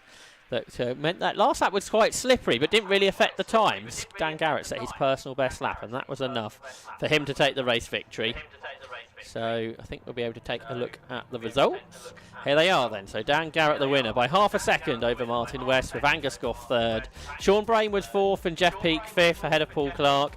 Alan Harmon, Liam, Daniel Russell and Ian Hardy completed the top 10. David Berry just outside ahead of Freddie Morris and Glyn Griffiths, who was, I think, off at 1 point. 14th was Kevin Straw, 15th was Jack Linus, and Alex Sanders Artis, Luke Stokes, Steve Brown, Trevor Faunch, Tony Mull were all finishers. And as I said earlier, we lost Andy Perkins, Rob Sisson and Mark Rue during the course of that race. Locost will continue at Cadwell Park in 4 weeks' time before heading to Brands Hatch and Mallory Park to complete the 2024 Yokohama Low-Cost Championship. And the race winners have already headed into Parc Ferme. And we will hear from Kieran Mogg, we are race winner, Dan Garrett. Welcome down to the pit lane, where he's just nearly rolled down the hill into the barrier, because there's a slight incline here, and the car's just nearly rolled into the barrier. But never mind, he stopped it and managed to collect himself. We're going to talk to our winner, Dan Garrett. Dan, we spoke earlier, and obviously you were gunning for the win earlier. You got it, but not without a fight. To be honest, I've lost my voice. I didn't think I was going to get that. Jesus Christ. What a way to finish a weekend. Oh my God. And for the thanks of everybody in pits and everyone else. God, I was shouting for that one. It sounds like your voice has properly started going. It's gone. Oh, that'll shut me up for once. Well, some people will be quite pleased about that, but with an interview probably needs you to talk. But yeah, so a great way to end off the weekend. Is any sponsors you'd like to take particular thanks to? I just thanks to my brothers, everyone, my girlfriend, absolutely everyone who's helped me along the way, because all full weekend, and to finish it like that, we've had engines in and out and gearboxes in and out, and all nighters. Yeah, it's just finally paid off. And what a race! What a race! It was a fantastic race to watch, and you've extended championship lead as well. Oh, that'll do. That'll do. Congratulations on the win. So we'll speak to Martin next. Now, you nearly rolled the car into the barrier, but fortunately you didn't. But it was quite a bit of fun, but quite an interesting race, quite a hard-fought race. Yeah, I thought it was just going to be me and Dan. Once we eventually got going, it was a good battle at the start with everyone. Then I think there was a bit of close battling behind, so me and Dan got away. But then the usual story, last lap board comes out, I want lead and Dan want lead, and we slowed down so much. He caught us up, and then it was like, oh, here we go again. I thought I'd timed it right, because I got past him in a second, that's where I wanted to be. And then I made a bit too over keen on the last corner, shall we say. But yeah, it didn't go on the wall, so we're going home in one piece. It's all right. Still finished second. So it did go on the wall on the track. Yeah, that's all right, isn't it? Absolutely. Well, congratulations on the second. Cheers. And we'll speak to Angus as well. Angus, proper ding-dong batter with these guys as well. Third place. Good way to end the weekend? Yeah, weekend went well. Qualifying wasn't good. That's just what put me back all weekend, really. So first race this morning up to fifth gave me a fighting chance off the starts. It's so hard out there to predict what's going to happen. You've got to be in the right place, right time, and put good laps together. So great last few laps with these boys. So. Absolutely. And this race has been quite an interesting one, because we've been talking all day about tyre conditions because of the weather and the heat and everything, but it's actually got quite cooler from when the race started. Did you notice any difference? I didn't notice, but all weekend we've had the car set up to work well in the hot greasy. So as you might not have noticed, but end of both races, yesterday and this morning, we actually maintained our pace, whereas everyone dropped off. So I think setting it up like that worked for us today. Absolutely. Well, congratulations on the third place then. Thank you. Cheers, thank you. Now, we've got the Enduros coming up next. We can see them just pulling up onto the grid just down there. But before we get into that, we've got a quick ad break, and then we're back for the Enduros.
So we now look forward to the 2-hour Tigua Club Enduro Championship race. It's the third round of the 2024 season. It's a huge grid, as we've come to expect from the championship. So let's have a look at how they will start. On pole position, number 90, Alan Henderson, will start the Mazda MX5 that he shares with Daniel Irving. Alongside, in number 23, is Chris Byalon in the first of the Cupra, and he shares with Simon Mason. On row 2, number 1, the Brands Hatch winner, Scott Parkin in his Audi TT, will start alongside Joel Oswick in the BMW M3 he shares with James Collins. On row 3 is number 18, the Cupra of Simon Major, who shares with Justin Middleton. Alongside 444, another Cupra, Alan Blenko, the former British touring car driver, shares with Claire Norman. On row 4 is number 69. That is Matthew Hampson in the BMW M2, and he is alongside 25, Darren Ball in the Cupra. On the 5th row, number 82 is Alok Inyungar in his Cupra, and he shares with Ben Williams, starting alongside number 78. That's Matthew Stockford, the former Paralympian, in his Audi RS3 that he shares with Alan James. And on row 6, number 10, that's Rob Fenix, BMW M2, that he shares with Andrew Shepherd, alongside 22. That's Luke Browse, who races with Paul Browse in their Seat. Row 7 is number 34, that's Gregory Saunders in his Cupra, alongside the Class B pole sitter, number 8. That will be Chris Webster's Janetta G40 he shares with Matthew Tidmarsh. Row 8, number 83, the first of the Clubman Cup cars will be William Puttergill's Honda Civic that he shares with former Stock Hatch champion Ryan Bensley, alongside 51, the Class B Championship leader Jonathan Packer in his Volkswagen Golf. And on row 9, 119, is Sandro Ballesteros in the Audi TT. He shares with former British GT driver Bobby Trundley. 76 is alongside, that's Michael Downey in his Porsche Boxster. Row 10, 168 is Simon Glenn. He shares with David Embry in their BMW M235i. And alongside number 195 there, the championship leaders and the Class C pole sitters. Sam Dennis will start the Honda Civic he shares with Ash Moore. And on row 11, number 97, the Mazda MX5 of David Connell. He shares with Alex Wilkinson Hughes, and they start alongside 183. That'll be Edward Cook, who starts the Volkswagen Siroccos he shares with Stephen Cook. Row 12, number 66, is the car of Johnny Hayes, the BMW he shares with Paul Sabiani, and 481 is alongside the BMW M3 of Ed Christie he shares with Andy Gay. Row 13, that's 333, the Mazda MX5 of Michael Hooper, and Mike Hooper shares with Thomas Stedman. Alongside 169, that's Matthew Simonite's Mazda MX5 that he shares with James Mansell. Row 14 is number 20, that's Nick Salby's BMW M3 that he shares with former Locost multiple race winner Tom Collar. Alongside is 16, that'll be Matthew Stenning in the Honda Civic he shares with John Peerless. Row 15, 171 will be Semel Osman in his BMW M3 he shares with Senna Osman. Alongside, I think the only other starter we're expecting, 316, that is Ivor Mayers, who will start his BMW Compact he shares with Cameron Reid. After a couple of cars withdrew, we've lost a Mazda MX-5 of the Sparrows, and we've lost the BMW M4 of Paul Simerson and Richard Stanton. So it's a big grid as always for the Tigua Club Enduro Championship. This is a 2-hour race where there will be a mandatory pit stop where everyone will have to stop for at least 3 minutes to refuel and change drivers should that be necessary, and that will come between 30 minutes and 105 minutes.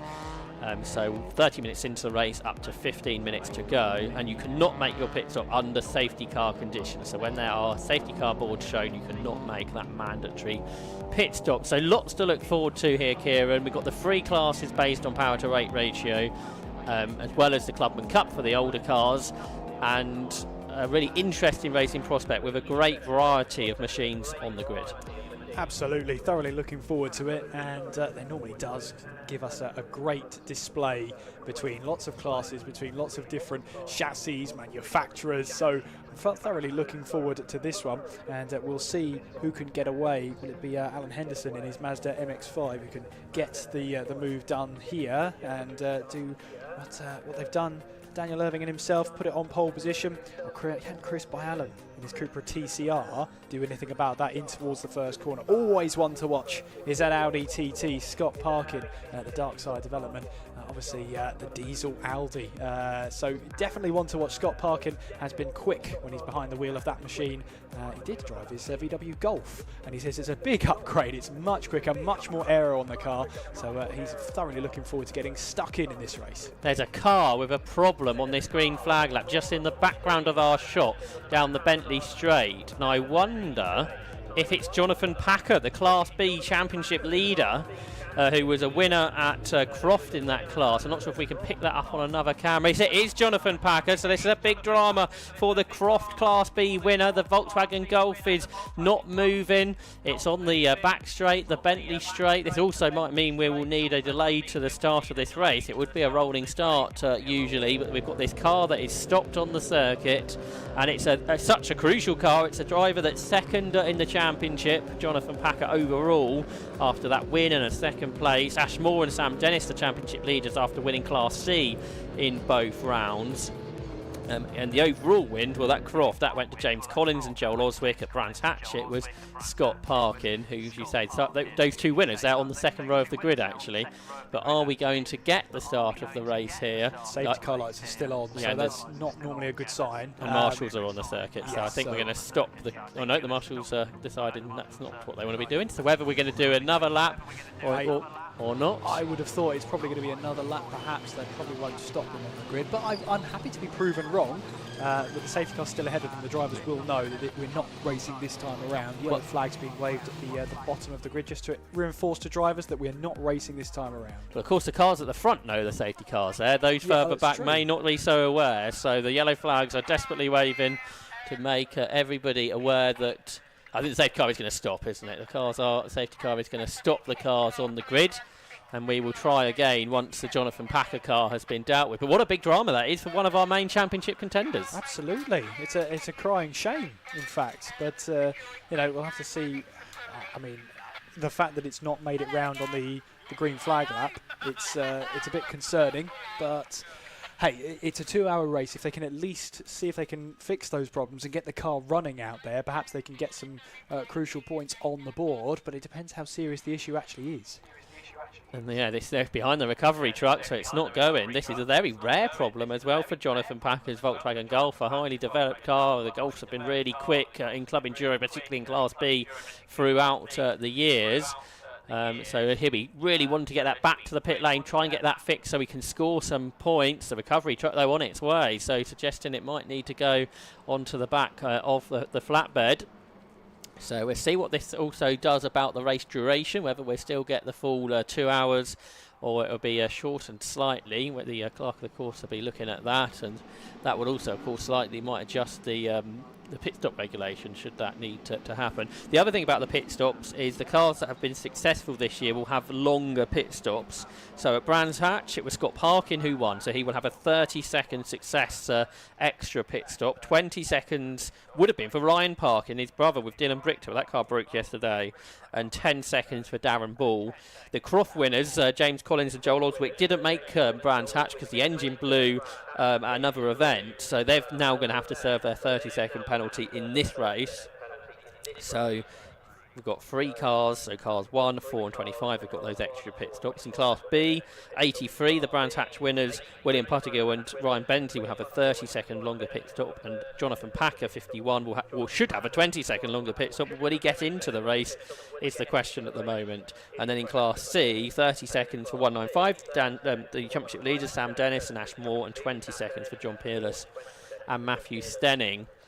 But you really do have to wonder whether Jonathan Packer will complete any laps. That's him out of the car, I think. Yeah, so that's not great news for Jonathan Packer, as the car's not going any further. And if it does need to be put onto the back of the flatbed lorry, that's never a good sign, as the fact that the car can't be moved away, can't be dragged away either, because I'm sure they would have tried to have towed that first and foremost to try and get it out of there. But it might have been such a car failure that it's actually locked up. You can't actually drag it anywhere, so it'll need to go onto the back of the flatbed lorry. And we'll keep an eye on it and see perhaps a late appearance from Jonathan Packer later on in this race, but normally if you have an issue at the start of this race, it's very, very, well, you don't normally get to see it ever again in this race. Yeah, so we'll find that out in a moment. But while this delay is going on, we'll be back in just a moment's time.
The recovery continues here at Snetterton on Jonathan Packer's Volkswagen Golf, which has broken with seemingly quite a terminal way on the green flag lap for round 3 of the Tegewa Club Enduro Champion. Jonathan Packer watches on. He jumps into the back of, or not the back, into the passenger door of the J.S. Holmes flatbed, and whether we see that car again, we will see, but that is one for Kieran Mogg down there in the pit lane to investigate before the race has even got underway, to see if we know the cause of the problem on Jonathan Packer's car. Now the car is on the back of the flatbed, that will be able to pull away, and then we'll head back to the pit lane, so we can start to look forward once more to the start of the race, which isn't too far away. So a big thank you to our marshals here at Snetterton for being a vital part of this race weekend, and when there are problems, they help us continue the meeting on as efficiently as possible. And if you're here at Snetterton, or if you're watching at home on the 750 Motor Club TV or on Alpha Live's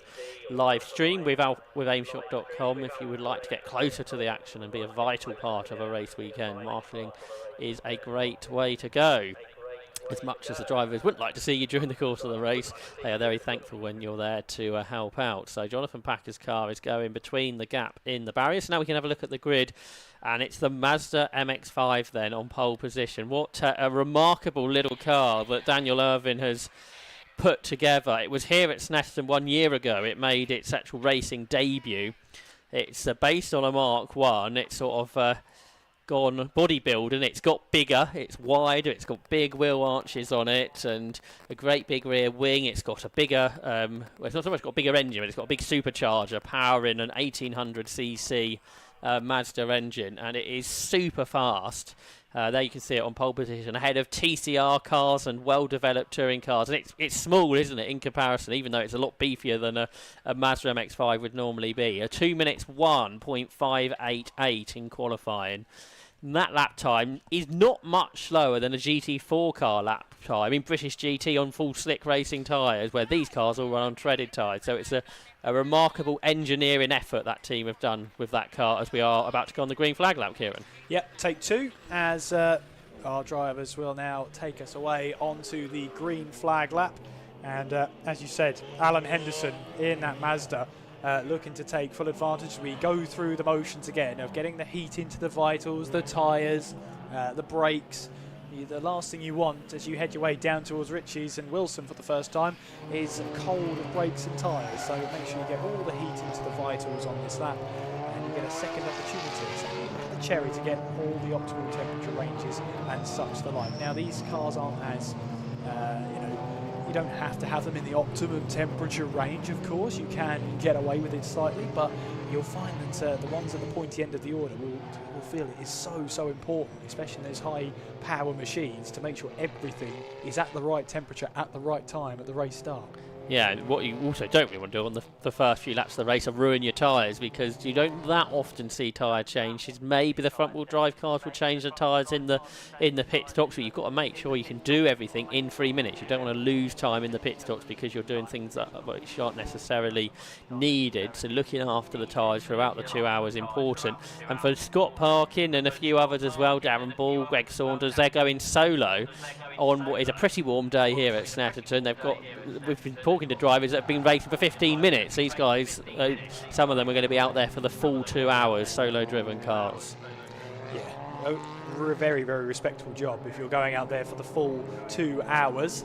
Of course, at that point, is it a case we get to see some runarounds, or do they get to stay in their cars? If they're refuelling, which they probably will need to, they will have to get out of the cars while the refuelling is going on, but they don't need to run around or anything. They just need to go into this. I love a good old-fashioned run around the car as the driver change, instead if you're a single driver. Some people, they will double up as the refueler or will be on the fire extinguisher, so instead of actually thinking about getting back in the car, they will be part of the pit stops in this clubman's endurance category, and I'm sure pick up some of that with our roaming camera down there in the pit lane, and we're trying to catch up with some drivers as well and the stories that happen throughout this 2 hour endurance race. Sometimes we've had a 3 hour here at Snetterton, but back to the traditional club enduro length of 2 hours for this season's Snetterton round.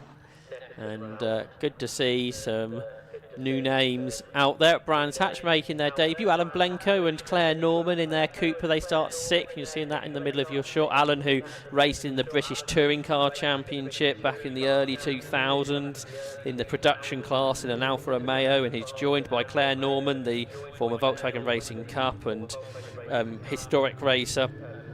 So good to have them out in Club Enduro for the first time this season. They made their debut, as I say, on the Grand Prix circuit at Brands Hatch. Greg Saunders, he makes his debut today, the former Ford Focus racer. He's out there in his Cupra. And as I say, we've got this big range of cars, and it's Greg Saunders just mentioned he was off the track there, wasn't he? I'm not quite sure what was going on there. I only just saw the end of it. So he won't really have time to retake his spot. But you've got the Class C cars there that feature the BMWs, the Hondas, and the Mazda's MX5s, the standard ones rather than the highly modified one at the front. So it's absolutely brilliant mix in 3 competitive classes. And distinct classes as well, thanks to that power to weight ratio. So we've got all the A-class cars at the front, the B-class cars in the middle, and then the C's at the back. And we're keeping an eye on all 3 classes then in the UK's most competitive production sports and saloons endurance series. That is the 750 Motor Club Tiguewa Club Enduro Championship, and 2 hours are on the clock then. And round 3 of the 2024 Tiguewa Club Enduro Championship will start in great 2x2 formation. The red lights are on, the lights go out in a moment for this rolling start. On this start, which gets underway now then, and it's a good start from the second row from Joel Oswick, who draws up alongside. Not such a good start for Chris Byallen, that's dropped behind those second row cars. So it's Dallin Henderson that leads. Second is Parkin in the Audi. There's Blenko, who's side by side with Simon Major, the 2 third row starters. Down into the hairpin then they go for the first time of asking. It's the Mazda ahead of the Audi, ahead of the BMW. Then the front wheel drive Seat's come up next. Major up alongside Byalon. These two had a battle yesterday in the road sports race. And you've got Alan Blenko having a look to the inside, but he can't quite make that. Great to have him back racing again this year. Darren Ball is there in 7th. A very good start from Matthew Stockford, the Class A Championship leader, due to a consistent first 2 rounds in the Audi. They're in 8th. And then the rest of the field flow their way down towards the hairpin for the first time. It looks like William Puttergill's taken the lead in Class B there in 83 in the Civic. Sandro Ballesteros has followed him through ahead of the poleman Chris Webster. So the cars then make their way down towards the left-hander at Hamilton after that good start, and a nice clean start as well for the Tiguewa Club Enduro Championship here at Snetterton. And they're working their way around this 3-mile circuit, trying to get into a rhythm early on in this distance. There's one of the front runners in Class C. That is Dave Connell that starts the Mazda MX5 Mark III, but it's an MX5 of a rather different kind out front, with Alan Henderson leading the way. I think for the first time we've seen this car lead a racing club Enduro. They got pole at Silverstone last year, but in the wet they fell away pretty much immediately. But they're leading, and actually, if anything, Alan Henderson pulling away from last year's champion Scott Parkin. Yeah, absolutely. Well, Chris Byallen, you said there, not a great start, down to 4th place, but we still have a good stretch to make up that lost ground for Chris Byallen as they now make their way through in towards Murray's, then out of the final corner and back onto the centre straight. A really good launch there from Joel Oswick, though. Really got himself alongside, almost trying to make it 3 wide at some point on the lap there, down towards the first corner at Ritchie's, and got himself up into 3rd place. And Scott Parkin taking 2nd place away as well, as looking back there, that looks like the 22. That's Luke Browse, who's looking for a move up the inside of Ritchie's, and he's got that move done. And the Class B leaders are right together. Chris Webster's got back ahead of Ballesteros. There's Ballesteros has dropped to 3rd, but just ahead of them, William Puttergill is coming very much under pressure from Chris Webster, who didn't make the best of starts, but that 2.5 litre Duratec powered Ginetta G40 is very much getting on with things now and going after the class leader. And with their main championship rival within Class B, Jonathan Packer, out seemingly early on, this is a good opportunity for Chris Webster and Matthew Tidmarsh there in the little Ginetta in 2nd in class to try and make progress. Class C, Dave Connell got to the front of that. He got ahead of Sam Dennis then at the start, and that should be a race-long battle to keep an eye on as well. There's Greg Saunders, who had that moment on the green flag lap. He's made good progress since. He has indeed. I believe that was Sandro Ballesteros. He's just got up the inside of, which it is. And so he moves himself up the order, up a position. And as you say, recovering from that little bit of an off on the formation lap, the 2nd formation lap, we should say, before we got ourselves going. But Ballesteros then will be trying to just make sure he keeps that 168 behind. I apologise, it's Salman Glenn right behind, and making their way through in towards Williams now, and back onto the power. They will go down the Bentley straight. Is there a way that Simon Glenn can close onto the back of the Audi? Meanwhile then, we've got Chris Webster then looking for an outside move then as we head away down towards Brundle. He's got that move done on the Civic, then moves himself up a position there, and I think that was for 13th overall, but it was for the Class B lead. And the Class C leaders are side by side as well, so the classes is really competitive today. Sam Dennis was having a look around the outside of Dave Connell, but Connell hangs on then in the Mazda MX5, the 2-litre Super Cup engined MX5, then ahead of Sam Dennis in the Motion Motorsport Honda Civic, but the Class B leaders are still together. They were a little bit in Class A traffic too with Rob Fenix, BMW, so they're side by side now as William Buttergill tries to come back alongside. They've got Greg Saunders who splits them through the middle on the way up towards Ritchie's corner, obviously with that more power being a Class A car, but can Buttergill get back ahead of Chris Webster here into Ritchie's corner? He cannot, so the Ginetta stays ahead, so it's still Chris Webster who leads Class B after making that move that Kieran described down the Bentley Straight on lap 2 then, so it's the Ginetta back ahead. Always a bit sketchy when you go 3 wide down the centre straight there, but they all manage to negotiate their way through very, very well indeed. David Connell in the number 97 running very deep in towards Wilson there. That allows the 195. That's Sam Dennis in the Civic there to try and get alongside, and just behind them trying to make their way through. I think it's that's a VW there. I couldn't work out who that was though. I think that's Edward Cook's Sirocco. Yeah, you're right. He's a Class B car. The other two are battling for the Class C lead. So we saw the Class B leaders side by side. The Class C leaders are side by side now as the Motion Motorsport Civic goes up the inside and Sam Dennis reclaims the lead then from Dave Connell. And now they've got the Sirocco of Edward Cook getting involved in that as well as they go up towards Ritchie's, and he splits the Class C cars awkwardly for Dave Connell. I'm sure that isn't really what Dave was looking for, the West Midlands driver, the former MSVT Track Day Championship class champion, now moving up into Club Enduro, and just lost touch then with Sam Dennis, the championship leader, the double winner this season in Class C with Ashmore.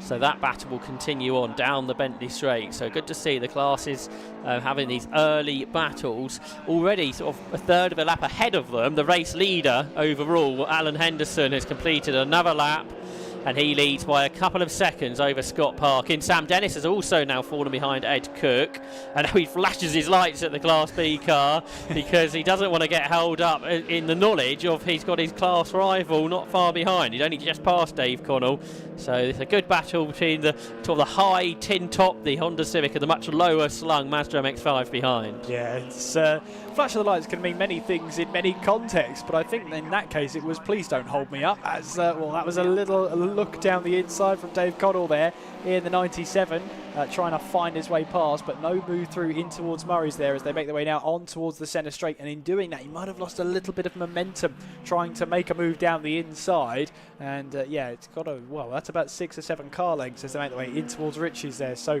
not ideal for Dave Connell, but we know he's got the pace about him to try and close up again. There's the race leader, that's Alan Henderson in the AK Engineering Mazda MX-5 that he will share with Daniel Irving. Into Williams he goes. He's 2 seconds ahead of the Brands Hatch winner, Scott Parkin. So up over the curbs goes Henderson. He's done a 2:03.6 as his best lap of the race. In third position is Joel Oswick in the BMW M3 that won at Croft. Fourth is Chris Byallen's Cupra.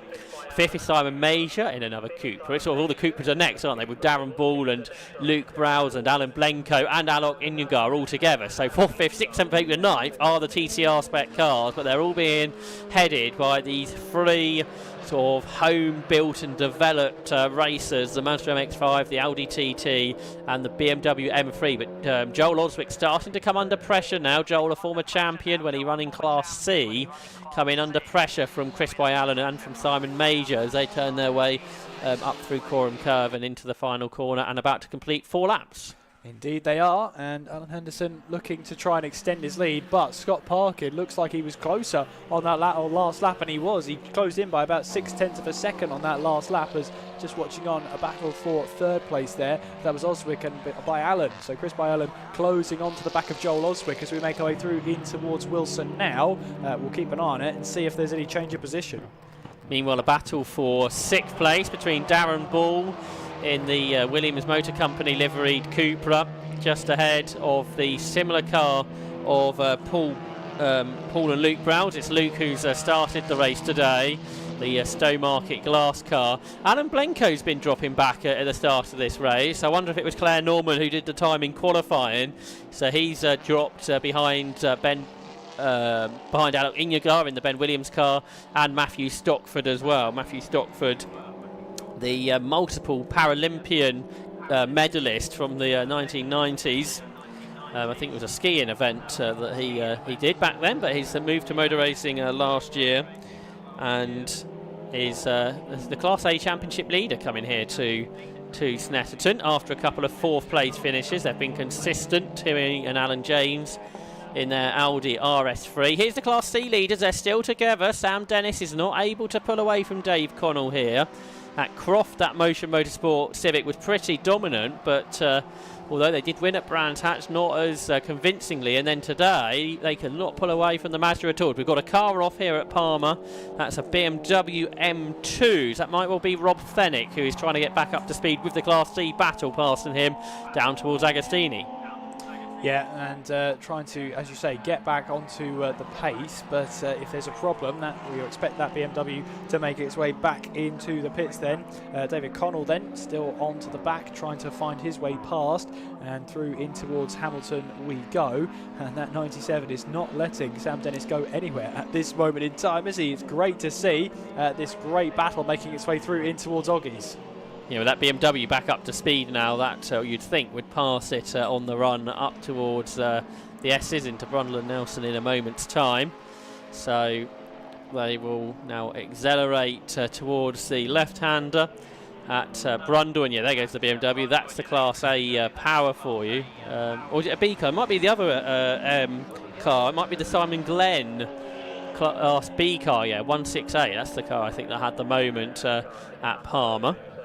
So apologies, not Rob Fennick. He's still there in 11th position. And here comes Dave Connell. Has a look to the inside of Sam Dennis. He can't get the better of him there. Dave, who shares with Alex Wilkinson-Hughes this season, the Staffordshire man, and then Sam Dennis is sharing with Ashmore, the championship leaders, as I say. And Mazda perhaps a bit lighter, a bit more nimble through the corners. The Scuderia Dave MX5 then accelerates out of Maurice to complete 5 laps, and this battle, you have to wonder, Kieran, if it's going to go throughout the whole 2-hour duration at this rate. Scuderia Dave, is that right? Yes. I love it already. But when Dave started, his teammate Dave Connell was the other. He had 2 days. Ah, that makes more sense now. I just thought he named it after his own self.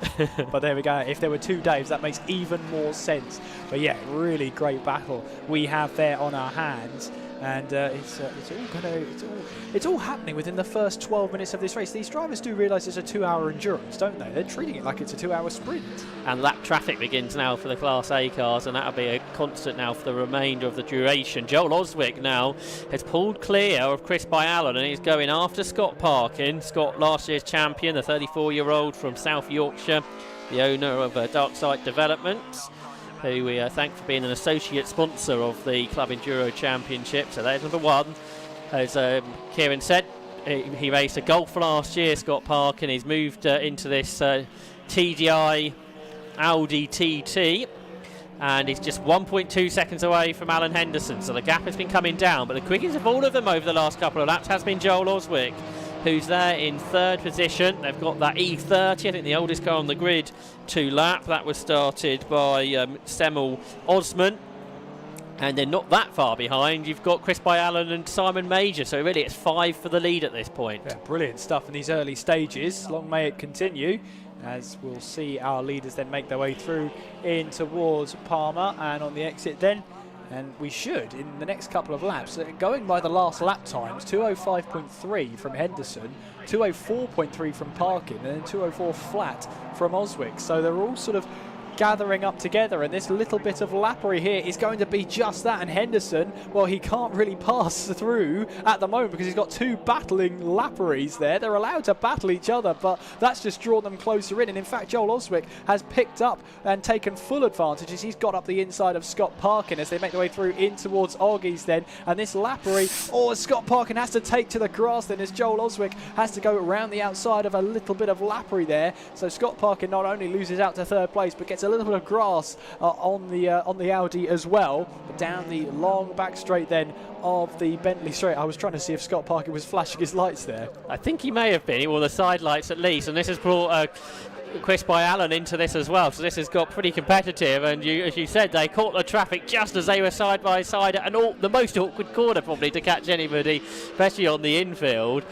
so that got all quite dicey. But it's allowed Joel Oswick to take second in the BMW from the Audi of Scott Parkin. But this is what endurance racing is all about, multi-class racing and working your way through the traffic quickly, effectively but safely as well.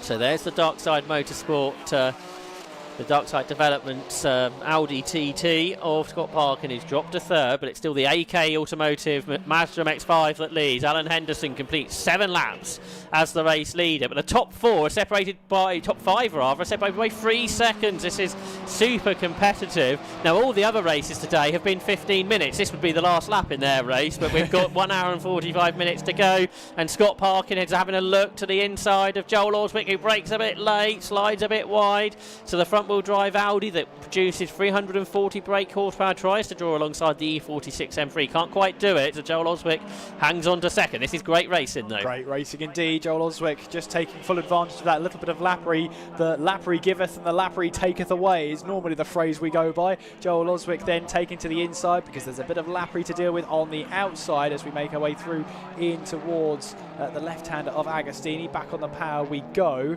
I think that's the 169 there, so that's Matthew Simonite in that Mazda. They're just all getting their way through, but as you say, top 5 separated by just over 3 seconds when they were at the line last time around. Really great to see in these opening stages of this race. So lap number 8 of the race, Parkin back on terms with Oswick at the point of the lap where Parkin had to go grass tracking, and he's now trying to move up alongside Joel Oswick down the Bentley straight they go. And has the Audi got enough power to draw alongside? Not really. These two German manufacturers that have been so successful, not just with road cars but in motorsport as well, and they turn their way up towards the end of lap number 8 of the race with the former Class C champion, Joel Oswick, the former Class B champion, Scott Parkin, absolutely nose to tail as they go through Coram. Now in Class A cars, the Sirocco looks pretty slow ahead of them, so they have to swoop around Edward Cook. I wonder if that car's bound for the pit lane. Hopefully it can make it there. So the leaders turn their way out of Murray's. They will complete 8 laps with Alan Henderson still leading the way.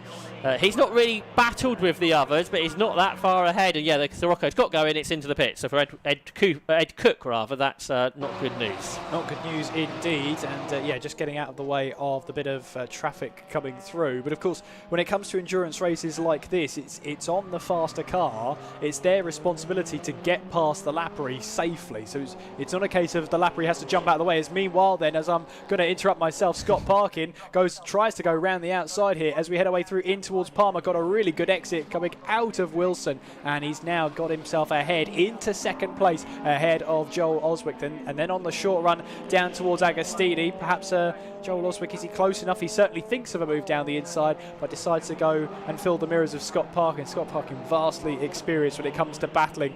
He's not going to be fazed by something like that.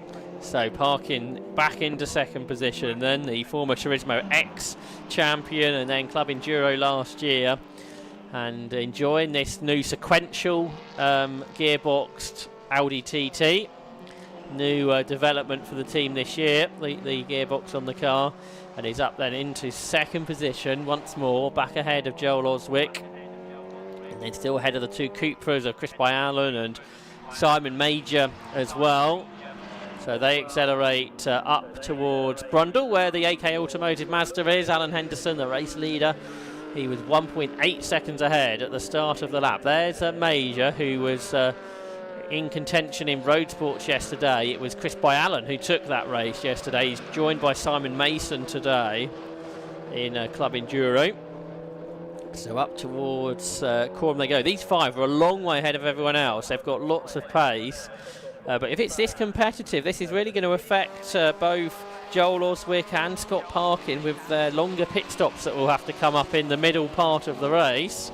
So that will be a strategy that they will be thinking how to best to deal with that, as they've got more traffic, as is always the case in this championship. More traffic to deal with, including the 333 car, the Tom Steadman and Mike Hooper Mazda MX5. Chris and Scott Parkin just has to slide up the inside of him, out of Richie's corner and down in towards the hairpin once more. And already out of the hairpin, the race leader, Alan Henderson.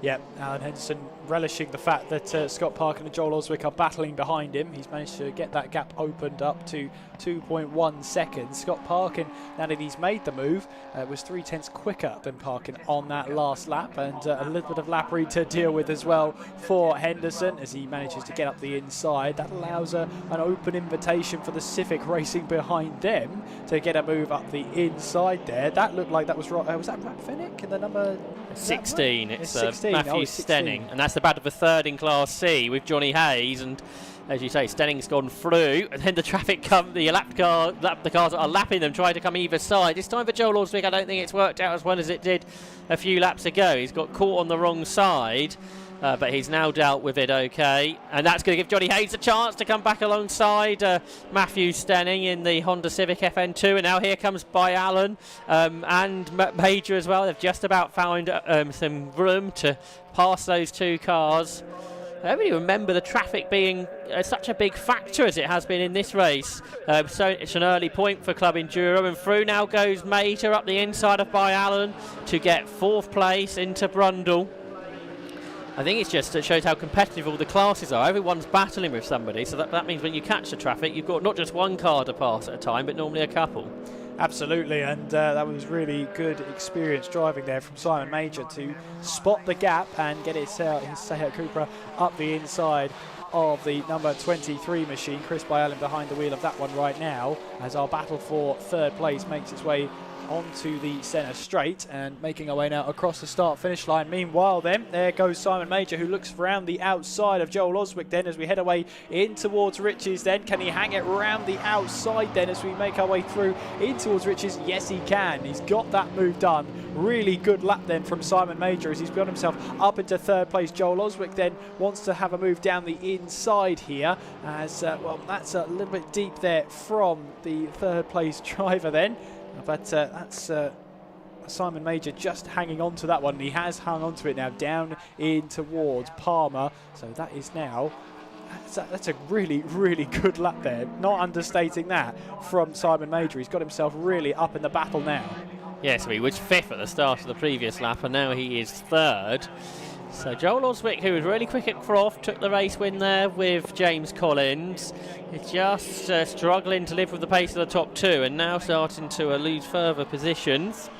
So down to 4th he goes. He's got Chris Byallen on his tail now. BMW obviously a rear-wheel drive car. Just one. Oh, the Mazda's broken. The leading Mazda of Alan Henderson is slowing. We've seen this so many times with that car. And is it back up to speed now? It's certainly had a blip there, and it's lost the lead. So Scott Parkin has taken the lead. Simon Major's going to be 2nd now, but the MX5 is going to drop to 5th by the looks of it. So it's not completely broken, but it certainly had a blip there where it lost a lot of time. Is it up to racing speed, or is it still not 100%, do you reckon, Kieran? Well, it doesn't look 100% at this moment in time. I wonder if it's going to be needing of a pit stop visit. Well, it'll be outside of the window if that will be the case. So, yeah, testing times here for the team. Alan Henderson obviously leading the way for a long, long time. Looked like he was settling into that race. But the fact that he's only just really keeping up with Chris Byallen at the moment. We'll see if he makes his way darts exit stage right into the pit lane. Does he do that? No, he doesn't. So he stays out on track. So clearly it's something they're going to have to manage for now, and maybe they'll see what they can do when the pit window opens. Yeah, which will do happen in about 7 minutes time. So if they can keep the car going till then, Let's see if they can turn that into a mandatory stop, unless it sort of solves itself. James Collins hops over the curb there, under pressure now for what is third position from Chris Byallen. He can't go through, but the new race leader then is Scott Parkin, the Brands Hatch winner. He's 2 seconds ahead of Simon Major. Third is James Collins. Fourth is Chris Byallen. Third is Joel Oswick, rather. Fourth is Chris Byallen. Fifth is Alan Henderson. Darren Ball is the best of the rest in 6th. Luke Browds is 7th. Alok Inyagari is 8th. Matthew Stockford is 9th. And Rob Fennick completes the top 10. But there's the new race leader then, Scott Parkin. He is out front for the first time in this race. Yeah, and with Scott Parkin, once he gets a lead, he never normally lets it go without a huge fight. He knows the pace that he needs to set in these early stages there as we ride on board, if you're watching on the stream, with Scott Parkin then, as he makes his way onwards and upwards. 2.3 second lead he had at the line last time around, and down the long Bentley straight. He'll now make his way turning in towards Brundle and Nelson. It's a very tricky set of corners here. And a big sausage curb on the outside there. You really have to be careful as we'll make his way through the bomb hole and making his way through in towards Coram. And yeah, he's got a little bit of Lappery up ahead of him as well to deal with and contend with as well. Top gear through Coram Curve, through in 6th gear, quite remarkably. So great to have that bit of onboard footage from the Dark Side Developments. Audi TT, TDI of Scott Parkin, a 340 brake horsepower diesel engined car from the South Yorkshire Specialists. An Audi TT from 2017 that was a Volkswagen Racing Cup car that was built originally by Slide Sports, but Dark Side Developments have converted it over to the TDI engine and have further developed it into this car that has been so fast this season. Set a new road sports lap record yesterday. Leads by 2.5 seconds over Simon Major. The MX5 back up to speed and back on terms with Chris Byallen ahead. So it was a blip seemingly on lap 11, and Alan Henderson back up to speed. So the top 5 separated by 6 seconds. We just got a brief view there of the Class C lead battle there. In second place, we can see now, is Dave Connell, who is 1.9 seconds behind Sam Dennis, who continues to lead the way. But Sam Dennis and Ashmore will have a much longer pit stop to serve due to their race win last time out at Brands Hatch. So if Connell can stay with him, they're absolutely in contention for a class victory here at Snetterton. So there are the 2 Class C leaders heading down towards the hairpin. Class B, by the way, that's being headed by Chris Webster by 8 seconds over William Puttergill, with Sandro Ballesteros in 3rd. Class C is the smallest lead gap of any of the classes at this stage. Into the left-hander they go, the Honda Civic Type R.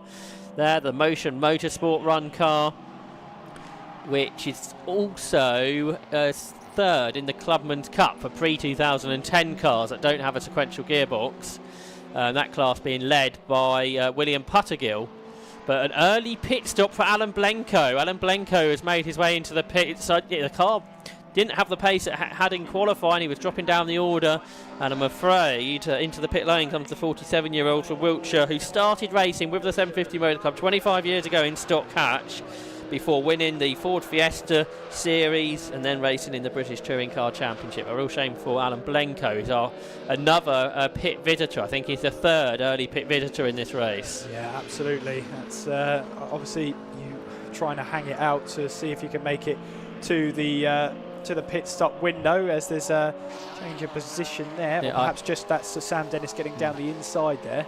He was on a weird line. I thought there was a problem, but no, it was just with the traffic. So I slightly overreacted to what wasn't a problem in the end for Sam Dennis. It all under control from Sam Dennis's point of view anyway. Yeah, better than me. So Class A cars go through again. Similar gaps really between them. The gap between Oswick and Byallen's gone out, so Joel Oswick sort of got on with it. Here's a battle a bit further down the order. This is for 10th place. That's Rob Fennick in the BMW M2 that we got a glimpse of there, the Buckinghamshire racer in the BMW that he purchased from Holland over the winter. Meanwhile, there is number 20, that's Nick Selby, the accountant from Bishop Stortford in Hertfordshire, former Locost racer in the 2003 BMW M3 that he shares with former Locost race winner Tom Collar. And they're about to be lapped with Michael Downey in there as well, the Scotsman, they're about to be lapped by the race leader. Scott Parkin looks up the inside. He passes one. I think he will pass both cars without too much of a problem this time through. So 2.1 seconds, his lead gap now, with a couple of lapped cars between himself and Simon Major as they work lap number 14 of this race. Absolutely, and we're about 90 seconds away from the pit window opening. So this is well, I wouldn't expect to see anybody come in for half hour in unless there's an issue, or unless they want an early stop and perhaps just run some lower fuel towards the end of the race and have the heavier car in the early part of your second stint, but then hopefully you start to have a little bit, maybe a bit clearer air, that you've only got traffic to worry about, no battling each other, which can hold you up and cost you time. But this will all be, this is where the strategy comes in, and you'll notice that some drivers then, when they get to the hour mark, they'll pit in at that point. Oh, big lock up there for the number 34. So that's Greg Saunders, who's trying to find his way through down in towards Agostini. He's behind Rob Fennick at the moment, and that is a battle that's for 10th place in Class A. But yeah, it's really, Greg Saunders is really having to work hard for that one, and that lock-up just shows how hard he's pushing. Yeah, and he's in his, I think he's in his Club Enduro debut today. Just behind him as well, he's got Matthew Hampson in the other M2. So he's got an M2 ahead of him and one behind him. Rob Fennick in the Speedtech Motorsport car. And then you've got the Matthew Hampson ASR Motorsport machine just behind Greg Saunders. Good to have a couple of the M2s. These are I think the latest BMW sort of entry-level racing car that you'll see race in the Nürburgring, in their endurance series, and in the 24 hours there in their own class. So great to have them part of Club Enduro, I think for the first time this year. So they turn their way into Coram with in 10th position Rob Fennick, the 45-year-old from Buckinghamshire, who finished second last year in Class C, and he's upgraded to this Class A M2 CS racing car for this year. So the pit window has indeed opened. So anyone that pits now can make it their 3-minute mandatory stop. And some of the tactics will come down to how big the fuel tank is, how efficient the car is, to how long you can go on a stint. You obviously don't want to run out of fuel at the end of the race. But on the other side of it, if perhaps one driver is quicker than the other, do you want your quicker driver in for longer? It's Alan Henderson, as he dropped away again there from by Alan. He was half a second or so behind at the start of the lap. It looked bigger than that, so as the Mazda may be struggling a little bit again. Well, yeah, I'm just having a look at the last lap times though, and Henderson was 7 tenths quicker than Scott Parkin on that last lap, and a couple of tenths quicker than Major as well. So he's definitely on pace right now, but it's not the commanding pace we saw earlier on in this race, and that may be because of the tyres of. You've got to manage those tyres, as you mentioned at the start of the race, Josh. You've got to manage those tyres over the whole 2 hours. You really don't want to have to change tyres unless you really need to.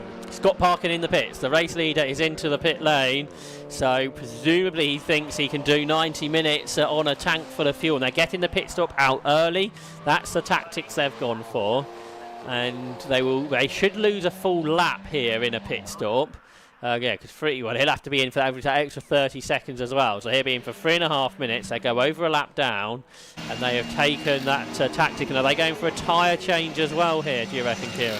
They're just checking the brakes right now, but that looks like the same tyres going back on that I can see. But yeah, a bit of adjustment at the front of the car as well. There's only a limited amount of personnel that can work on the car at any time. So Scott Parkin stays in the car. He's having his chat with his engineer just to make sure everything's all good. That's Club Motorsport. There's some duct tape just in case as well. A roll of duct tape in hand just in case anything is needed.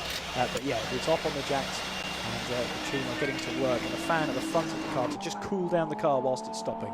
So this is the battle for 5th place now. Scott Parkin's pitted, and that is between Darren Ball and Luke Brow. Just hearing from Kieran Mogg down there in the pit lane that they were clearing the grass out of Scott Parkin's car. If you remember, he was on the grass after 7 or 8 laps, so perhaps the car was starting to overheat. So they've made use of this early stop to get all the grass out. So they were checking the front left-hand corner as well, and presumably that car's got a really big fuel tank. And I don't think they fueled the car up there, did they? So perhaps it's one that can go for the full 2 hours without needing to refuel. Absolutely, yeah. And if that's the fact, that it was able to keep that pace up on a full tank of fuel, or at least what's on the fuel to get it to the end of the race. That's pretty impressive pace there from Scott Parkin. That might be a huge warning sign for all the other drivers and teams out there that, yeah, Scott Parkin might be able to do this on one tank of fuel. Yeah, so it shouldn't be an advantage in quicker pit stop, but it does mean you don't have to worry about that element during the pit stop process, which is helpful. Obviously, the other thing is, the other question, can he really do it on 2 hours on a tank full of fuel, and is he going to get to the end without the need for another pit stop? So the battle for 5th position between Darren Ball and Luke Browse then continues on. So this has been a nice dice for a while between those two Cupras. Meanwhile, Simon Major then leads for the first time here at Snetterton in the Club Enduro Championship. He's 2 seconds ahead of the Croft race winner Joel Oswick, with Chris Byallen there in 3rd. Alan Henderson back up to speed again. He's there in 4th. And we can see there then the race leader, Simon Major, in the car that he shares with Justin Middleton. They went well in road sports yesterday as well as a precursor to this Tigiwa Club Enduro Championship race. So car number 18, it's a plain white Seat Cupra that leads the way here, Kieran. Absolutely, indeed. As just another one, a Class A car in the pits is the number 20. So Nick Selby is going to hand over to Tom Collar to take it to the end of the race. So Tom confident then that he can last out the 80 so minutes that he will be out there for to get to the end of the race. And yeah, that's a driver change that's early. So perhaps there that Tom Collar is the weapon that they need to get them to the end of the race. The Alan Blenko car had got an electrical fault, which is cutting the throttle, I'm hearing.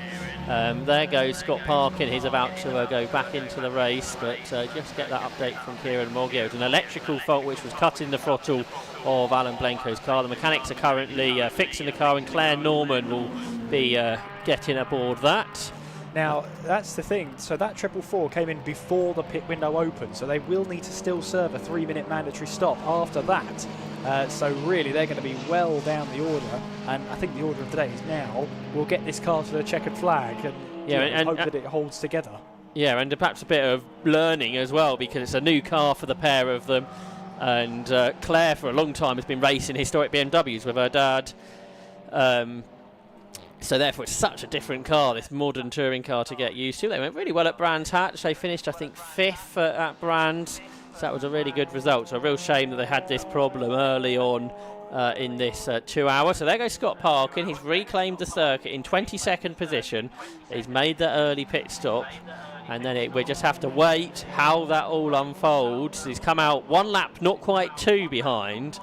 So he would have had to stop for 3 minutes plus that extra 30 seconds. So yeah, that's sort of 2 and 2.5 laps, isn't it? So that, or 2 3/4 laps. So that makes sense to why not that far behind him on the road is Simon Major, who has lost the lead, hasn't he? Because Joel Oswick is ahead. We didn't see that happen, but it's happened at the start of the lap on lap number 18. Then Joel Oswick has got himself to the front. So he will become the 4th different leader that we've had in this race. Good stuff, brilliant stuff. And yeah, Joel Oswick then leading away in the number 4. And yeah, he's doing a really good job with his BMW M3. Of course, he's got that success penalty you mentioned as well, Josh, but he hasn't got as much as Simon Parkin. So he'll be trying to sort of, it's 10 seconds, isn't it, he's got in that back pocket, but he's got 20 seconds to serve extra as a success penalty, if memory serves me well from the start. Sorry, it's 30 for both Oswick and Parkin. They've won the 2 races, and because Oswick and Collins didn't compete at Brands Hatch, they've got to carry that 30-second penalty forward. So because they were both race winners, they've got 30, but no penalties, success penalties for the other 3 that are involved in this lead battle. So they've both got lots of time to find over the course of this race, especially with how close it is. Absolutely. Well, that just adds to the drama towards the end, doesn't it, really? We'll get to see how it all plays out.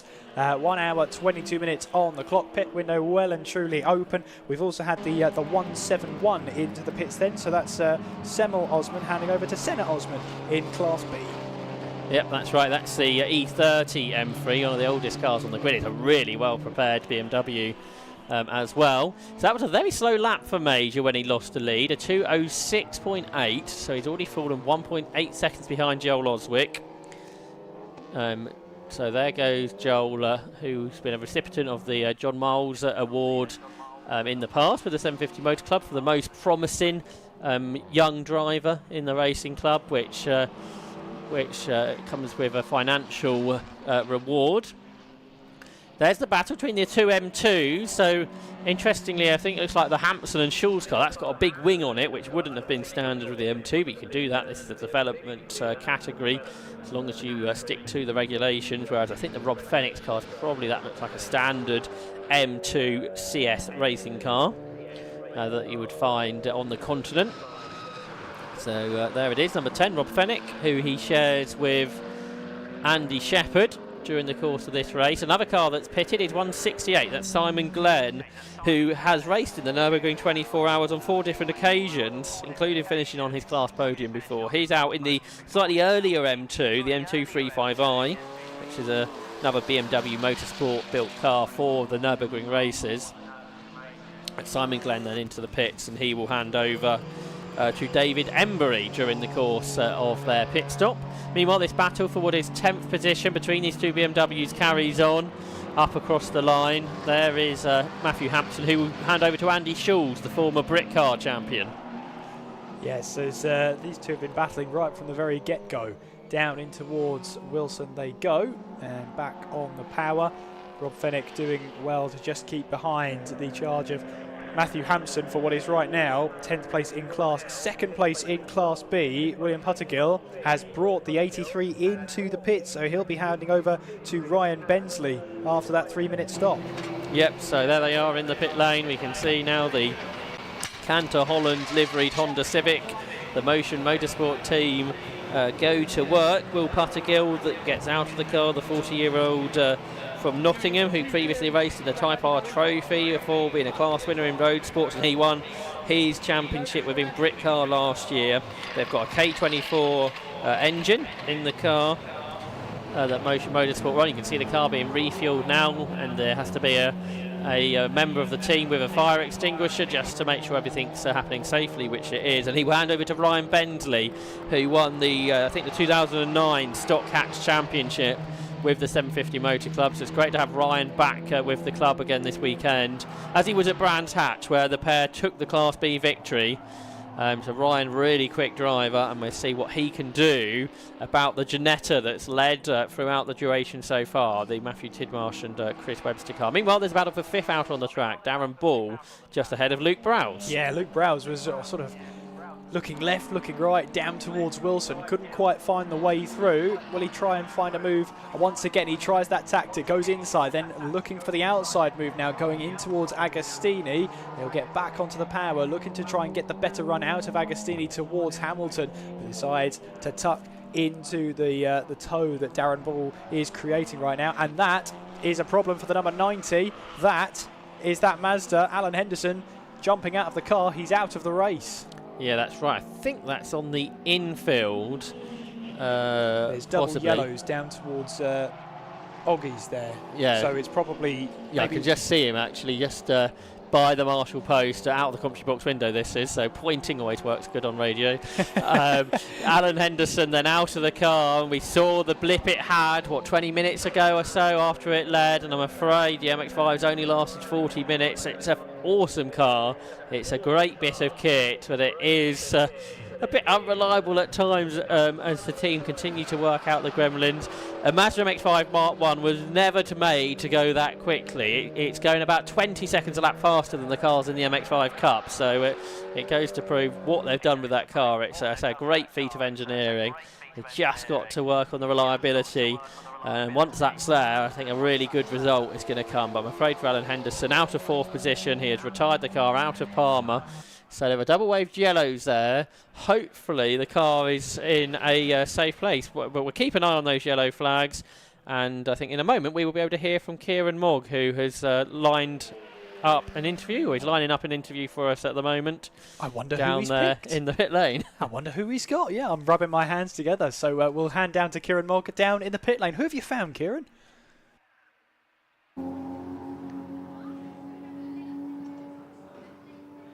Well, I'm down here with Alan Blenko, and what energy starters and electrical forces just kind of gone mad in the last about minute or so. Could you explain to us what's happened?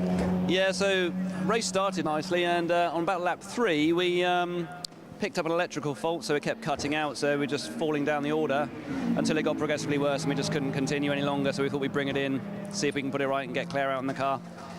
But as we put it here, started running through things, the electrics have gone on, off, and now the fire extinguisher's gone off, so it's terminal. We're not going anywhere now. Yeah, we were just obviously looking at the Civic that had just pitted next door to you, and I noticed underneath the car it started absolutely flooding with the coolant, I'm guessing. And then if John looks inside the car as well, we can see the fire extinguisher has just catapulted straight into the seat and everything, which not exactly what you want. Not what I want at all, no. But at least I managed to escape out there without getting soaked anyway. I mean, you would have been safe if this fire extinguisher had gone off with you.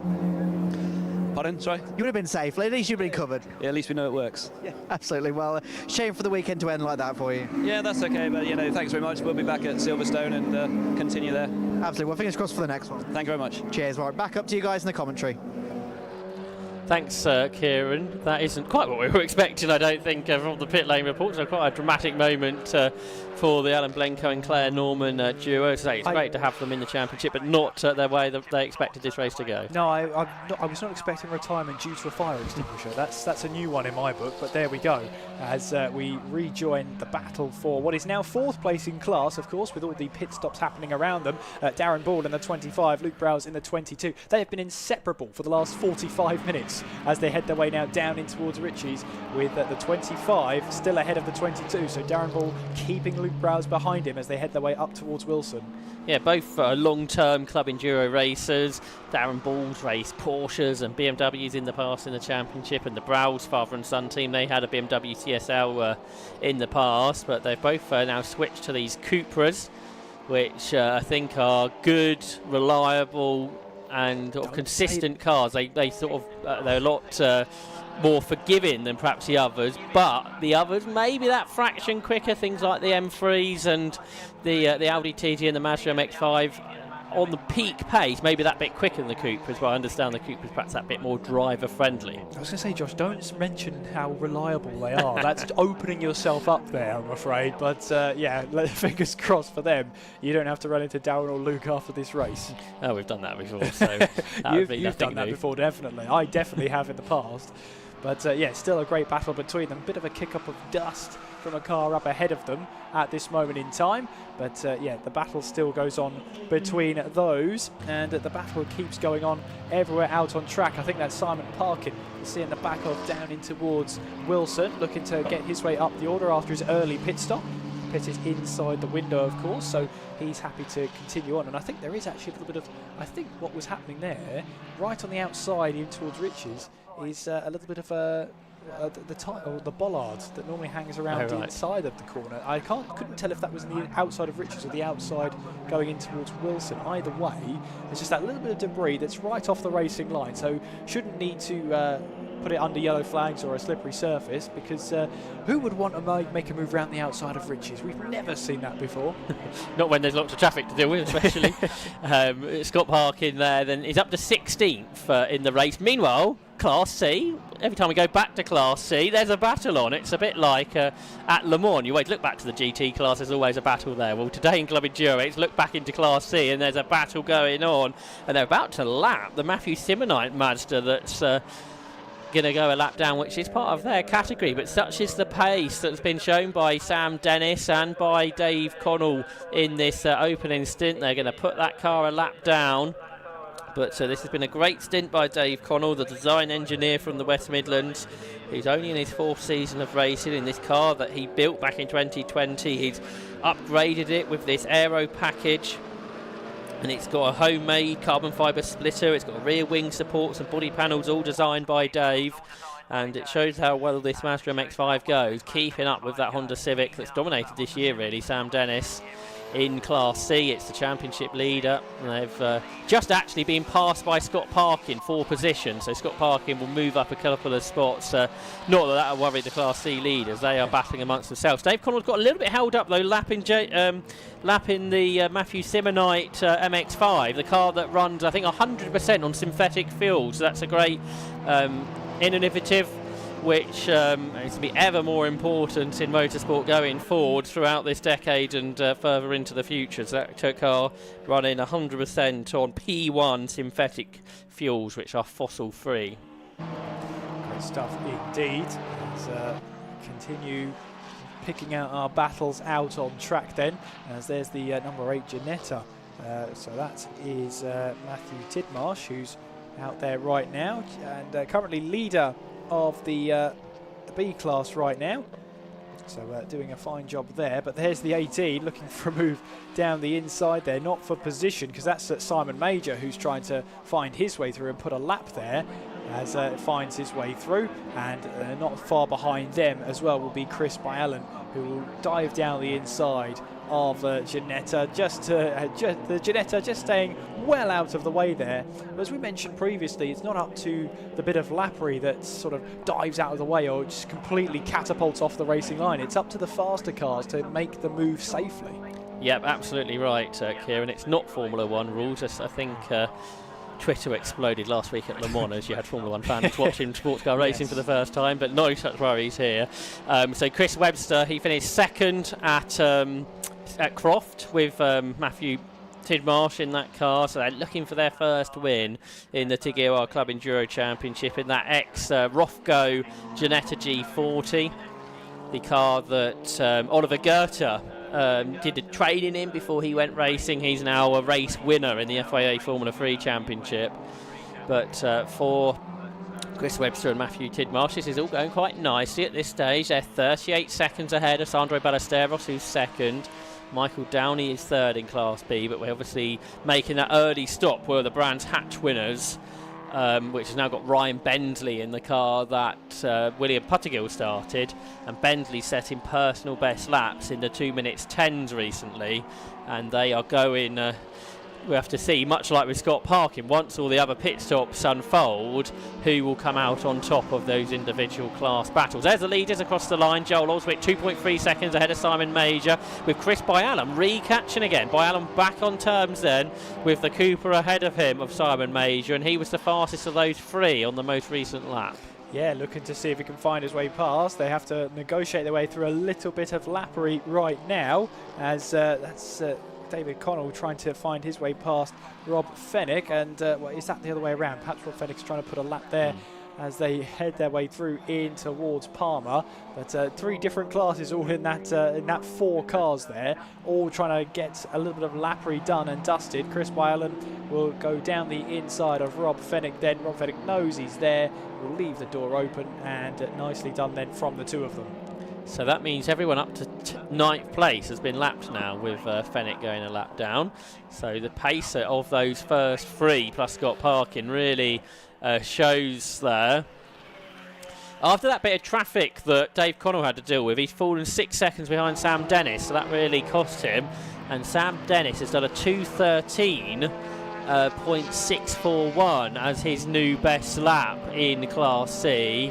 And that is a new lap record in Class C, a lap record that stood, I think, for about 6 years. So that's an impressive lap time that Sam Dennis has just done in that Honda Civic. Just see there the Tom Stedman and Mike Cooper Mazda MX5, the 333 racing car from 2009.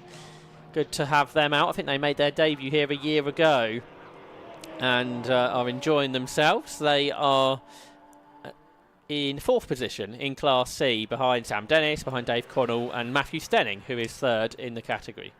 John Hayes is into the pits in that BMW 318, fifth in Class C when they pitted in. So Jonathan Hayes is now going to hand over there the car to Subiani. And sorry to interrupt, Kieran. There's a drama in Class B because Chris Webster has not come through, I don't think. He's dropping down the timing screen. He's not in the pit lane as far as I'm aware. So that means this Audi TT has taken the lead of the class. Andrei Ballesteros in the Racing with Autism Audi TT leads Class B. And what has happened to that Ginetta G40 that had such a big lead previously? Yeah, I'm just trying to look around at the top of the circuit, see if there's any yellow flags, but I can't see any right now. So unless they've pulled off exit stage somewhere, perhaps in towards Nelson and Brundle, I can't really see anything on toward right now. So it's a mystery we may have to solve.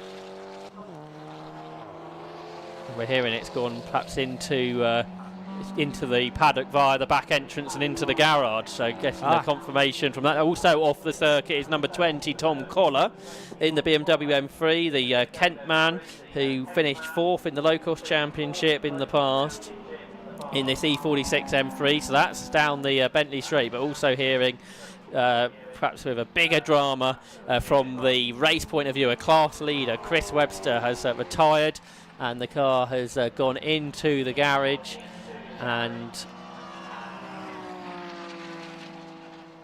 that is out of the race. So thanks to our pit line team and to Trevor Gregory as well of the 750 Motor Club, who's sent me that through. So there's lots of dramas all of a sudden happening here, Kieran. Absolutely. That 20 has stopped just before the passenger bridge, pedestrian bridge I should say, down the Bentley Straight. So is it out of the way enough, or will that car need to be recovered? That's going to be the burning question. I would think they would leave it there, but we shall see, because we've done the same with the Mazda, haven't we, further around the circuit. So this that retirement really could help Ryan Bensley here in number 83, another car that has the 30-second success penalty they're going to have to come back from, and another car that pitted early in this race. I'd say Ryan Bensley, super quick driver. I think after he raced in Stock Catch, he did some commentary with Ian Sloman as well, so he can talk about racing as well as drive, but that's what he does more so nowadays. He returned to Civic Cup racing recently, and now it's great to have him out in Club Enduro with Will Puttergill. The teammate car, the other Motion Motorsport car, well, that still leads Class C by 6.6 seconds over Dave Connell. But they've got this 30-second success penalty, and they're certainly not 30 seconds ahead. 6.6 seconds. As anyone who have a good at math, I hope you'd be able to tell that 6.6 seconds is less than 30. So therefore, the Mazda really is in the driving seat at this stage. But we've still got just over half of the race to go. We've had 55 minutes of racing so far, and now 65 to go. Yeah, a couple of teams have pitted in A class. It's the number 10, so Rob Fennick is going to hand over the machine to Andrew Shepherd. So that BMW M2, Andrew Shepherd is going to be in there, and there is the mystery solved then. The number 8 Ginetta in Class B out of this race, driven straight into the garage. So it missed the pit lane beam. So that's an interesting one. Maybe it ducked underneath it. Yeah, I don't know if it came in via the back entrance, because there are a few places at Snetterton where you can pull off and get into the pit lane via the back entrance. And Chris Webster having a look. He's even got the Rothgo Golf liveried overalls to go with the car, so that's fantastic. The car that he shares with Matthew Tidmarsh, and perhaps we're here once they've investigated what the problem is with Kieran Mogg down there in the pit lane. Meanwhile, second and third are nose to tail now, heading up towards Coram Curve. Simon Major and Chris by Allen. They had a good battle in Road Sports yesterday as well, didn't they? And they've just continued that on throughout this opening hour of Tagiwa Club Enduro at Snetterton. Absolutely, and getting back onto the power as they make their way down the centre straight then. So Simon Major looking to keep himself ahead right now of Chris by Allen, but it's right now second place in this race as they'll make their way up towards Riches now. Still line of stern right now, but there is a safety car. The safety car's been deployed. Certainly been prepared, and yeah, the boards have gone out, haven't they? So safety car is out, and you cannot pit, so the pit lane is now closed. Anyone that had already come into the pit lane as such as number 16 Matthew Stenning, they can continue their pit stop. And this, I think, is why or another reason why Scott Parkin pitted early. I think he's managed to keep ahead of the leaders, hasn't he? So instead of being about a lap and 3/4 behind, he will be just 1 lap behind.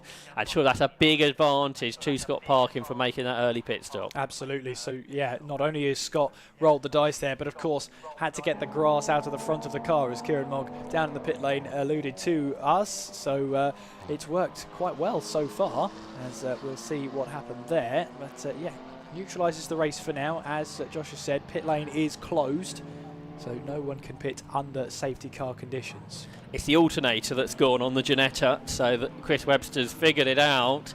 Not sure how easy of a fix that might be during the course of the race. Obviously, it's pretty terminal from a result point of view. Potentially terminal also is the M3. There's lots of smoke emitting this car. This is why the safety car is needed. It's not just a simple park on the grass, leave the car there, because there's some attention needed. Here's the Matthew Stenning and John Peerless pit stop. And this really could put the MJ Motorsport car into contention. And this is what I was telling you about earlier. It's the 2 drivers getting involved with the pit stop. It's a proper clubman's effort there, particularly in the Class C competition. Absolutely. So fuel going in then to top up. So because they were in the pits before the safety car was deployed, they are allowed, of course, to complete their 3-minute mandatory pit stop. So the fuel goes into the car. Once that's done, then they'll get the other driver strapped in, ready to go, and that will be that machine on its way. So John Peerless will be jumping into the car to take this car to the checkered flag. Yep, that's right. So we'll see how that works its way out. The FN2 Honda Civic, so Matt Stenning, who started, the driver from Oxfordshire, who started racing 3 years ago in the Civic Cup, but has more recently been in Club Enduro. Before all of that, in the 1990s, he competed in the British Jet Ski Championship, which I'm probably the only one on the grid who has done that. So that's waves in that competition, that's for sure. That's Matt Stenning then in the Honda Civic Type R FN2. He will hand over to John Peerless for the second half of the race. Yep, as the pit stop gets well underway then. So it is Joel Oswick then who is at the top of the order on our timing screen. Simon Major in second place, and then it's Chris Byallen rounding off the top 3. That's overall and in Class A. In Class B, Sandro Balestros in the number 1, currently running 10th overall, leading Class B. Second in Class B is Michael Downey in that Porsche Boxster, and rounding off the top 3 in Class B, it's Brian Bensley. In that Honda Civic Type R. They have already stopped. The 2 ahead in the B class have not stopped. And then in Class C we have Sam Dennis leading ahead of Dave Connell, and then rounding off the top 3 it's Michael Hooper. All of the top 3 in Class C still yet to stop. Yeah, that's right. So that's all still sort of status quo, isn't it? And you'd think that would close that gap right back up between Sam Dennis and Dave Connell. I think for Michael Hooper, he's got caught the wrong side of the safety car, so he's going to go the best part of a lap down, and that's how it works out in the classes sometimes. Although if we got a wave by still to come, we might do, because I think that's actually the Hooper car that's behind the safety car, not the overall race leader at this stage, Joel Oswick. So the safety car will go past that incident that's being dealt with for Tom Collar. Such a shame for Tom, the driver from Dover, who started racing back in 2007 after competing in the the Super 1 Senior TKM Karting Championships, but he raced in Locost. He twice finished 4th in the championship, and with Nick Selby, who he races with today, they won the Team Challenge 10 years ago. And Tom went on to win the M3 Cup, the championship in 2018. He's been a race winner in Masters 7s as well, but that 3.2 litre S54 straight 6 BMW engine has rather let him down, I think, today. And that car that was crashed a few years ago at Spa, they've really struggled to get it to work as they would like, and it's been a bit problematic again, I think, here at Snetterton this weekend. So that's a car that's out of the race.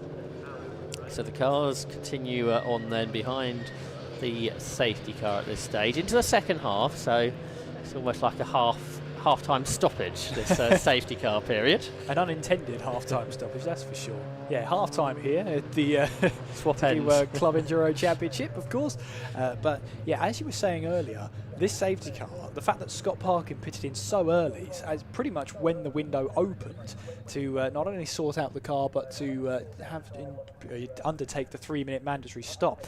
As you said, now the safety car is out there, it brings him to within a lap of the lead and oh, sorry, 2 laps at the moment, isn't it? So is he hoping for a wave by here? Let's have a look. Potentially, yes. Yeah, so the safety car hasn't caught the leader. It's caught, I think it's the Michael Hooper Mazda. Oh no, it's the James Matthew Simonite Mazda rather. So yeah, there's multiple cars behind the safety car who are not the race leader.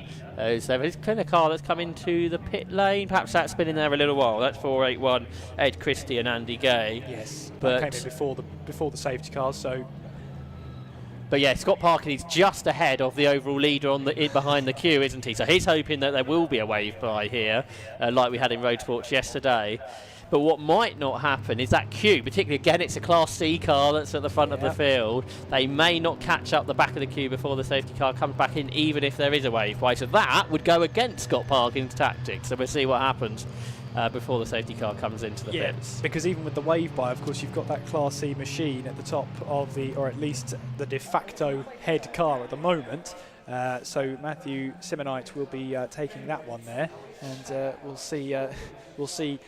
The wave around, if it does happen, we'll see Simonite manage to get away from the rest of the pack. But once it's all green flag, it does still mean that Simon Parkin can't do any overtaking until he's past the start-finish line. And the green flag, he's actually seen across the line. So the time he gains, he might actually lose again once the race gets started. And that's super important. As you just said, you can't overtake before the timing line when the safety car comes in. Some people didn't do that in Road Sports yesterday and were penalised for it. So that is what I would imagine at the top of a lot of drivers' minds after yesterday's penalties.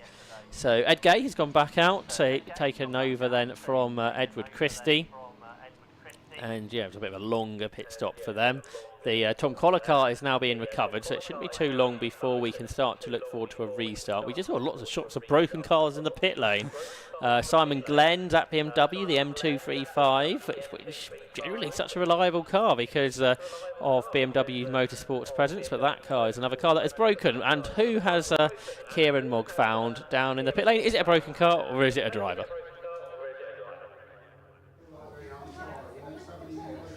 Well, we're down here with the Stricken 168 and the driver. Simon, you just said it was driver error. Could you explain to us what happened? Yeah, I started all right, got into second place, I think, and just around the back, past the hairpin, on about the 4th lap, I went a little bit too hot. The car spun, went on the inside, ramped over the curb, just missed the barrier, and then I carried on for about another 15 laps. Thought the car was fine, and then a judder started, and unfortunately, as I turned into the right-hander at the bottom of the straight, everything, the under tray exploded, which cut a coolant pipe and took the tyre to pieces. So we had to bring it in to be safe, and it's turned to be a gearbox cooler. So there's no fluid in that, so we can't really run it anymore, which is unfortunate for my co-driver. Who hasn't driven today. Yeah, definitely. So definitely a sad way to end the weekend. But did you feel that you had some pace while it was working? Yeah, the car was going well. We're probably a second up on qualifying, maybe a little bit more than that. A little bit ragged. The tyres are very hot. Car moving about quite a lot. But yeah, a lot of fun out there. It's just a shame it ended that way, really. There's nothing wrong with the car. The car was perfect. Driver error, I'm afraid. To give you at least some confidence going into the next round that you had that pace. I'm going to let my co-driver start and see what he can do. Might be a good idea. Yeah, okay. Well, thank you very much for chatting with us, and good luck for the next one. Thank you very much. Cheers, thanks. So back to you guys in commentary. Thanks, Kieran. Good to hear there from Simon Glenn. A really experienced driver as well, so a rare mistake. A 4-time Nürburgring 24-hour starter and a podium finisher in class at that event as well. So the safety car wave by has happened, and well, drivers shouldn't be overtaking behind the safety car. I'm glad we haven't got that on the live stream at the moment. Yeah.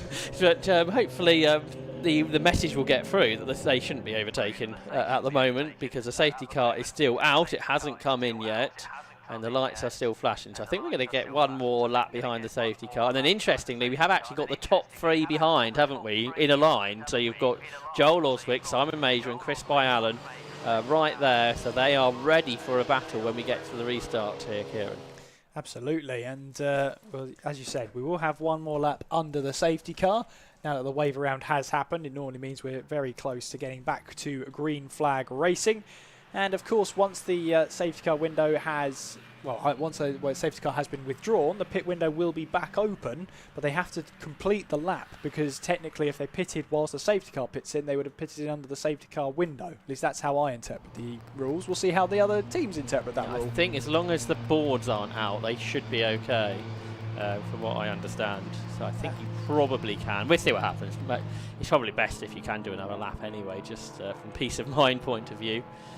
So we've had, sorry, yep. Josh, the 16's come back into the pit. So John Peerless there has brought the Civic back in.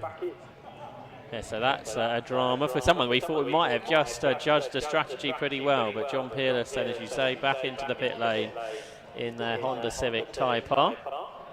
See there, James Winstanley, sometimes race driver, sometimes 750 Race Club communication manager, just describing, and I think the regulations to one of the teams, perhaps talking about when the safety car comes in, can they follow the safety car into the pit lane, which we were just wondering about.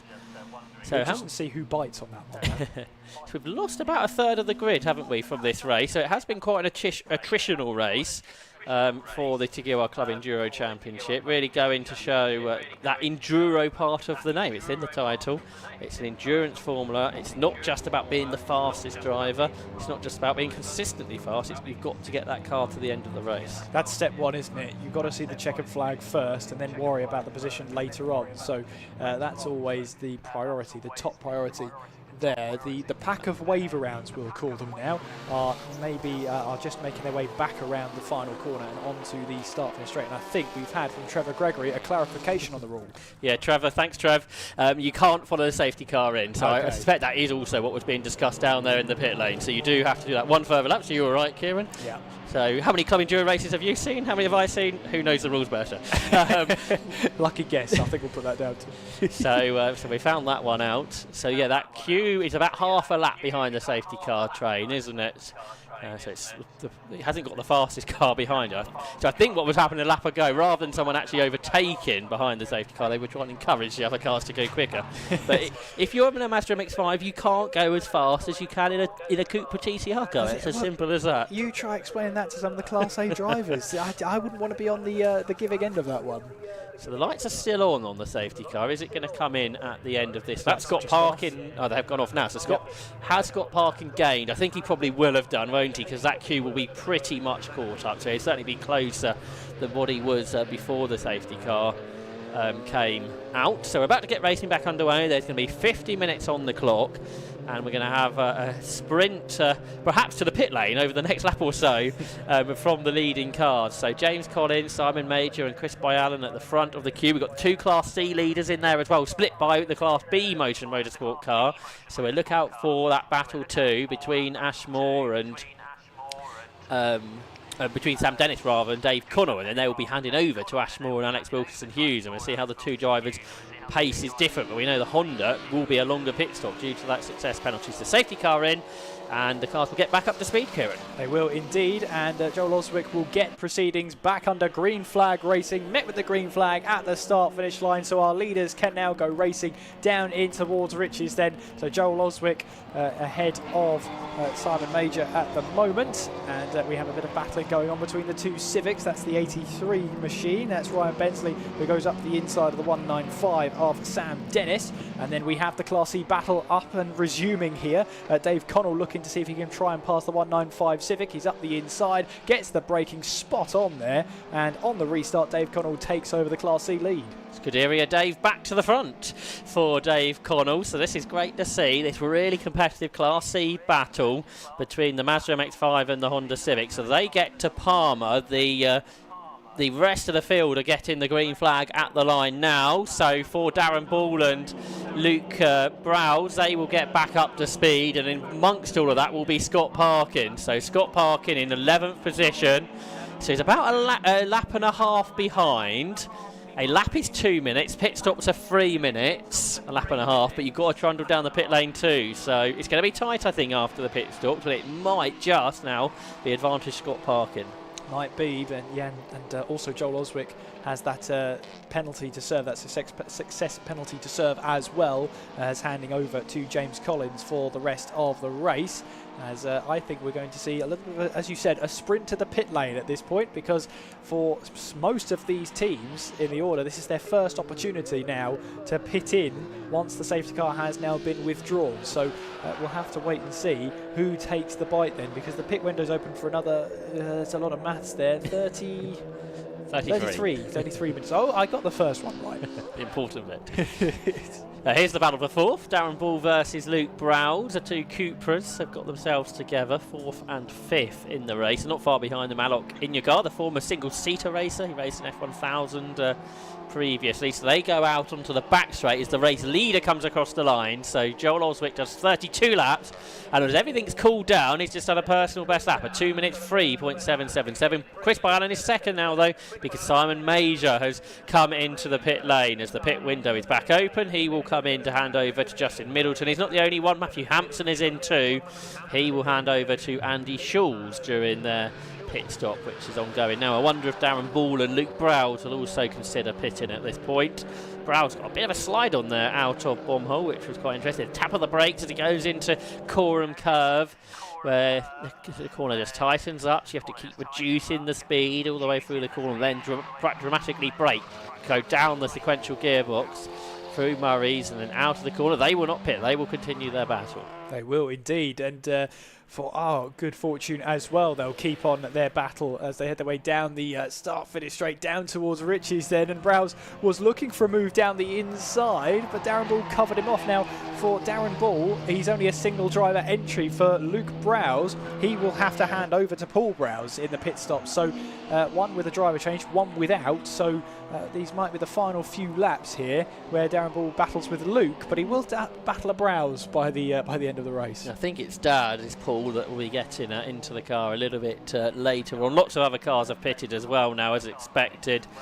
Sam Dennis, who was in the Class C lead battle, he's in. Alok Inyagard is in. Sandro Ballesteros, Matthew Stockford, Matthew Simonite, Michael Hooper, Michael Downey and Sandro Ballesteros all have pitted. There you can see 82 refuelling the Capture Motorsport Cupra, which was started by Alok Inyagard, and then Ben Williams, I think, owns the car. He will get in for the second half.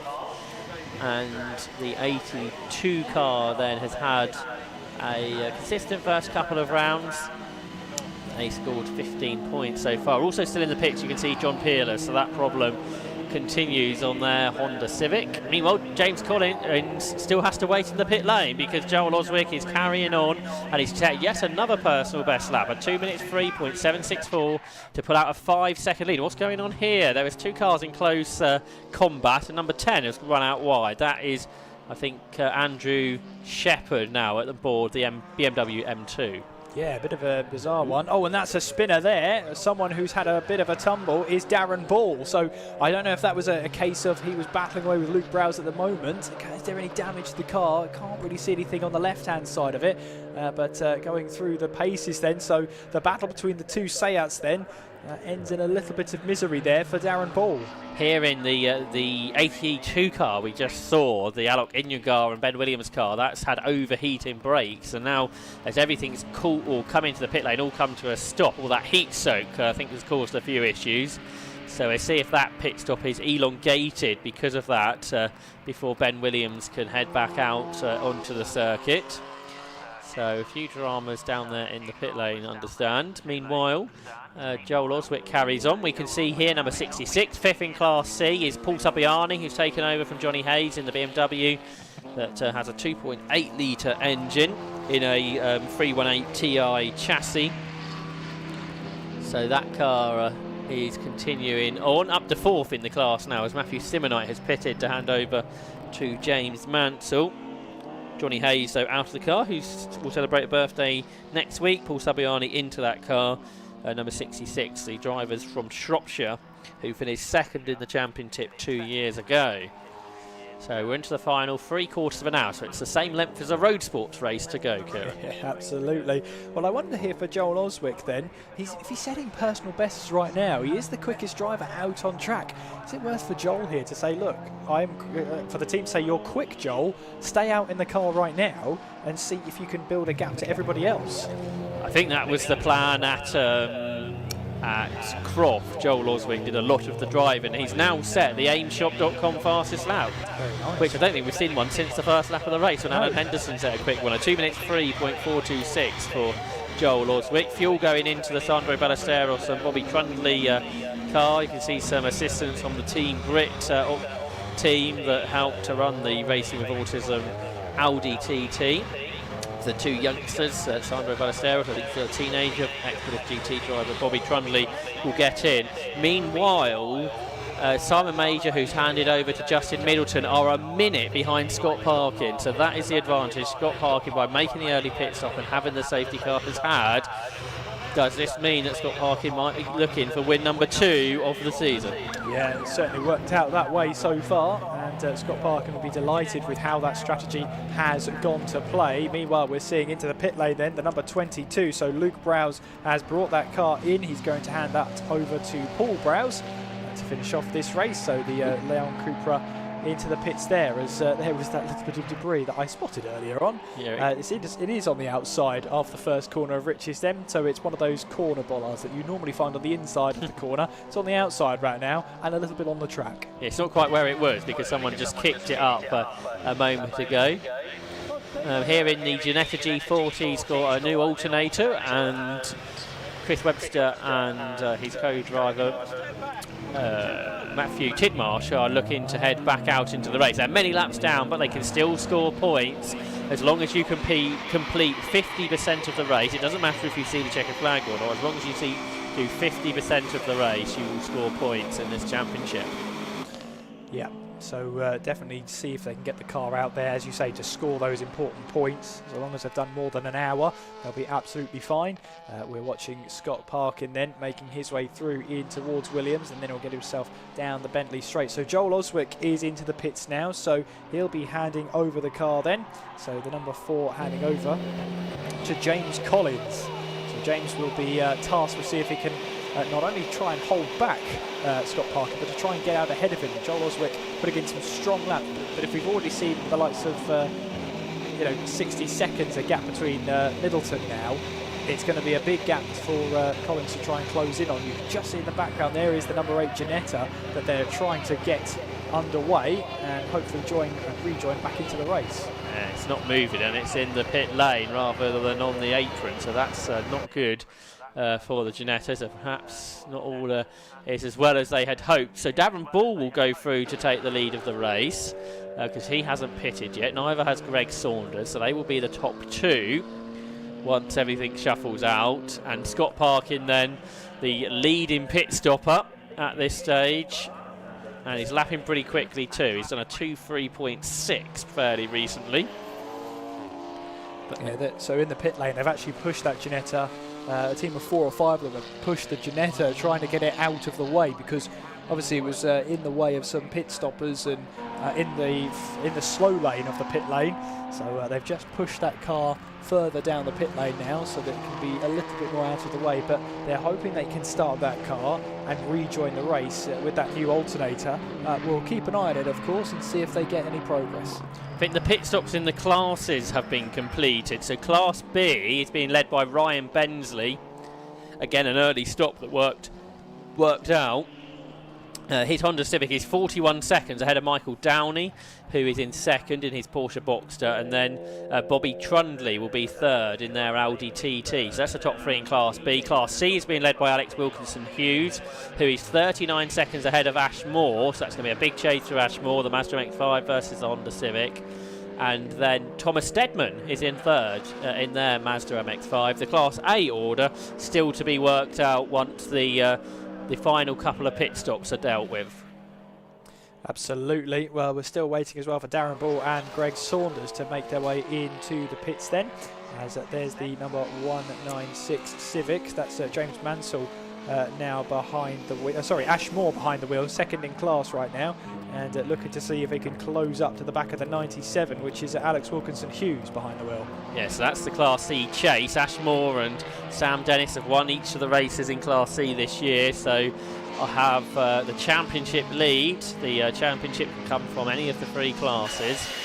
There in the pit lane then is the erstwhile race leader, Joel Oswick, who has jumped out of the car. There he is, he's just taken his helmet off, gone out of shot. And he will hand over then to James Collins, who owns the car. Last year we saw various different drivers share this car with James, who ideally doesn't want it to be in gear when he restarts it, but any disaster there was fairly averted, I think. Steady, James, steady. So I think the mechanic was well on the ball there to move himself out of the way before it got a lot worse. And out of the pit lane then comes Simon Mason. So where does he go in to work out? So Scott Parkin is our leading stopper, and Simon Mason comes out ahead of Justin Middleton, I think. And he's much closer to Scott Parkin too, 29 seconds. So obviously it was a slow stop for Simon Major and Justin Middleton.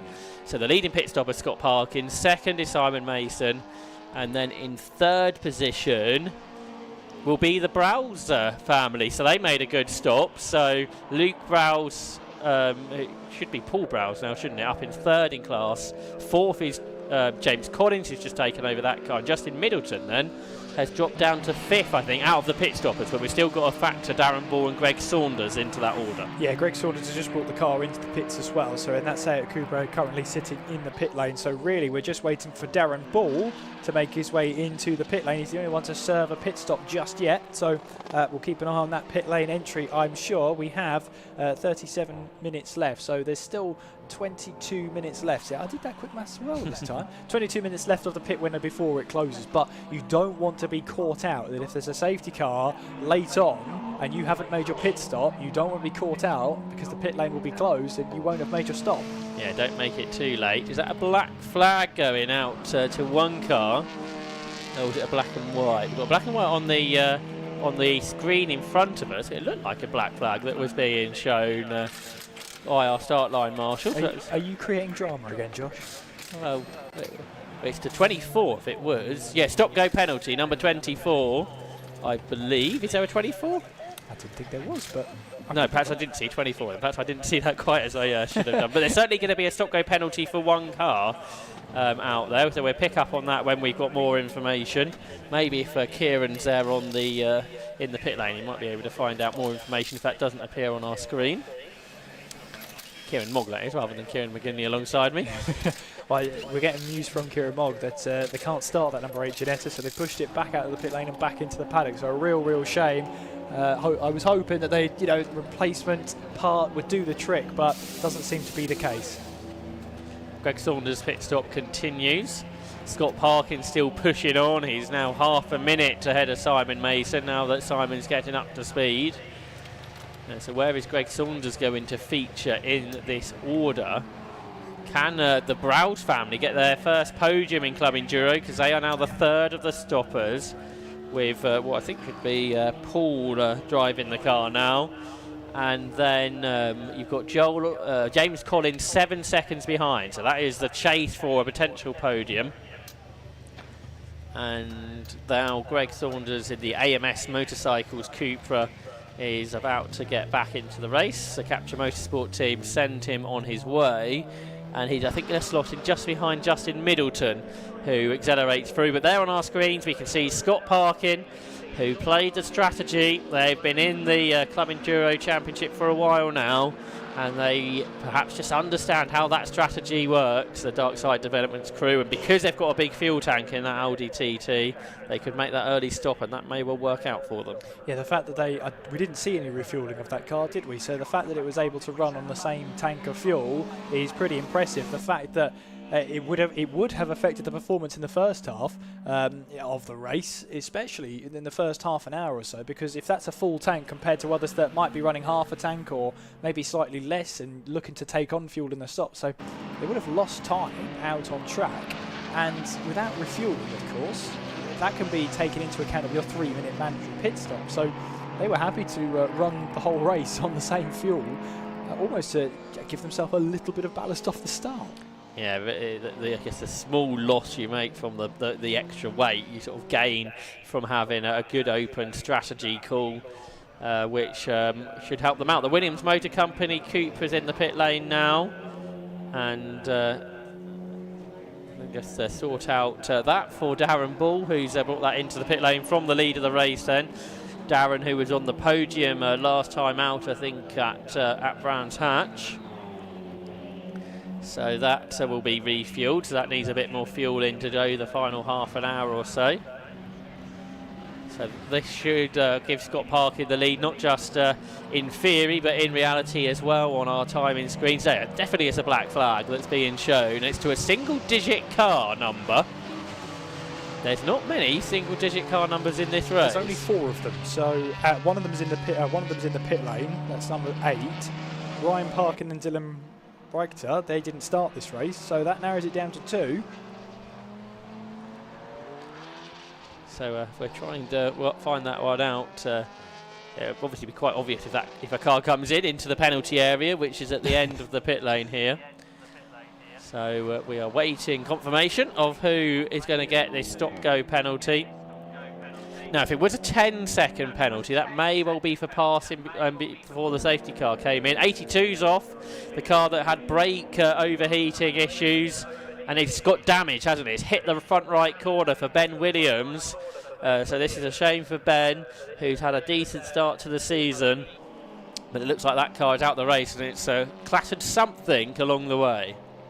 Yeah, really a big shame to see, but did the right thing though, did Ben Williams, and pull it over to a place of recovery so that at least it could be pushed back behind the wall, as there is Paul Browse, who is just getting a little bit of lappery out of the way. James Mansell in the 169 is the one he's just passed, and not for position of course, but just a little bit of a lap to be put on that Mazda. But looking at the order then, it'll be interesting to see where Darren Ball rejoins. We had the likes of Greg Saunders rejoin in 7th place, so I reckon he's not going to be too far away from that battle for 7th place with Greg Saunders.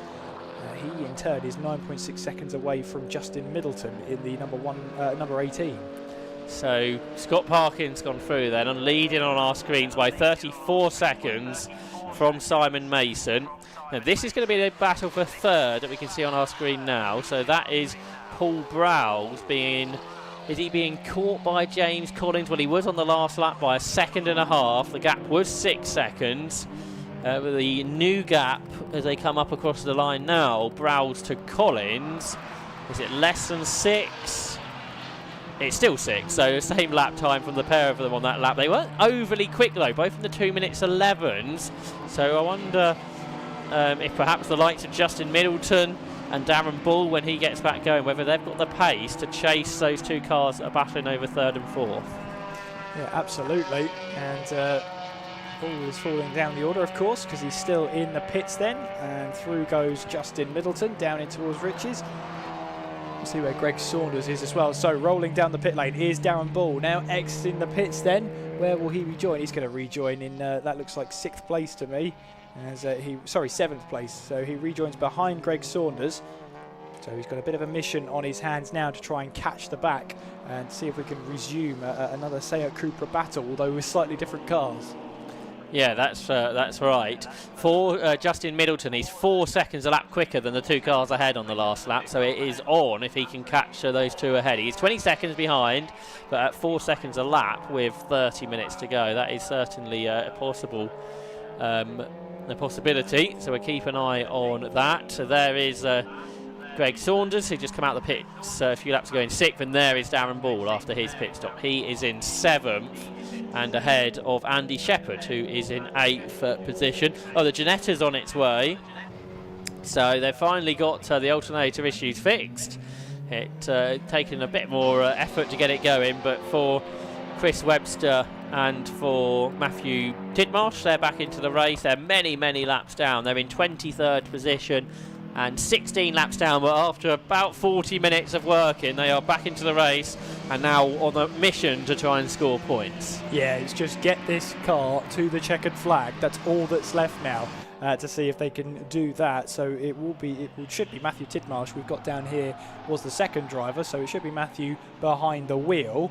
And I've just had from Kieran Mogg down in the pit lane that it is number 4 with the black flag. So that's James Collins and Leon Oswick then. in the BMW M3, so they are the team that are getting the black flag. There's a load of penalties come up on my screen, and they are crucial penalties. The car in third place, the Luke and Paul Brow's car, is going to get a 3-lap penalty. So that's a very serious penalty. I think it's for a pit stop infringement. So that is a big drama for them. We've just heard about the car that would have taken third place. That's going to get a drive-through penalty, maybe a stop-go for James Collins. Greg Saunders is also going to get a 3-lap penalty for presumably the same thing. And then there's a track limit penalty of 5 seconds, so rather less crucial for Rob Fennick and Andy Shepherd. That's rather a smaller penalty. But the car that's in third place on your screen, when the race finishes, it will be deducted 3 laps. So that is going to take them obviously way out of contention. And this first podium for the car that you can see on your screens now has absolutely gone away from them. Yeah, we've had Kieran Mogdan in the pit lane investigating the car for black flag. It's for speeding in the pit lane. So that is probably going to be a stop and go. Yeah, probably however many miles per hour it was over, it will be stopped for that, something like that. It does appear now on the digital flag above the gantry now, so maybe it's not being, maybe whoever's, sorry, James Collins behind the wheel can't see it, or is perhaps not looking at the right-hand side down the start-finish straight. Now we'll have to look up, which hopefully is a bit more prominent. Hopefully he'll see that this time around. These cars do have pit-to-car radios, so they should. The team should be able to inform them, the driver of the penalty as well. Here's Alex Wilkinson-Hughes. Now, he led by 37 seconds earlier, but he hasn't got the pace of Dave Connell had in that car, and the gap is down to 13 seconds to Ash Moore, who's just set another new lap record in the Class C order, 2 minutes 13.5, and Alex Wilkinson-Hughes has just been unlapped by the Paul Sabiani car. So the Class C battle is not over yet. So the 36-year-old from Staffordshire, Alex Wilkinson-Hughes, in the car that Dave Connell started and has developed over the last few seasons. Is he going to be caught before the end? On the last lap, it was 5 seconds that Ashmore was quicker than him. And with 13 seconds, the gap at the start of the lap, as you can see, the stop-go penalty is now happening for James Collins. The Class C lead may well change, I think, before the end. I think so, yep. So lots of penalties to be dished out, lots of penalties to be served. And just looking down there, the number 4 in the pit lane, so James Collins is having to sit there and wait. And well, Joel, well, it'll either be either one of them, wouldn't it? It could have been Joel, it could have been James, because both would have been in the car at the pit lane. It's dependent on whether it was speeding into the pits or speeding out of the pits. Alex Wilkinson-Hughes has got to hurry up since I said he wasn't driving as quick as Dave Connell has just re-lapped Paul Sabiani. So perhaps having another car around him that is going a bit quicker is just urging him on. So what kind of pace can Alex Wilkinson-Hughes get out of this Mazda MX-5? Across the line he goes. It's 2 minutes 19.7. It's not quick enough, I'm afraid, because Ash Moore across the line now does a 2 minutes 14.9. It's another 5 seconds that Ashmore has caught. So in about a lap and a half's time, we may well have a change for the Class C lead. Will do indeed, I'm sure. And yeah, the gap now 8.9 seconds, as you said. So Ashmore really closing up to the back of Alex Wilkinson-Hughes, the Civic Type R of Ashmore, closing up to the Mazda MX-5. So yeah, looking at the lap times alone, it's looking very much like he will be caught. And I'm hearing now there's even more drama here, because car number 4, according to Kieran Mogg down in the pit lane, has been disqualified for ignoring the black flags. So now the number 4, who had the fastest lap of the race, and we'll see now, will he get going again? Being waved off the road by the officials. I see the chief clerk of the course was down there. You've got 3 laps, as you were explaining, to come in, and it just was not coming into the pit. So what a silly thing to do by not coming in early enough, because it would probably have been a small penalty. They would have still got a result out of it, but now they've been excluded, and that's such a big championship factor as well, because you have to count an exclusion in your total point score as well. So that is a huge drama then for the number 4 car, the James Collins and Joel Oswick car. For a small error really, speeding in the pit lane, it's turned into a much bigger problem. Yeah, absolutely, and that is absolutely not the way you want to go out, especially with a car that was capable of such quick laps as well. At the hands of Joel Oswig, setting that 2-minute 3.426. It's still our fastest lap of the race. It's still our AimShop.com fastest lap of the race, even deep way through into this race. We have less than 24 minutes on the clock. They say time flies when you're having fun, Josh. That's certainly been the case. Yeah, I think this is the first time you've seen Club Enduro, Kieran. I hope you've enjoying it. I've been absolutely loving it. It's great strategic battles, and I mean, Scott Parkin pitting early. Yes, he had to clear the grass out of the front splitter, of course. That might have been causing some cooling issues. Nevertheless, even with his 30-second success penalty, the safety car played perfectly into his hands. He leads by 35.5 seconds ahead of Simon Mason in the Cupra TCR. And then we have Luke Browse rounding off the top three. Although, sorry, not Luke Browse, it's Simon... Paul, I think. Paul Browse, that's the one. That's the name I was trying to get. But they've got a 3-lap penalty against the 22, so they will fall out of the top 3. So it will actually go, it's going to be Justin Middleton, who's currently sitting in that 3rd place spot. Yeah, that's certainly what we believe to be the case.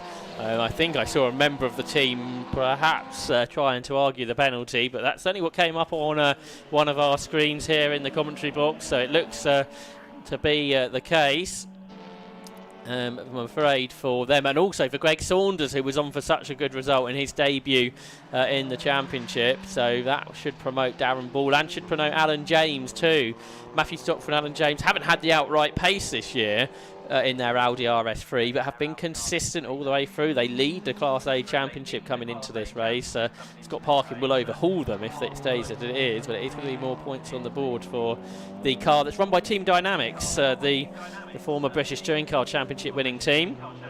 They can see the Ginetta G40 that's still running after its problems and is in 6th position in Class B, so they are looking to finish 50% of the race, which they are on course to do so far, and that will mean they will be classified as a finisher and will be able to score those crucial championship points. Of course, with the Class B championship leader not having started, Jonathan Packer, the car that's second in Class B in the championship not here, Steve Cheetham and Wayne Schofield. So those points for Matthew Tidmarsh and Chris Webster will be very important for the long run of the championship.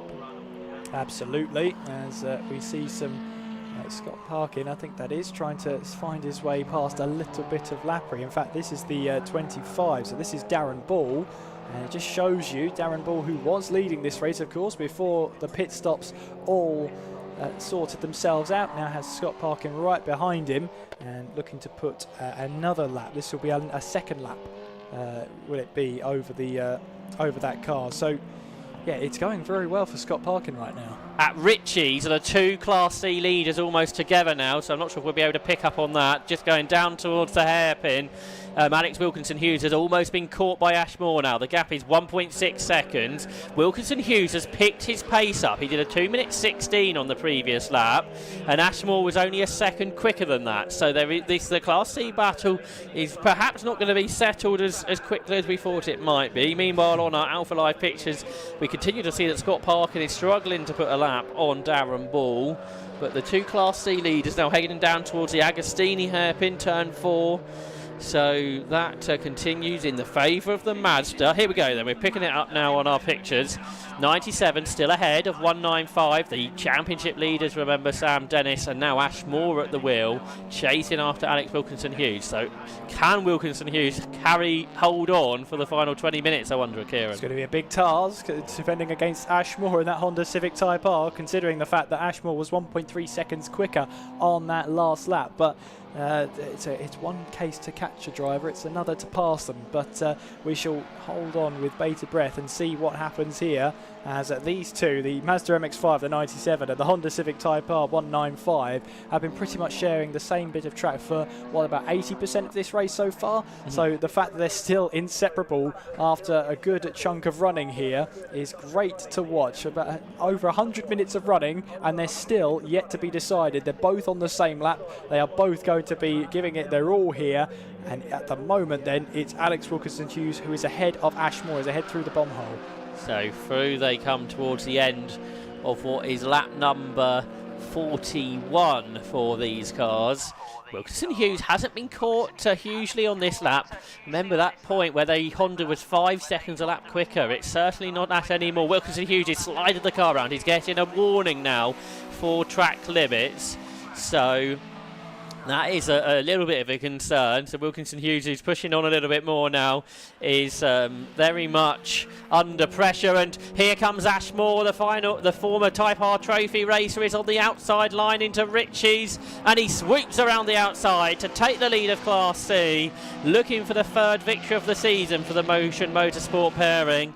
And Ashmore then, after a fight where I think he had to catch about 40 seconds to overhaul that pit stop success penalty for winning last time out at Brands Hatch. They also won at Croft 2, and now Ashmore, for the first time in his stint, leads the way from Alex Wilkinson Hughes after making that move at Ritchie's on lap 42 of the race. Brilliant stuff from Ashmore then to hang it around the outside there of Ritchie's, got the move done, takes over the Class C lead, and now his only focus now will be to try and run away as he makes his way now down in towards Agostini, get back onto the power then as Alex Wilkinson Hughes, second place right now. I'm just trying to see, they've got a healthy lead over Thomas Stedman in the Mazda MX-5 behind, so it might just be a case now of second place is a pretty good result, but yeah, for Ashmore to go right round the outside to take over the lead of Class C, brilliant stuff.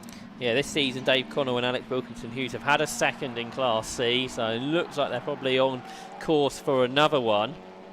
They sit fourth in the overall standings coming here to Snetterton. Ashmore and Sam Dennis, the overall championship leaders as well as Class C. They just made that move then at the start of the lap. Meanwhile, elsewhere, Scott Parkin still leads in number 1. He's 32 seconds ahead of 23 Simon Mason, the Audi ahead of the Cupra. Luke Browse on the road is still in third place, but we believe he's getting that post-race penalty. Fourth is Justin Middleton. Greg Saunders is there in fifth, but he's being caught by Darren Ball. But again, Greg Saunders is getting a post-race penalty. Alan James is in seventh. Andy Schulz is eighth. Ninth is Andy Shepherd. And then the top 10 completed by the Class B leader, Ryan Bensley. And Ryan Bensley's got a healthy lead over Bobby Trundley, who's got himself up ahead of Michael Downey now. So the Audi's ahead of the Porsche. And then in Class C, we've just had that change for the lead. Ashmore ahead of Alex Wilkinson Hughes and now getting away. And then, as Kieran just said, it's Thomas Stedman who is third within that class. The Clubman Cup, that's being headed by the William Puttergill and Ryan Bensley car. Second is Sandro Ballesteros and Bobby Trundley, with Michael Downey in third place. Now, what I believe might be happening here is, so I reckon it's James Collins was the one who sped in the pit lane, or ignored the black flag, sorry. So he has been disqualified, but it's only his laps that, yeah, I've just had confirmation of this. So it's only his laps that have been excluded. So therefore Joel Oswick is allowed to go back out. However, his car is he's not going very well, is it? It's got to the end of the pit lane. So the car will not be excluded. So the car will not count as a disqualification. It's just James Collins that's been excluded. But for Joel Oswick, I'm not sure if actually this car's going to make the end of the race after all. No, I don't think it is. It stopped right at the end of the pit lane exit, so it's not quite in the firing line as you turn in there, but as he got the car started again, it's starting to move again as he makes his way through in towards Ritchie's there, so perhaps a Control-Alt-Delete of the car, and he's able to get it back up and running. I was just about to point out another dimension to that C-Class battle, because looking at the timing screens then, Ashmore has now got a 5-second penalty underneath that car right now, so that adds a little bit more of a dimension, and also the fact that the team and Ashmore has to keep it within track limits, because if he extends it again, that's a 10-second penalty above the 5-second penalty he's got, and the penalties get worse from there. He really has to focus on hitting his marks and making sure that he keeps it on the island. What they really don't want is a safety car, because and James Collins has, it's Joel Oswick, of course, again, is stopped again on the circuit. There was a little bit of smoke that was coming out of the bonnet, and again the car gets back going. It's not a modern race car where like everything resets and then you seem to be able to go away again. but it seems to reset itself to a degree where it can get going, and maybe for the first time Joel Oswick is going at some type of speed. It's not enough now, it's slowing again, isn't it? So this is somewhat bizarre, because the car was running absolutely fine up until they got the black flag. And Joel Oswick, on very much the wrong side of the circuit now, is grounding to a halt again. That's what, the third time it's come to a stop. So this is a bit of a concern really for the likes of Ash Moore, who has now pulled out over 5 seconds to Alex Wilkinson-Hughes. But if there's a late race safety car, that gap will come right down. Absolutely, and well, again, it's preventing a safety car right now, because he's able to just about keep that car stopping and starting, and this must be so frustrating for Joel Oswick, because he'll get the car started again, and then the issue will rear its ugly head again, and it has to come to a stop and start and stop, start and stop. If he can make it back to the pit lane, at least then he can get a way to get back to the pit lane and maybe have a look at the issue and see what goes on at that point. But yeah, it's just about getting it back to the pit lane now to see if they can sort the issue out. The car is running in 19th overall, so it's running 10th in class at the moment, but of course those lap times for James Collins have been deleted, so it's as if those laps never happened, and so they find themselves 7 or 8 laps down on where they were originally, or roughly thereabouts. Yeah, that's right, Kieran. So we'll see what comes of it. They will score points then if they make 50%, although they're in 10th actually. There's only a 1 point difference between finishing 10th and 11th.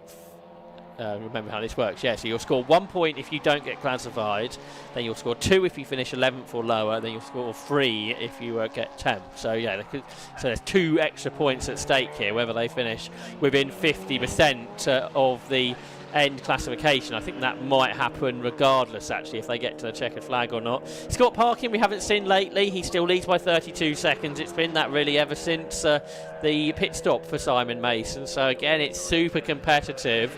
You can't really gain much on pure pace, only if the others have problems or if you've got good strategy calls. And I think that was that James Collins who just passed us at full speed? I think it might have been, because he's just done a 4-minute lap, and that would make kind of sense, wouldn't it? It would. It would if it was Joel Oswick who was getting his way through. Yeah, a 4-minute lap time does seem to... Yeah, there he is on our...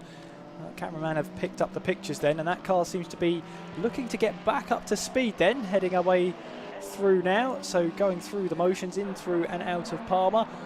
And we'll have a look at those lap times. But yeah, that car seems like it's running back to good health again, at least for the time being, down in towards Agostini. Of course, we will keep a very close eye on it, but it's now 7 laps down on Scott Parkin. Probably would have been about 5 laps down, but of course the lap times previous have been deleted as if they never happened, so the car's still running in the race then, so at least that saves them the exclusion, and the fact that they could make it to the checkered flag means that they could still drop this round if it becomes one of their worst rounds. Yeah, that's right. Yeah, you do drop, I think it's just the 1 round this year in the Tagiwa Club Enduro Championship. Previously, you've dropped 2 because we've had an away day, so therefore if you didn't want to go abroad and then have to miss or have a bad day in the UK, you could have 2 dropped, but that's not the case this year, just the 1, I believe. With rounds to come in the championship at Silverstone, Alton Park and Donington Park 2. In the Tagiwa Club Enduro Championship, and we have 10 minutes of the race to go. Scott Parkin then continues to lead with Simon Mason in second. On the road it's Paul Browse in third, but with a penalty that will promote Justin Middleton up into that position, and Paul Browse is having a bit of fun and games at the moment with Joel Oswick, who's managed to unlap himself. In Class B, Ryan Bensley continues to lead, with Bobby Trundley there in second and Michael Downey in third. Ash Moore leads Class C by 5 seconds or so. Let's read the right line. Ash Moore leads by 7 seconds over Ash Wilkinson-Hughes. And then in third position in Class C, Thomas Stedman. So that all looks fairly settled as long as Ash Moore doesn't pick up any more track limit penalties. So let's just check that page of the of the timing screen yet. Still 5 seconds for Ashmore. He's only 7.2 ahead of Alex Wilkinson-Hughes, who was quicker on the last lap by 1.5 seconds. So potentially that Class C battle with 5 laps or so is not over yet. Not at all, and it's still, a late safety car would completely wipe out that gap, wouldn't it? So it's not done and dusted for Ashmore. All he's got to do is keep driving the wheels off that machine, and Alex Wilkinson-Hughes knows that if a safety car does come along and rear its head, that'll be a very good advantage. Big lock-up from, I think that was the BMW going through in towards Murray's there. I think that might have been, was that Senna Osman then, I wonder? The yellow and black BMW. It was a big lock-up there, so Senna Osman pushing hard as he makes his way through now down in towards Riches, but got away unscathed, just a little lock-up. I say a little lock-up, it was quite a moderate lock-up. Just picking up our Class C leader there, and you just got an idea of the gap. You can see the Mazda in the background with the Honda in the foreground. Ashmore 7.2 seconds ahead. His last lap at 2 minutes 16.9. Alex Wilkinson-Hughes now on the same time of pace that Dave Connell did in the first half at 2 minutes 15.4 last time round. And actually he's just been lapping, hasn't he, the third place car, Thomas Stedman. So I wonder if that's what's just held the pace back for Ashmore, having to lap a similar car. And just up the road there, the 5th place car in Class C, which is James Mansell in the OnlyFans-backed Mazda MX5. But let's have a look at the gap then between the 2 Class C leaders, because it's all about the gap now with the 5-second penalty. So Ashmore does a 2 minutes 15.0. That's a better lap. And Wilkinson-Hughes' lap is slower, 2 minutes 16.1. So the gap out to 8 seconds. So it's still looking okay for Ashmore. But as you made the point earlier, Kieran, he's got to push on to keep this gap while not exceeding track limits, because that'll ruin it completely. Yeah, 8.2 seconds is the gap now between the 2 cars. So Ashmore is doing his part, but again, he has to keep it on the island. He can't afford to get any more track limit penalties. The next one he does exceed will be a 10-second penalty on top of the 5 seconds he's already got. So he has to be very, very careful here, but also has to be mindful that he has to push on. So yeah, he's had too many warnings, so the penalties just start to come if he exceeds track limits. So there he is. He's about to be lapped by the overall leader, Scott Parkin, who has just lapped Justin Middleton. Now, I didn't quite pick up on what was happening there, but Scott Parkin had his hand out of the window. Hopefully he was saying thank you and not something else, is all I'll say. I didn't really catch exactly what was happening there, but Scott Parkin, who's just put a lap on Justin Middleton, the 4th place car, he was certainly saying something anyway to him after he put a lap on Justin Middleton. So Scott Parkin carries on. He's now puts a lap on the Class C leader. And perhaps he's just got his hand out actually all the time. We'll try and pick up on this then. So Scott Parkin again had his hand out of the cockpit coming out of the corner. I wonder then if he is getting rather overheated and is trying to get some fresh air into the cockpit of that Audi TT, the race leading car. Let's watch that when he gets onto a long straight again. Whether he is just saying thank you to everybody he laps and is a very polite racing driver, or if he is getting perhaps quite hot in the cockpit of that car. Absolutely, yeah. Well, next time he'll probably do it, as you say, down the centre straight, start from the straight, through in towards Murray's, back on the power he goes. And do we see a hand out of the cockpit, maybe to, as you say, redirect the flow of air into the cockpit? I don't think so this time around, so perhaps he was just being very polite. Yeah, we'll see when he laps the next car, and if that all goes nicely, if again he gives him a little wave. The bonnet is not fastened as much as perhaps it was earlier. It was flapping around a little bit, maybe just at high speed at the end of the straight. So that's another question mark to look over this race leading car. Has something happened there to the front left bonnet clipper on the Audi TT? Scott Parkin will be hoping not. Perhaps he'll be hoping we're not going to watch him so closely over these last 5 minutes if there are a few issues arising. I wonder if it's the fact that Scott Parkin doesn't even know about it, because where that's positioned, perhaps it's just out of view there. As he makes his way now down in towards Agostini, but still leading by half a minute then, as he makes his way back onto the power. A bit of lappery has managed to neutralise the gap between himself and the number 23 machine of Simon Mason. Sort of ebbing and flowing. It ebbed towards Parkin on the last couple of occasions. It's flowed towards Mason on this one. 4/10 taken out of that gap in the lead, 30 seconds. But of course, that's all to do with a bit of lappery and taking slightly different lines than you would be normally used to. But we are heading in towards the closing stages of this race then. Scott Parkin leading the way by half a minute as he makes his way down in towards Brundle and Nelson. In Class C, Alex Wilkinson-Hughes was a second quicker again than Ashmore. So the gap is 7 seconds, take 5 away, 2.3 seconds is the gap between the two Class C leaders in reality. So that is still on over the last couple of laps or so. It'll be 2 laps to go then for Scott Parkin at the end of this. We haven't seen his hand out of the cockpit again, so I'm not really sure what was going on there a lap ago. I don't think I was imagining it. I've been watching a TV screen for a while now, so perhaps I might have been. But I don't think I was. So there is the Dark Side Developments car then. Scott Parkin leading. Here's the Class C leader, so we're keeping an eye on this lead gap. It's not going to be a battle on the circuit for the win because of this penalty that is overlooking the class leading car of Ashmore that is in 13th overall. It's also third in the Clubman Cup behind Ryan Bensley and Bobby Trundley. Two very experienced drivers leading Class B and the Clubman Cup. But here is the Class C leader Ashmore, 2 minutes 15.2. That was a better lap again for the Honda driver, and the gap is back out to 8 seconds again to Alex Wilkinson-Hughes, who's back in the 2:16s. So it sort of fluctuates in one direction and then in the other again, with let's say 2 further laps of the race to go. Yeah, and the thing is as well that Ashmore can't afford to lose a little bit of time to Lappery. It's right on a knife edge here.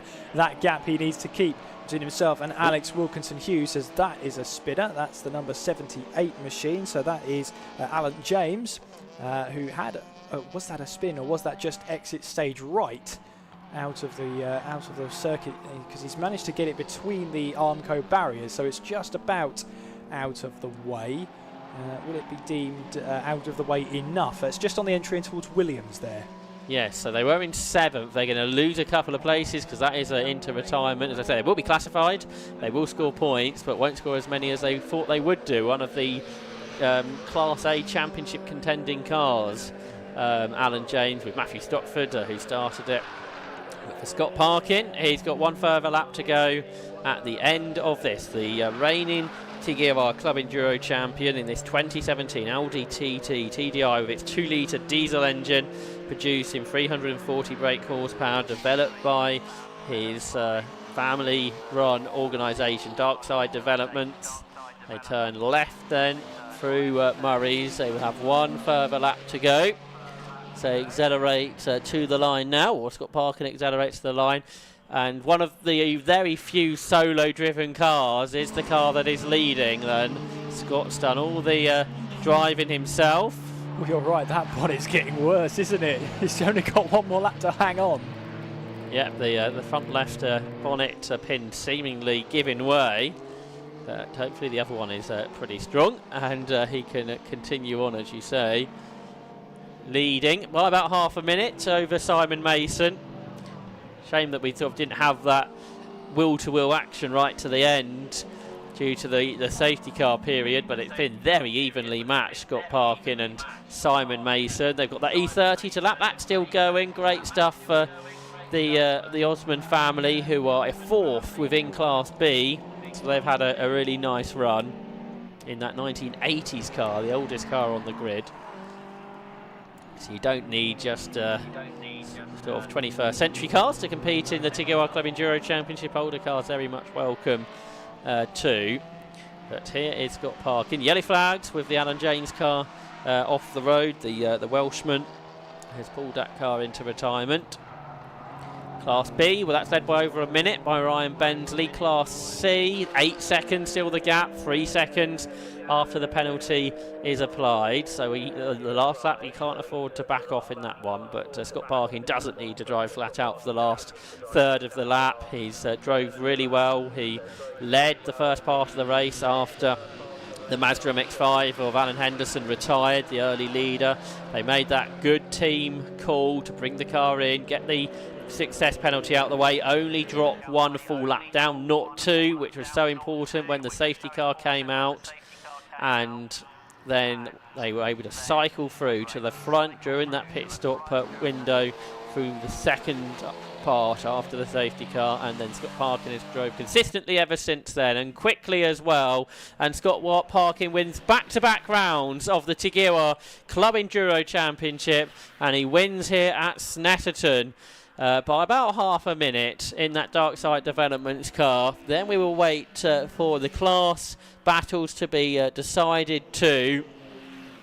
The 3-lap penalties have, I think, been applied on our screen now as well. So Justin Middleton has moved up to third. He's taken Class A in third place, and Darren Ball fourth. They've both taken the flag a lap down. Here is Ashmore. Is he 5 seconds ahead of Alex Wilkinson Hughes? Is that penalty still 5 seconds? I think it is. So in reality the gap was 3 as they started the lap. We wait 1, 2, 3, 4, 5 seconds. I think it's more than 5, isn't it? So Ashmore and Sam Dennis win Class C, but only by 2.7 seconds. Alex Wilkinson Hughes was pushing on. He set his personal best lap on the very last lap, but it wasn't quite enough. But great to have a super competitive Class C battle here at Snetterton. Meanwhile, we wait for the Class B winner, who hasn't come through yet. So Ryan Bensley with William Pottergill will take back-to-back victories in the Motion Motorsport Honda that blew up in such dramatic fashion in the opening round of the season at Croft Circuit. But Ryan Bensley joined the team at Brands Hatch. Ever since then, it's been race wins all the way, and Ryan Bensley takes the flag, winning Class B then with William Pottergill. But Class A, that went the way of Scott Parkin. Second to Chris Byallen and Simon Mason, 31 seconds back, with Simon Major and Justin Middleton third. Class B then, as we said, Ryan Bentley and William Pottergill the winners. Bobby Trundley and Sandro Ballesteros were second, with Michael Downey in third. Class C went the way of Sam Dennis and Ashmore, with Dave Connell and Alex Wilkinson Hughes in second, and Thomas Stedman and Mike Cooper took third by only 2.8 seconds. They were being caught all the time by Johnny Hayes and Paul Sabiani. They just needed one more lap, but that wasn't coming their way. So that completes round 3 of the Tigiwa Club Enduro Championship. Cars are being taken back to Parc Ferme. So let's have a look at the results. Number 1, the winner, Scott Parkin, after 54 laps by 31 seconds from Chris Byallen and Simon Mason. The Browds duo, they will be penalised. So Simon Major and Justin Middleton will be third, and Darren Ball fourth. Matthew Hampson and Andy Schulz are fifth, with Greg Saunders in sixth. That's corrected on your screen now. Seventh, the Class B winners and the Clubman Cup winners too, William Pottergill and Ryan Bensley. Eighth for Sandro Ballesteros and Bobby Trundley, with Michael Downey in ninth. Retiring, but will be classified in 10th, Matthew Stockford and Alan James, with Paul and Luke Browns. They were classified in 11th. In 12th was Greg Saunders, also with a penalty. Then 13th, the Class C winners, Sam Dennis and Ashmore. And then in 14th, Dave Connell and Alex Wilkinson Hughes, after that race-long battle. 15th was Thomas Stedman and Mike Cooper. 16th for Johnny Hayes and Paul Sabiani. 17th, James Simonite and Matthew Simonite rather, and James Mansell. 18th for the Osman family BMW, Senna and Semmel. In 19th position was Ed Christie and Andy Gay. 20th was Joel Oswick, although I think perhaps a few more laps yet to be deducted from that car's race. And they were the last of the finishers. So 19 cars, I think, brought their cars home. But a great, enjoyable race there, Kieran. That really was. It had a little bit of everything, a bit of drama, a bit of strategy as well. Yeah, really, really enjoyable watch on that one. As, obviously the Class B battle was decided by, I think, about a lap there. Scott Parkin decided by 31 seconds. But, yeah, a race against the clock, though, for Class C, because, of course, that Ashmore penalty really brought that back into Alex Wilkinson Hughes' court then. So we thought that Ashmore had got the move done. It was done for the lead of Class C. Then the 5-second penalty came, and that sort of turned the race a little bit on its head, but Ashmore did well to keep it on the island between the white lines and win the race by what was then 2.7 seconds once the 5-second penalty, the 195, was applied. So yeah, it was a race that had a little bit of everything. Yeah, that was good stuff, very enjoyable from the Tigiwa Club Enduro Championship, which has sort of its summer break now. It will return in August at Silverstone. September will be Oulton Park, and Donington Park will round off the season. season this year in October. There's a number of cars that have got to be picked up by our recovery teams around the circuit after their various different dramas during the course of that race. As I say, we lost about 10 cars, although a lot of them are in the pit lane. There are a few around the circuit that have got to be brought back to the paddock.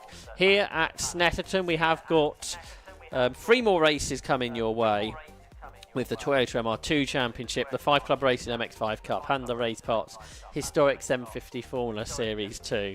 So all the cars have gone to Parc Fermé, so now Kieran Mogg has got to somehow work his way to round up the drivers, which looks like we're nearly there now, because Scott Parkin, rather than going the back way, came in via the pit lane, so it took a little bit longer, but I can see Scott there is now with Kieran, so I don't think it'll be too much longer before we'll be able to catch up with Scott Parkin and find out from his point of view how he was able to win that race and win back-to-back rounds of the TGOR Club Enduro Championship after winning on the Brands Hatch Grand Prix circuit 5 weeks ago. And then here again, here at Snetterton. So let's catch up with him, with Kieran in the pits. Well, we're down here in Parc Fermé. What an amazing race, and what a Herculean effort. Congratulations, the entire stint by yourself. Yeah, thank you very much. Yeah, and we always plan to have an early stint, so an early stop, so a short stint at the start and a longer stint at the end. But the green BMW that I think ended up getting disqualified pushed me onto the grass, covered the radiator and intercooler in grass, so we're having high inlet air temperatures, high coolant temperatures. So I managed to nurse it until the pit window came in, the guys got all that out of the way, and then the car were more or less faultless through then. So yeah, thanks to the guys for sorting it out. We had a bit of a bad day yesterday, had the pace to win, and then circumstances, some of it my fault, some of it circumstantial, but that happens. And obviously the other TT, the engine's failed again, so we'll figure out what's going on with that. But I'm just glad that this one's held together and giving the boys something to drive home happy about, rather than in a depressing mood for 4 hours. Absolutely, and I mean, it was a bit of a show of dominance almost, like the pace that you had compared to everybody else. It was must be real good to take into the next round, knowing that you've got that pace there. Yeah, I kind of expected a few of the guys to be nibbling a little bit closer.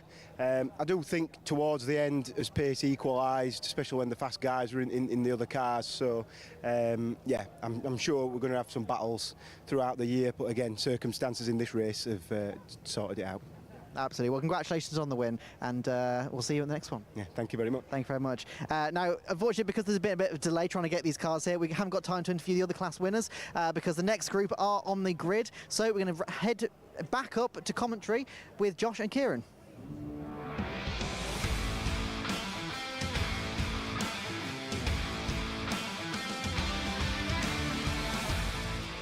So we're back to the Toyota MR2 Championship for their second race of the day. And it's number 84 who was still on pole position. That is Neil Stratton alongside 26, Paul Cook. Row 2, 27, Sean Traynor, and 82, Andy Ruthven. In the third row, 11, the championship leader, Adam Lockwood, and 31, Ben Rowe. On the fourth row, 9, Tim Herron, and 24, Sam Harper. Row 5, 65, Vera Aldridge, and 69, Danny Bryant. Row 6 is 2, Darren Aldworth, and 78, Jim Mew. On the 7th row, 59, Andrew Baranowski, and 15, Gavin Aldworth. On the 8th row, 16, Daniel Farmer, and 88, Sergei Bilalov. In 9th row, 12, Aaron Laverty, and 17, Maxine Nichols. On the 10th row, 87, Neil Hurren, and 67, Simon Quinn. Row 11 is 8, Eddie O'Kane, and 30, Andy Williams. On the 12th row, 51, Andrew Strange, and 36, Nick Lear. On the 13th row, 83, Jason Crossley, and 20, Patrick Stoner. And on the 14th row, 47, Richard Dales, and 3, Martin Collins. So that's how the grid will line up for the next round of the Toyota MR2 Championship. Earlier on today, Paul Cook won on his return to the championship by just a third of a second over Sean Traynor, with Adam Lockwood in third. It was a close race between the three of them.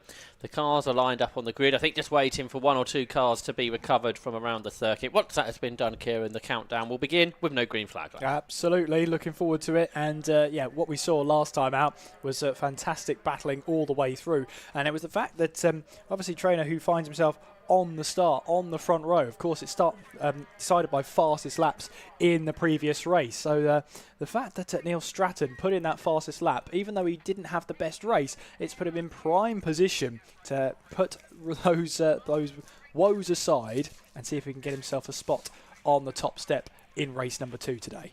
Yeah, he's been on the podium this year, has Neil Stratton. He's yet to win a race. I don't think he's won outright in the MR2 Championship before. I sort of questioned myself when I was saying that, so it may not be totally accurate. But if he has won one before, he's not won many. And it's Neil Stratton then on that pole position. I say the countdown hasn't yet begun, so we've got a few more moments. You've got Paul Cook alongside in that Mark II, compared to the Mark III Roadster alongside. Pretty evenly paced, though, so the two different types of cars around this Snetterton 300 circuit. And then on the second row, the 4-time champion, Sean Traynor, with Andrew Ruthven alongside. Then the championship leader, Adam Lockwood, there on row 3. Last year's champion to the reigning champion too. And then Ben Rowe. So we've got a marshal now on the grid, just letting drivers know perhaps how long this delay was. So I think after all, we probably did have time for Kieran Mogg to speak to some more drivers. But with these races that don't have a green flag up, you're never overly sure how far away, Kieran, you are to the start. Yeah, better safe than sorry, eh? We don't want to miss the race starts, especially of those that don't have the green flag lap, which is all of them now for the rest of the day. So it'll be all back to back. And without a green flag lap, it's obviously even tighter to get an interview and a chat to some of these drivers before the race gets underway. But our Toyotas are waiting patiently on the grid for the racing to get started, for the last of the recoveries to be recovered. Once that is done, though, we'll get straight into the action here for the Toyota MR2 Championship. And who can get that second race win of the weekend? Sean Traynor, obviously starting third there. We'll be looking to see if he can put a good start ahead then. Well, someone who did get a good start as well was Andrew Ruthven, who really charged his way through the order at the beginning of the last race. He's definitely one to watch from 4th place. He nailed the start last time around to get himself at 1 position, but doors are closing. That can only mean one thing. Yeah, the countdown is on. The 1 minute board has been shown, which in less than 30 seconds' time, the 30-second board will be shown. And then the race is set to go then for what is round number 6 of the Toyota MR2 Championship here at Snetterton on the 300 circuit. The 5-second board has been shown. The red lights will be the next thing.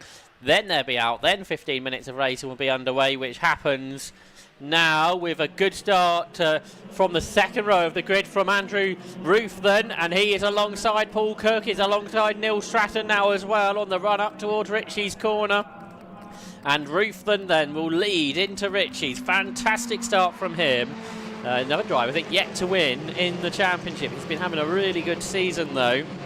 And then the cars turn their way down towards the Wilson hairpin, where we should see 82 in the lead from 4th on the grid. Then it's Stratton in 2nd, Cook is 3rd, Traynor is 4th, then everybody else follows through at the Wilson hairpin. Yep, and a little bit of a smoke at the first corner, a bit of lockups perhaps just in the midfield, but everyone makes it through. And yeah, really good start from Ruthven then as he leads the way then from Stratton in 2nd place. And 3rd place on the road then. Looks like Traynor lost out then, so Traynor's running in 4th, and in fact has got damage to the rear of the car then. The rear left-hand bumper seems to be hanging off the back of the car then. Big lock-up from the mid-pack then in towards Agostini then. So yeah, not a cleanish getaway then, and definitely for Traynor, he's got some damage to the rear of his car. Yeah, that could be problematic, I'd think. Presumably be from contact rather than it not being clipped on properly before the race. So Ruthven, the leader, runs a little bit wide. Can we get a first-time winner out of this race? The driver from the West Midlands, who raced in Mini 7s in the past, about a decade and a half ago or so, in this 1992 Toyota MR2 Mark II that's run by Panther Sport. It's got a Hurley engineering engine powering that car. Big jink out there from the championship leader Adam Lockwood, because Neil Stratton's lost a load of places, hasn't he? So Paul Cook's up to 2nd, Sean Traynor's up to 3rd. Adam Lockwood also passes Neil Stratton. Not sure what happened to Stratton there. He was 2nd, he's now 5th. Yep, so Neil Stratton dropping down slightly then through the order, and we just see that rear damage to the left-hand side of the rear bumper there. Not good news then for Sean Trainer. I mean, he will press on. He might not even know there's a bit of damage there. He might see that the car's slightly wider out of his left-hand side wing mirror, so he might know that the damage is there, but as long as it's not rubbing on the tyres, he's going to carry on. Yeah, unless he's told otherwise, that's certainly what he shall be doing. But it's the Mark IIs in the top 2 positions at this stage, with Roof then leading. Second is Cook. Trainer in the Roadster is third, chased by Adam Lockwood. It's probably going to be a bit more draggy Trainer's car now as well, but that won't slow him down if he can help it. Oh, Ruthven wide out there and then has to defend heavily down towards the hairpin. Don't think Paul Cook's been able to get anything out of that. He hasn't. Then you've got Trainer, Lockwood, Stratton, and Sam Harper also in this lead battle, so he's going well too. Yeah, it's almost like Sean Trainer down the centre straight. It was almost like there was a parachute at the back of his car. That's how much drag that bumper seems to be causing at the moment. Doesn't seem to be affecting him too much, but that is going to be frustrating for Trainer. It's probably a case that it might just be quicker to see if he can rip off that rear bumper, because it's obviously causing a lot of drag down the straight, and that won't help him when he wants to try and make an overtaking move, an opportunity there. As we watch on the number 31, that's Ben Rowe, who was at the pointy end of the field in the last race, looking to try and find his way through the order. He's currently 9th right now. Also, just behind him, Danny Bryant, who, if you remember earlier, led very briefly in race 1 and had that big moment at the hairpin, dropped to the back, and now is a top 10 runner once more. But the lead battle, that's very much on. Andrew Ruthven, who I don't think really saw much of Andy on the podium in the MR2 Championship before this season, although he has won the Class B title in the past. But he is right there as the leader overall today, with Paul Cook in second, Sean Trainer there in third. Right behind, with his championship rival Adam Lockwood in his World Tracks in fourth, with Neil Stratton and Sam Harper also in the lead battle. Then there's a gap back to Veer Aldridge, who's the best of the rest in 65. We're coming to the end of the second of what should be a 7-lap race in this 6th round of the Toyota MR2 Championship, with this great lead battle headed into the final corner. Absolutely, as Ruthven tries. Oh, Ruthven's run wide then on the exit of Murray's, and that's allowed Paul Cook to slip his way through. Not only that, but Sean Trainer moves across onto the left-hand side. Ruthven picks up a bit of grass then on the pit lane entry, but that little bit of bumper that's dragging behind Trainer might be costing him more then, because looking down the inside is Adam Lockwood then going in towards Riches. He gets up the inside, but he can't quite do it. Has to back out of that opportunity. But Sean Trainer here, this will be hugely frustrating for him, because he won't have the same top end as he has been in the last race. He has to try and go defensive in towards the inside, going through in towards Wilson. Round the outside goes Adam Lockwood, but again, there's no space for him to put the car. He has to back out of it on this occasion, but Andrew Ruthven almost handing over that lead to Paul Cook at the moment. Yeah, he'd be really disappointed, I should think, with that small error that allowed Paul Cook, a multiple winner, to go through, and Sean Trainer trying ever so hard to get past with that bumper that's getting further and further away. He's just not as quick at the end of the straight, so Adam Lockwood will go through round the outside. There's a touch though, and Neil Stratton tries to come round the outside of the pair of them. So the 3 roadsters right together, but Lockwood, then the championship leader, goes through. He reclaims that top spot in the roadster division, with Trainer behind. Then Stratton, at the fastest lap of the whole race, has gone to Ben Rowe, who's in 9th place at 2 minutes 20.7. So Ben Rowe trying to make further progress while all those leaders were battling. But now Paul Cook getting away. There's Veer Aldridge, who has Ben Rowe behind him. Ben Rowe, who's already passed Jim Mew on this lap and would quite like another position before the lap is done. He would indeed, and would he get a chance to do it down the Bentley Straight? We'll have to wait and see. Meanwhile then, our leaders are making their way towards Brundle and Nelson, and there's a good battle going on further behind, because you've got the battle for 4th place, 5th place, Harper and Stratton battling away for position as they make their way through. In fact, now Sean Trainer has dropped down behind Lockwood, and Stratton will look to see if he can try and find his way past. So Trainer down to 4th then, with Stratton in 5th, Harper in 6th then, as they're all making their way through in towards Coram and then down towards Murray's. Seems to be more and more cars lined up in this group now behind Ruth then, but immediately behind him is Lockwood, the champion from last year. Up across the line they come to complete 3 laps. Paul Cook sets the fastest lap as he pulls away. The aimshot.com fastest lap at 2 minutes 20.216, and he leads by 9 seconds over Andrew Ruthven, and then Adam Lockwood in third. Trainer is fourth. There's Rowe. He's gained another one. It didn't quite happen on the previous lap, but the start of lap 4 he goes through. Jim Muse up the grass, up the curve. He slides back onto the circuit. He remains in the position he would, and then breaks really, really late at the the next corner, as does Danny Bryant, and they go either side of Veer Aldridge, who must have wondered where their braking point came from, because they both passed him on either side. Well, Jim Yu ran a little bit wide then, and that's opened up an opportunity for Timothy Heron to try and find his way. He'll have to go the long way around, Will Heron, going through in towards Palmer, but he's still hanging on in there. Again, he'll have the outside line going towards Agostini.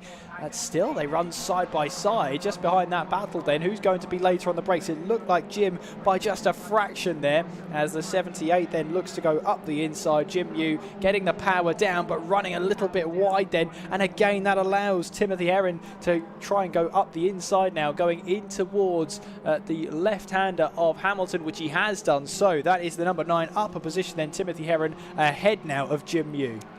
So that's plenty of battling going on at the at the end and just outside of the top 10.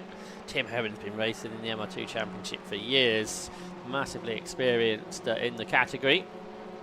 He's got himself up ahead of Jim Mew with 6 minutes just over on the clock. It should be a 7-lap race, and for the lead, Paul Cook now has Adam Lockwood behind him. So Lockwood's got past Ruthven and has immediately caught Paul Cook. So this has happened all of a sudden.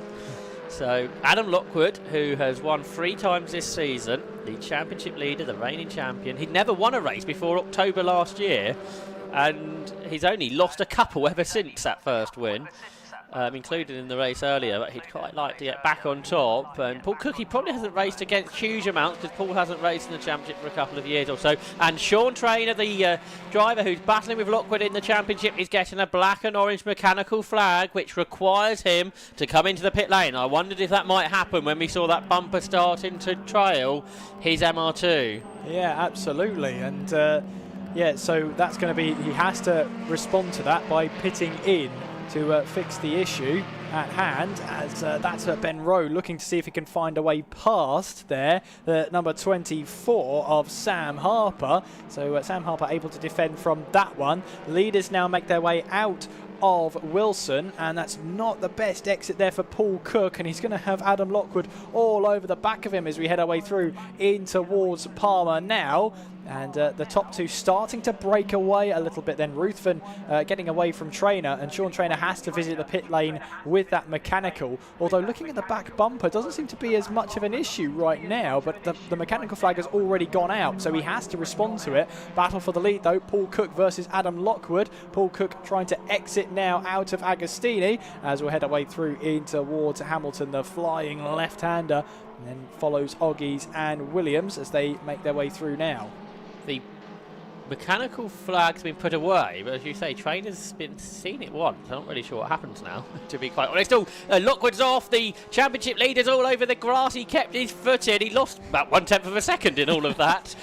He was rally crossing at high speed there out of Oggie's corner. And he's still on terms then with Paul Cook. He set the fastest lap last time, did Lockwood, 2:19.43.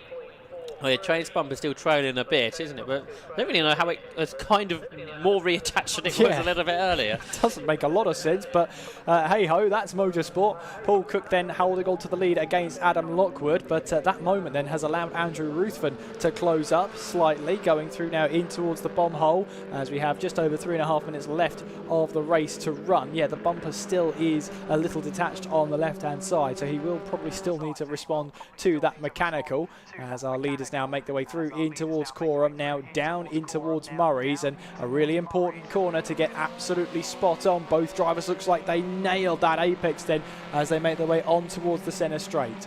So in the slipstream is Lockwood. It's in the slipstream, very much able to go with the Mark II. So much so he's going to be challenging perhaps up towards Richie's. Not quite. He's able to live with the Mark II in the tow, but not quite draw alongside. But it's a more nimble car, the Roadster. So can Adam Lockwood find a way through? Cook knows it. He defends immediately down to the Wilson hairpin. This is the penultimate lap of the race. And Lockwood is running out of time to find a way through. Behind Andrew Ruthven is still there in third. Sean Trainer in fourth, continued on. And then Neil Stratton in fifth, ruined whatever happened to him a couple of laps ago. And then Sam Harper completes the top six in this MR2 Championship race. I was going to say at the moment, but Ben Rowe is all over the back of him. So too is the number 69, Dan Bryant, as they're making their way now down in towards the left-hander of Palmer, and Ben Rowe is now ahead as they make their way down towards Agostini. So nice move there, nicely done, as they'll head their way now on towards Hamilton. And yeah, it's a great battle between them. We see Sean Trader's rear bumper still flailing about, but there's Ben Rowe, who's now made the move on Sam Harper for sixth place. So the leaders out of Oggies. This is where Lockwood went grass tracking a lap ago. He keeps it on the right part of the circuit this time. There's Ruthven. There's Trainer, who's got sort of that earlier mechanical flag overhanging his race, but it did get put away. Yeah, so normally you'd get shown it again. If you missed it the first time, you get a second chance, basically, and it hasn't been displayed a second time. Meanwhile, then our leaders then, as Adam Lockwood goes one way, then tries the other. Paul Cook, is that a little bit of a lock-up for him? Yes, it is. He spins the car around and out of Brundle. Then he manages to keep it out of the wall, but Adam Lockwood gets that position up there, and Paul Cook will be absolutely livid with himself for that. I spun a car there, I know what that feels like, although Paul Cook recovered it probably quicker than I did. It was Paul Cook then down to, fifth position, big shame for him, but it shows you how much pressure he was under. He was having to brake so late, he locked the rear brakes, and through Brundle you have to keep slowing the car down, and the rear end of the car just overtook the front, and then everybody else had to hop over the curb, didn't they, to avoid him. And that means the gap between Adam Lockwood and Andrew Ruthven is closer now, but we know Lockwood is pretty quick, and he's got one lap to go as they cross the line. The gap just 4/10. So can Ruthven get this first win of his career? He looks up the inside, big bold move into Richie's corner, but he did back out of it in the end, and you'd think that might compromise his line out of the corner. Well, maybe not. He's still having a go, I reckon, at Adam Lockwood, but no, he has to brake earlier in that older, heavier Mark II. That was a really good effort. Oh, and now he's been tagged by a Trainer, which got him a bit sideways. So that was all a bit busy for a couple of corners. It was indeed, but yeah, Ruthven maybe looking for a move down the inside in towards Richie's there. If you don't get that move done, you have to back out and you lose momentum there, which is absolutely not what you want. Ruthven looking to keep ahead now of Sean Trainer, looking to go defensive now in towards Agostini. Yeah, holding that inside line, Sean Trainer will have to go the long way round. Neil Stratton also looking for a late opportunity to try and get himself onto a podium finish position. Adam Lockwood trying to run away with this now in towards Hamilton, with Ruthven, Trainer and Stratton following behind. So the final lap of the day for the Toyota MR2 Championship, down into the right-handed, the double apex to Oggie's corner, and then up to the right-hander that takes us onto the Bentley Straight, which is Williams. And then they will accelerate up a gear.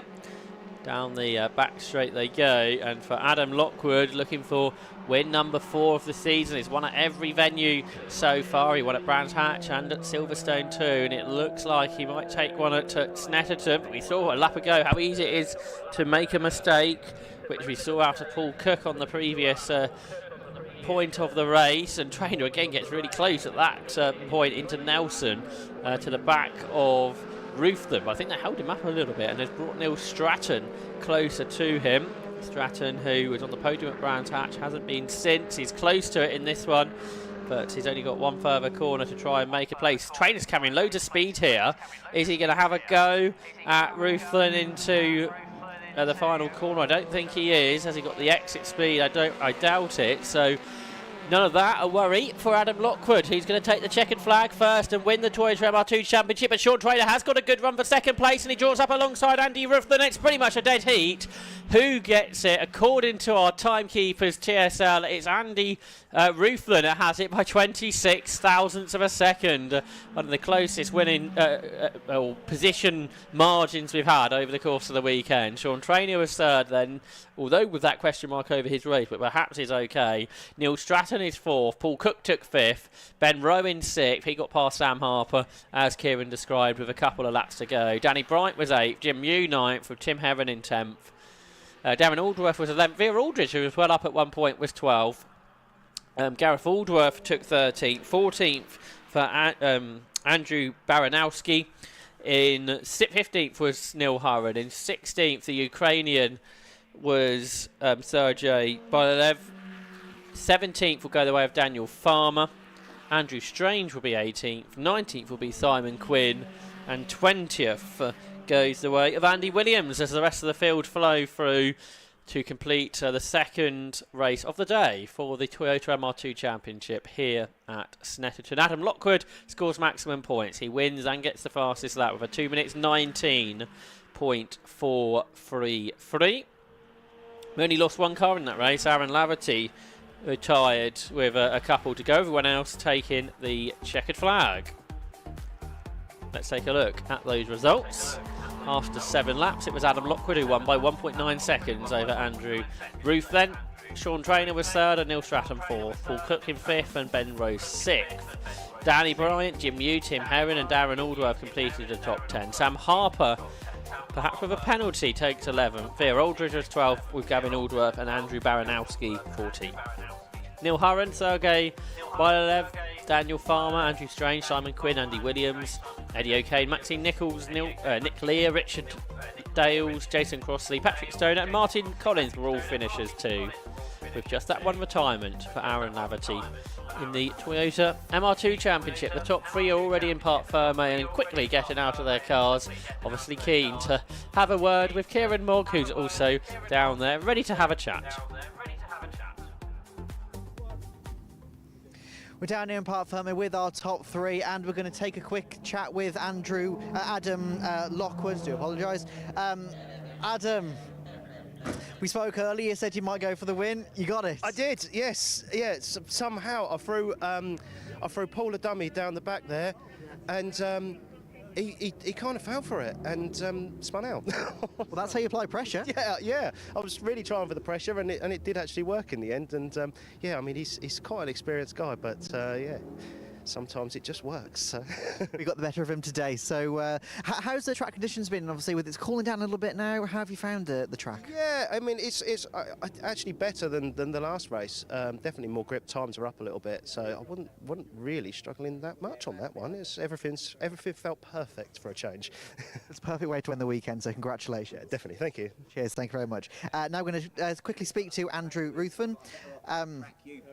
Andrew, that was very, very tight at the end. I think 200ths of a second you got second by. So third gear coming out the last corner, so it wouldn't go in. Well, no, I crunched it a bit, so yeah, that was my fault. It should have been a bit clearer than that. But you also nearly had a look at the lead as well. Like it's that corner, that last one. I just go in too hot every time, too keen to get through it and get out, and I was in the lead and just threw it away really. But a nice bit of drifting. That's always good experience, yes. But overall, how have you found the weekend? Very good, yeah. Race 1 I had a bit of understeer, so we changed the front roll bar settings on it, and yeah, it was much better that time, so I could keep up with these guys a bit easier. Absolutely. Well, congratulations on the second place. Thank you very much. Cheers, thank you very much. And now we're going to speak to Sean Trainer, a regular in the top 3. We've spoken a fair few times, and quite a few of them have been second or third. Yeah. I've got to sort some engine issues out really, and a few other issues. I've got a few issues with the car really. We come up Saturday and thought I didn't have a chance to test, so we went out in the road sports. After the second lap, blew the gearbox. So we changed the gearbox before the race yesterday, and it's better than the one we took out, but not a great deal better. So I'm struggling a little bit, and we put a new engine in as well last week, and that's burning oil. So it's. I need to get me. I won't swear, but I need to get my act together a bit. It's a race car doing race car things. Yeah. Exactly. But other than that, I mean, like you've had 2 podiums today alone, so you come away with some good results at least. Yeah, well, at one point I got a bit scared at one point because I come across the line and I saw a black and orange flag and I saw a 7, but I couldn't work out what the first number was. So I thought, when I come around again, I'm thinking, please don't bit. And then I come through and it wasn't on. I just said to Adam about it, and he said, well, your bumper was a bit loose, but I think they must have. If it was for me, they must have pulled it back in. It was for you, but they pulled it in after a lap. Oh right, I saw it. All I saw was the 7. And I thought, is that me? And then I thought I'll come past again. I'm not just going to pull in yet. So I come past again, and it was all gone. So I thought, well. Well, then I thought it wasn't me, and Adam said your bumper's nearly coming off down the straight. So I think it must have like clipped itself back on or something, right. Because basically it was hanging off really badly, and then it was not as bad after that.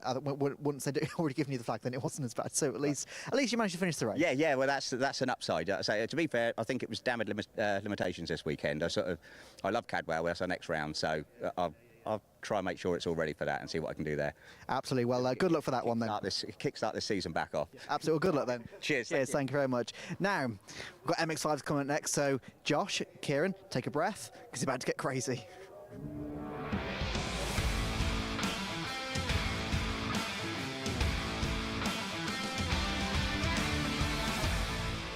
So the third race of the weekend for the 5 Club Racing MX5 Cup features a partially reversed grid, and it's the top 8 were reversed, which means race 1 retiree Scott Leach is on pole in 13 alongside 17 Michael Pearce. On row 2, 17 Oak Richardson and 9 Ian Tomlinson. Row 3, 25, David Williams and 1, Jordan Johnson. Row 4, 3, George King and 71, Ben Short, who's won every race this year. On the 5th row, 22, Adrian Johnson and 128, Sam Gorman. The race is about to get underway. The 5-second board's already been shown. The red lights are on. The lights go out now. And it's a pretty decent start then from Scott Leach. How long is it going to take Ben Short to lead? Okay, it's about 3, maybe 4 abreast already as they head up towards Richie's corner. Deep breath, everybody. Let's see how we get through this. There's Ben Short. Is he leading at turn 1? Not quite into the corner. He might well lead though by the time they get to the second corner. It almost makes the reverse grid redundant when you can pass so many people immediately. I don't think Ben Short made the most awesome of starts, but somehow he's there. He's actually only in 3rd. Scott Leach leads. 2nd is Oak Richardson, but as always, it's a great start for Ben Short. I was going to say, only 3rd? God. Honestly, but yeah, managing to make their way through. Oh, there's a 47 slightly onto the grass there, and that's Stephen Craggs, who's a little bit onto the grass there after a little bit of door-to-door there.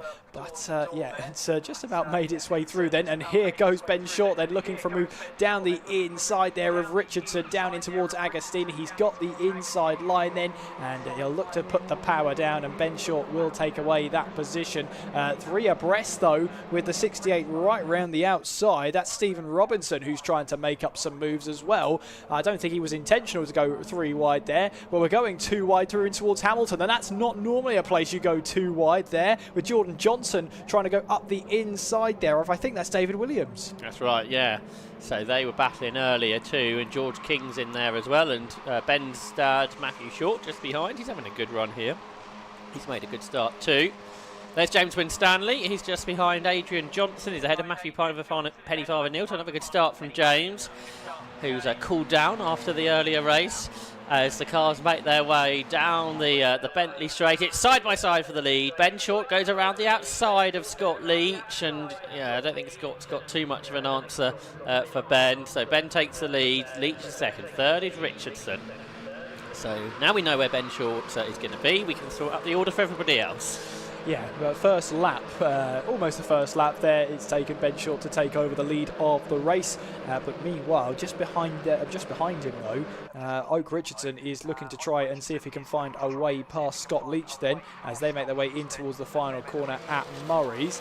Back on the power they go then. So in this battle for 2nd place then, Oak Richardson looking to try and get the better launch out of Murray's, and they'll make their way down the centre straight then. And well, Ben Short almost right up against the pit wall then, down the centre straight, as a challenge for 2nd place is made then. Oak Richardson will have to go the long way round in towards the first corner. Slight lock up from Scott Leach then, as Oak Richardson tries to find the open door on the inside. He couldn't find it, and they're both scrambling for grip at some point, going through in towards Richie's then. They both make it through. They both hold on to 2nd place, but Ian Tomlinson, that's just brought him straight into this battle for 2nd place. super rare to see a look up into Ritchie's because you break so little in these cars for the first corner here at Snetterton, but that's what happened to Scott Leach. And then I think there was a touch between him and Oak Richardson. They scrambled through the corner, as you said, and they stay in the order with Ian Tomlinson behind, Jordan Johnson then in 5th. David Williams, I think, got the better of Michael Pearce. George King was in there too, side by side, as Tomlinson comes around the outside of Richardson. Oak Richardson, who won a race last year in the championship, has been struggling a little bit for pace this season.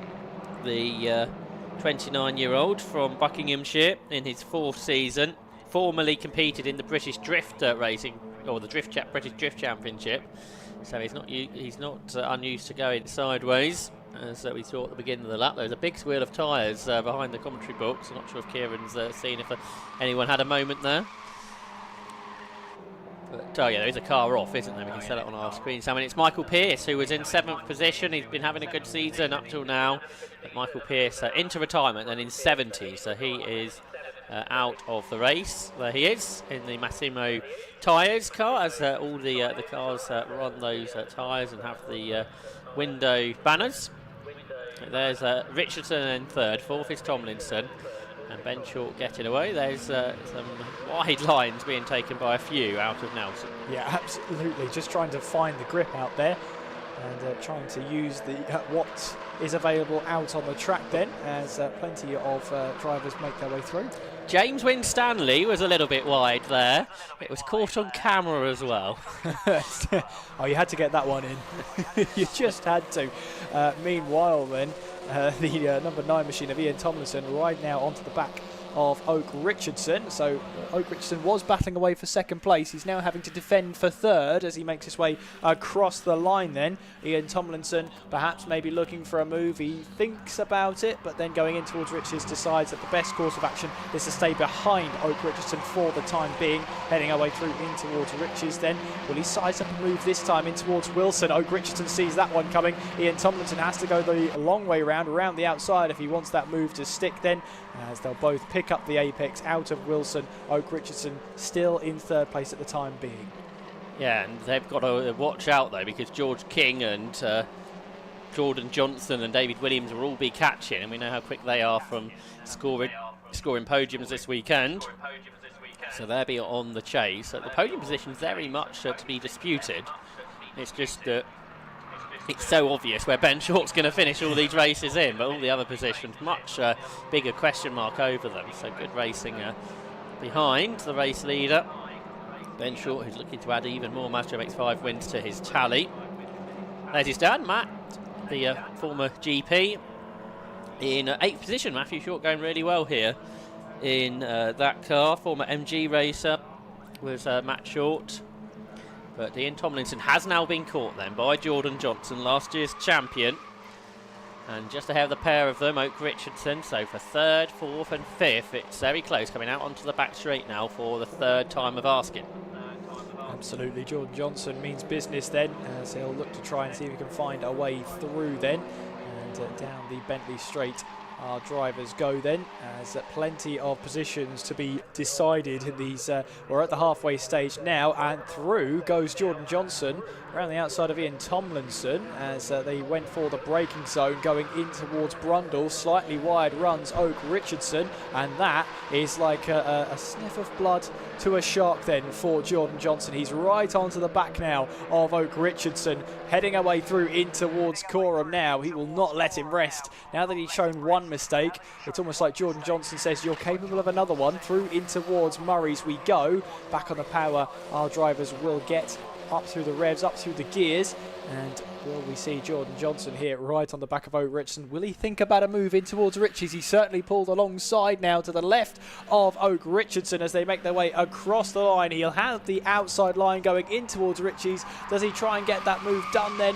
Round the outside he goes. Still they run side by side as they head their way up towards Wilson. Then Jordan Johnson hanging it round there as George King makes a move on David Williams as well to get that position. Oak Richardson behind Jordan Johnson as they make their way through in towards Wilson, with George King making a move as well down the centre straight to get past Ian Tomlinson. Yeah, so plenty of changes in this group for 3rd position. with now Johnson on the inside of Richardson, so they're side by side again. They have been for pretty much the first 3 corners of this lap, and then Richardson, not sure if he's defending or if he's attacking. I think he might be defending again, yeah, because his line was compromised. So George King goes up to 4th, and he tries to get 3rd in all of that as well. And behind, is that David Williams was getting involved? Yeah, he's alongside Ian Tomlinson too. So this has all changed since the beginning of the lap. They go into the left-hander at Hamilton with new 3rd place man. It's Jordan Johnson then, after making that move on Oak Richardson, and now Jordan Johnson under threat from George King. So the battle for 3rd position continues, and it's sort of a rerun from earlier, but in the opposite order, with Jordan Johnson ahead of George King.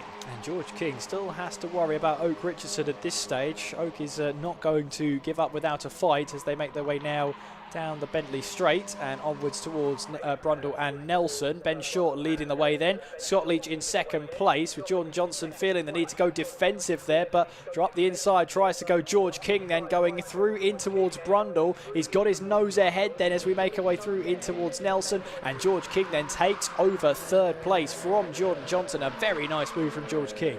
Yep, so that's the move that Johnson did a lap ago, wasn't it, on another competitor. It's been done on him now.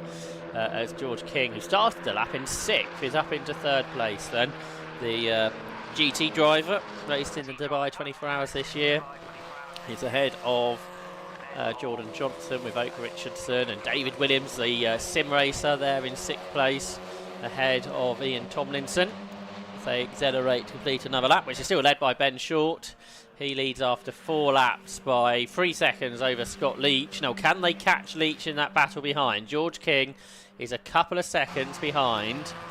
They were lapping only fractionally quicker than Scott Leach. Okay, George King had to pass a lot of cars, so we'll see what comes of that over the next few laps. Obviously, if he and Jordan Johnson battle, they may struggle to catch Scott Leach ahead.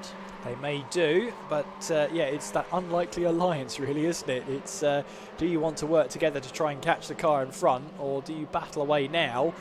It seems like an easy answer, but not when you're driving at these speeds in these high-pressure scenarios, as we see battling further back then, involving the 21 and the 22. So that's Pennefather, Neal and Johnson in the 22. They're battling away in the part of a battle for the top 10 positions. Yes, so there's plenty of battles, as always, back in the 5 Club racing. Mazda MX5 Cup, great respectful racing with 5 Club as well. I think we saw earlier everybody finished the race. Such is the quality of the driving here. 46 then goes through, so that's Nico Favo, who's been racing MX5s for a little while, so he's into the top 10. He's up ahead of Sam Gorman now, I think, in that little tussle. Yeah, 46 ahead of 128, so this is one of Favo's best races, I'd suggest, recently. So he's up ahead of Sam Gorman, as I say, and then you've got Matthew Pennefather Neal, who was on the podium last year, and Adrian Johnson, Jordan's dad, who's also in this battle. They're all being caught by Martin Vernon in 99. If we look back, there's James Winstanley is ahead of Scott Lawrence and Mary Barnard as well, who gets quicker and quicker all the time. But James Winstanley, again, he's just in the top half, so he's a top half driver in the 5 Club race in Mazda MX5 Cup. He can put that on his CV, can't he? Quote from Josh, absolutely. But can he stay in the top half? Because if he falls to the back of that queue, he'll be a bottom half driver, which certainly you don't want to put on your CV. So James is still at the front of that group. Meanwhile, for 3rd place, George King, he's there in 3rd place. Now, is he catching Scott Leach? There's a couple of seconds to the car ahead, which is Leach, as I just said. So 1.9 was the gap at the start of 4 laps. What about at the start of 5 laps, rather? At the end of 5 laps, it's 1.3 seconds. So they're 6 tenths quicker than Leach, which would suggest they may well catch just about as the race finishes. Yeah, just about. They're giving themselves just the 1 lap really towards the end to try and see if they can make some moves, but Jordan Johnson here got a good run on George King as they make their way down in towards the hairpin, but no way through there. It's just a little bit too far back was Jordan Johnson. Plenty of cars across the line there going too wide, and here's one of the battles then, because there's the 22 car of Adrian Johnson who's trying to find his way through. He was up the inside of Richie's there to try and find a way past Sam Goma, then down in towards the Wilson hairpin, and he's got past Gormer then, so that's a position up there. The number 99 there, Martin Vernon, didn't get the greatest run out of Wilson, but here comes Gormer then, right back on the attack on Adrian Johnson, then through in towards Palmer they go, and still they run side by side then on the run down towards Agostini, and I think that's just Adrian Johnson who's just about a nose ahead as they headed their way through in towards Agostini there. Did that move get done then? I think Johnson's just about still ahead. Meanwhile, Oak Richardson is side by side with David Williams, who goes around the outside. Does David Williams, the 35-year-old from Leicester, can't quite make the move work, so Ian Tomlinson is involved in this as well. David, who's part of the Coanda esports team, former GT Academy competition competitor as well, is still side by side with Oak Richardson as they head down towards, it's down towards Brundle. Just ahead of them, George King now in the slipstream of Scott Leach, so they've pretty much caught them, but it's free abreast here as Ian Tomlinson looks to the inside. He can't go through. David Williams can though, so Williams is up to 5th and ahead of Oak Richardson. Yeah, good battling between the three of them there as Oak Richardson sees if he can find a way past David Williams there, and he's got to be careful of Ian Tomlinson right behind as the three of them head their way through the bomb hole, and onwards they go then in this battle for what is 5th place right now. They've fallen away from the others as they're squabbling between themselves, but any moment now we'll have Ben Short make his way across the start-finish line to start the final lap of this race, in a race we don't really want to end. Oak Richardson was sideways there, was desperately trying not to hit the big curve, which he managed, and he got a nice drift on. Showing that quality of racing in the British Drift Championship previously. For second, George King is on the outside of Scott Leach as we start the final lap, and he sweeps around the outside of Scott Leach's car to grab the lead with that iconic Mazda livery on it with the tongue sticking out of Scott Leach's car. Can he go back through on the inside? I'm not sure if he can. So King takes second, Leach down to 3rd, with in 4th position Jordan Johnson. Yeah, nice move there from George King to get himself now up into 2nd place. So Scott Leach now will try and use the tow that George King leaves behind him to stay ahead of Jordan Johnson and try and claim a spot on the podium. But we're coming down now in towards Agostini, and this will be a huge opportunity here for Jordan Johnson. And Scott Leach feels that pressure straight away, goes defensive, then back to the racing line to sort of ward Jordan Johnson from trying to move down the inside in towards Agostini. The trio battling for 2nd place accelerate their way towards Hamilton with Ben Shaw 3 seconds up the road. It's King, Leach and Johnson 2nd, 3rd and 4th. Yeah, so good battle this continues to be. Can Scott Leach end the weekend on the podium? It went so badly wrong yesterday when the car dumped all its coolant out and so many people spun behind. But he's going for 2nd, isn't he? He has a good exit to Augies. That's a really bad place to have an awkward line on Prue Williams, because if you lose momentum, you'll lose momentum all the way down the straight towards Brundle. But he's actually dealt with it pretty well there, Scott Leach, so he's not going to give up yet on this 2nd place. He sits right in the wheel tracks of George King. He pops out of the tow. The car gets sideways, so dramatically did he come out of the tow, and that just cost him momentum again. So George King hangs on into 2nd place, but Scott Leach is trying desperately to virtually stay on the podium, but if he can go 1 place higher on the podium, that would be really good, as he is there in 3rd position then in the Camp Farm Pet Shop liveried MX5. That's still there in 3rd spot behind George King in 3, and then the champion from last year, Jordan Johnson, just behind. And Leach trying to come round the outside. This will be a huge effort into the final corner if he can do it, and yes, he's on the inside line. Is he going to come out of the corner in front? He does. Great move that from Scott Leach to grab 2nd place, but it's Ben Shaw who comes through again to win the 5 Club race in MX5 Cup, but Scott Leach has done it. He's taken 2nd place with a fantastic move around the outside of Coram, the inside into Murray's to take that place. George King takes 3rd then. Jordan Johnson is 4th. David Williams is 5th. Oak Richardson is 6th. Ian Tomlinson is 7th. In 8th position is Matthew Short. 9th will be Nico Favo. A great drive from Nico to take 9th position. For 10th, there's a whole load of cars. Who's going to take a top 10 finish? Adrian Johnson's got a penalty, so he's going to drop away. Sam Gormer comes out on top of that battle. And then the next queue, that battle is won, I think, by James Winstanley. And with a penalty for Adrian Johnson as a place higher, James takes 13th place. But what a move that, Kieran. It was from Scott Leach to grab 2nd. Wow, what a move. I mean, yeah, around the outside on the exit of Coram then, going in towards Murray's, which gives you the inside line. I thought for a second there that perhaps you normally see those moves attempted, and you normally normally see that car on the other side of the grass on the exit of Murray's, but well executed from Scott Leach. That's a brilliant move, possibly the best move we've seen so far today. That was absolutely brilliant.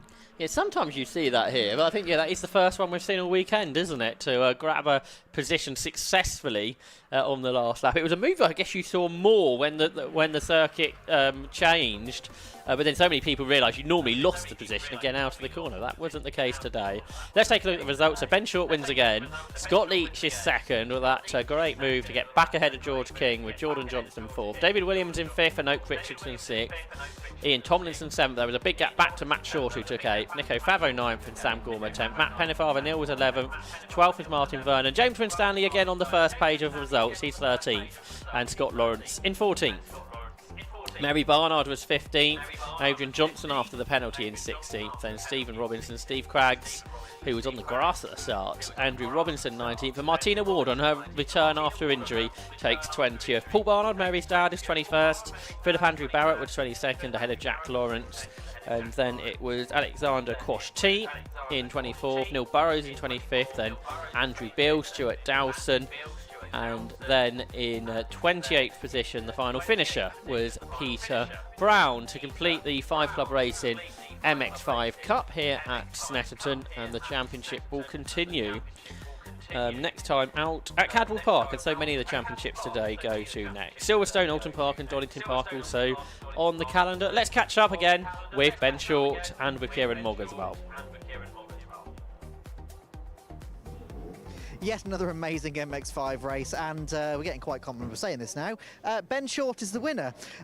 Now, at the start of that race, the commentators, which you obviously wouldn't have heard, they said, let's see how long it takes for him to get to the front, and the answer was less than a lap. Yeah, you get some starts that just hook up, don't you? And that was one of those.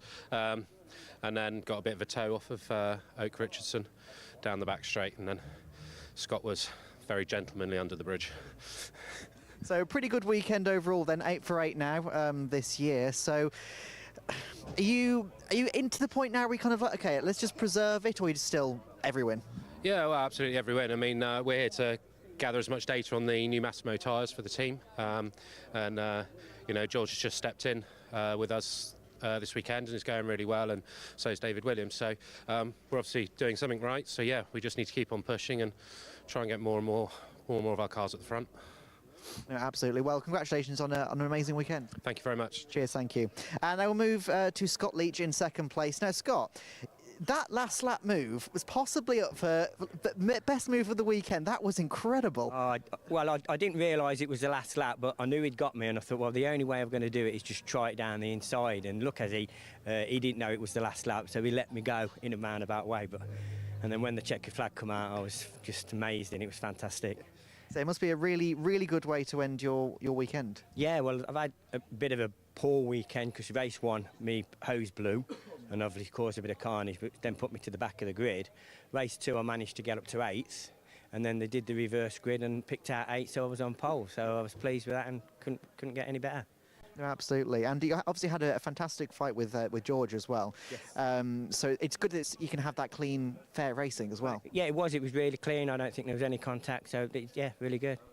Absolutely. Well, congratulations on the second place. Okay, thank you very much. Cheers, thank you. Now move to George.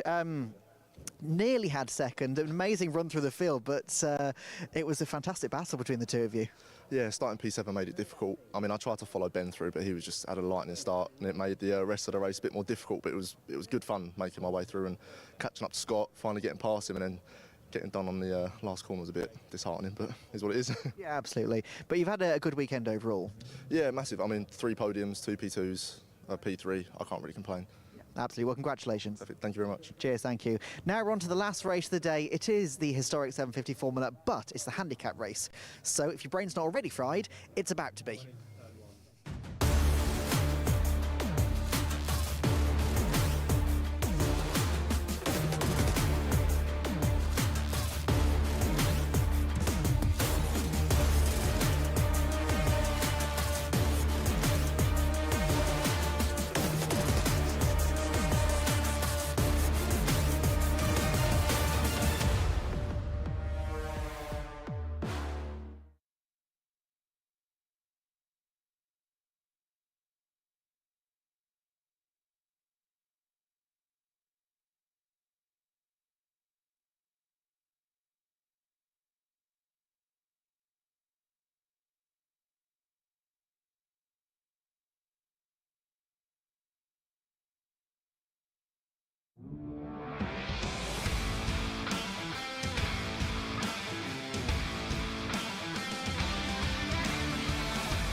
So the cars are on the grid for the final race of the weekend. How quickly does that come around?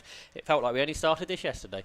But the Race Parts Historic 750 Formula handicap race is underway then. And away then, firstly goes car number 5, Michael Harvey, and then 5 seconds later, Mike Whitby gets his race underway.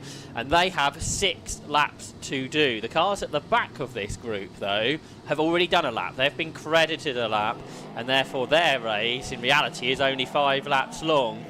We've got 3 cars now going at 21 seconds, so this has got very precise by Giles Groombridge, our chief handicapper. Normally it's 5-second intervals, but we've got to the exact second nowadays. So at 21 seconds, 13 begun his race. That's Ben Bolt. 18, which earlier was Tim Roebuck, but it's Tim Brooke who's, I believe, going on this race, although it does say Roebuck on our screen. And then 41, which is Christopher Jones, has also gone. Then we have to wait some more, because at 1 minute and 3 seconds, David Lewis will get underway. You can see on your screen there on the right-hand side, you've got Chief Handicapper Giles Groombridge, who's doing the timing, and Trevor Gregory, who's going to wave them off with the Union Jack. And the car that got waved off there was 99, so that is David Lewis who gets into the race. 9 seconds later, number 7, so that's Graham Wilson who begins his race. Now, 1 minute and 34, this is will be interesting after we get Richard Pryor in, because it's that battle we had, race-long, really close battle between John Village and Greg Catton. They begin their race together, so that's going to be one to watch. Away they go. John Village and Greg Catton make pretty even starts for the battle for last, as it is at the moment. And then the rest of the cars start with a lap in credit. So therefore these are the leaders. They may not be going anywhere yet, but this is the battle for the lead between these 3 Austin 7s. We should have had 1, 2, 3, 4, 5 here, so we've lost a couple. But away we'll go once the flag is dropped. The next car, so that should be 69, which I think will be Mike Pickup for this race. It was Hugo earlier. And then we've got 2 more, and away then will go Charlie Plain Jones and Richard Verheyden. And they are absolutely wheel-to-wheel as they come off the line. And we have lost the other 3, so there's 3 cars at the back. We shall not begin. But this is the battle for second position, heading up towards Richie's corner then. Already starting what in reality is their second lap of the race. And it is Charlie Plain Jones on the inside who takes that position away from Richard Verheyden. So they start lap 2. Many cars though, Kieran, on lap 1. Yeah, absolutely. And Mike Pickup then having to settle for 3rd place in these early stages then, as we make our way through in towards the Wilson hairpin though, but they're still going to give each other a really good battle there as they make their way onwards then down towards the left-hander of the Palmer, as we see our first drivers make their way across the line then. So at the moment then, Michael Harvey crosses the line with a 3-minute 3, of course, with all those little bits of handicap to prevail as well. So we'll see some big lap times to begin with, but once we have it all settled down, we should see their normal lap times resume. And of course, the idea of this handicap, Josh, is that the Giles has managed to work his way through the order, and of course precisely, you know, you've got 1 minute 3 after the initial car went off, 1 minute 12, 1 minute 23. This has all been worked out, so in theory, according to their pace, all the drivers should finish at exactly the same time. That's the idea of it. That is the idea, and it worked at Alton Park because it was pretty much a dead heat finish when James Miles beat Sam Bayliss. Well, there's one car that has failed. Is that the Tim Roebuck car that was being driven, I think, by Tim Brooke, despite our timing's been saying otherwise. So I think that's Tim Brooke who's pulled off in one of the Austin 7s. So that's a real shame. But this is such a traditional way to end a race meeting, going back really to post-war times. A handicap race would end a day's racing at a club meeting. So 750 Motor Club bringing tradition back. Going up towards the first corner, John Village versus Greg Catton is resumed from the earlier race this afternoon. There they are. So this is going to go right the way through. So while we wait for all the gaps to close, we can just enjoy their battle. Absolutely, as they now make their way up towards Wilson. Of course, with the handicap race, it's based on obviously the average lap times, and what the car is capable of. But of course, if you start battling away and costing each other time, you could actually cost yourself both a victory, maybe even a podium position if you're not careful. So John Village and Greg Catton here have to play a little bit of a game with each other. Do they battle early on and potentially cost themselves a podium or a win, or do they leave it till the very last moment they can to then battle away? But with this in theory 6-lap race, it's not as easy as it sounds. So the race leader comes up across the line, which is shown on our screen as Hugo pickup. I think it might be his father Mike. So that's slightly unhelpful. But it's one of the pickup family that are driving the 69 car that leads this race by 9.2 seconds. So what was the gap at the start? It was 15 seconds to Charlie Plain Jones, and it's already down to 9. So here's about a second into Richie's. Charlie Plain Jones and Richard Verheyden. Plain Jones is 73. He's a retired engineer from the West Midlands. He started racing in 2012. He has had experience in hill climbs and sprints, as well as historic 750 Formula, always racing Austin 7s. And he's in the Cowley Special, driven by Nige Cowley. There, the car on your screen now.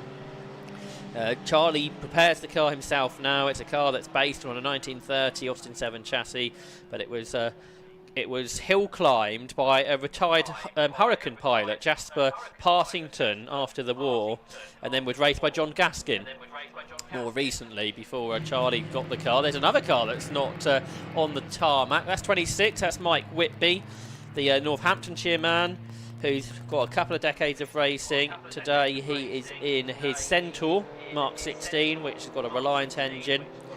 Car that was raced in 750 Formula by Dave Hargrave. But there's the Charlie Plain Jones car just ahead of Richard Verheyden, who is out there in the Austin Ulster Bad Frog. So we've got the 3 Austin 7s at the front, and they are about half a minute ahead of Mike Harvey, who's the first of the historic 750 Formula cars, if you like.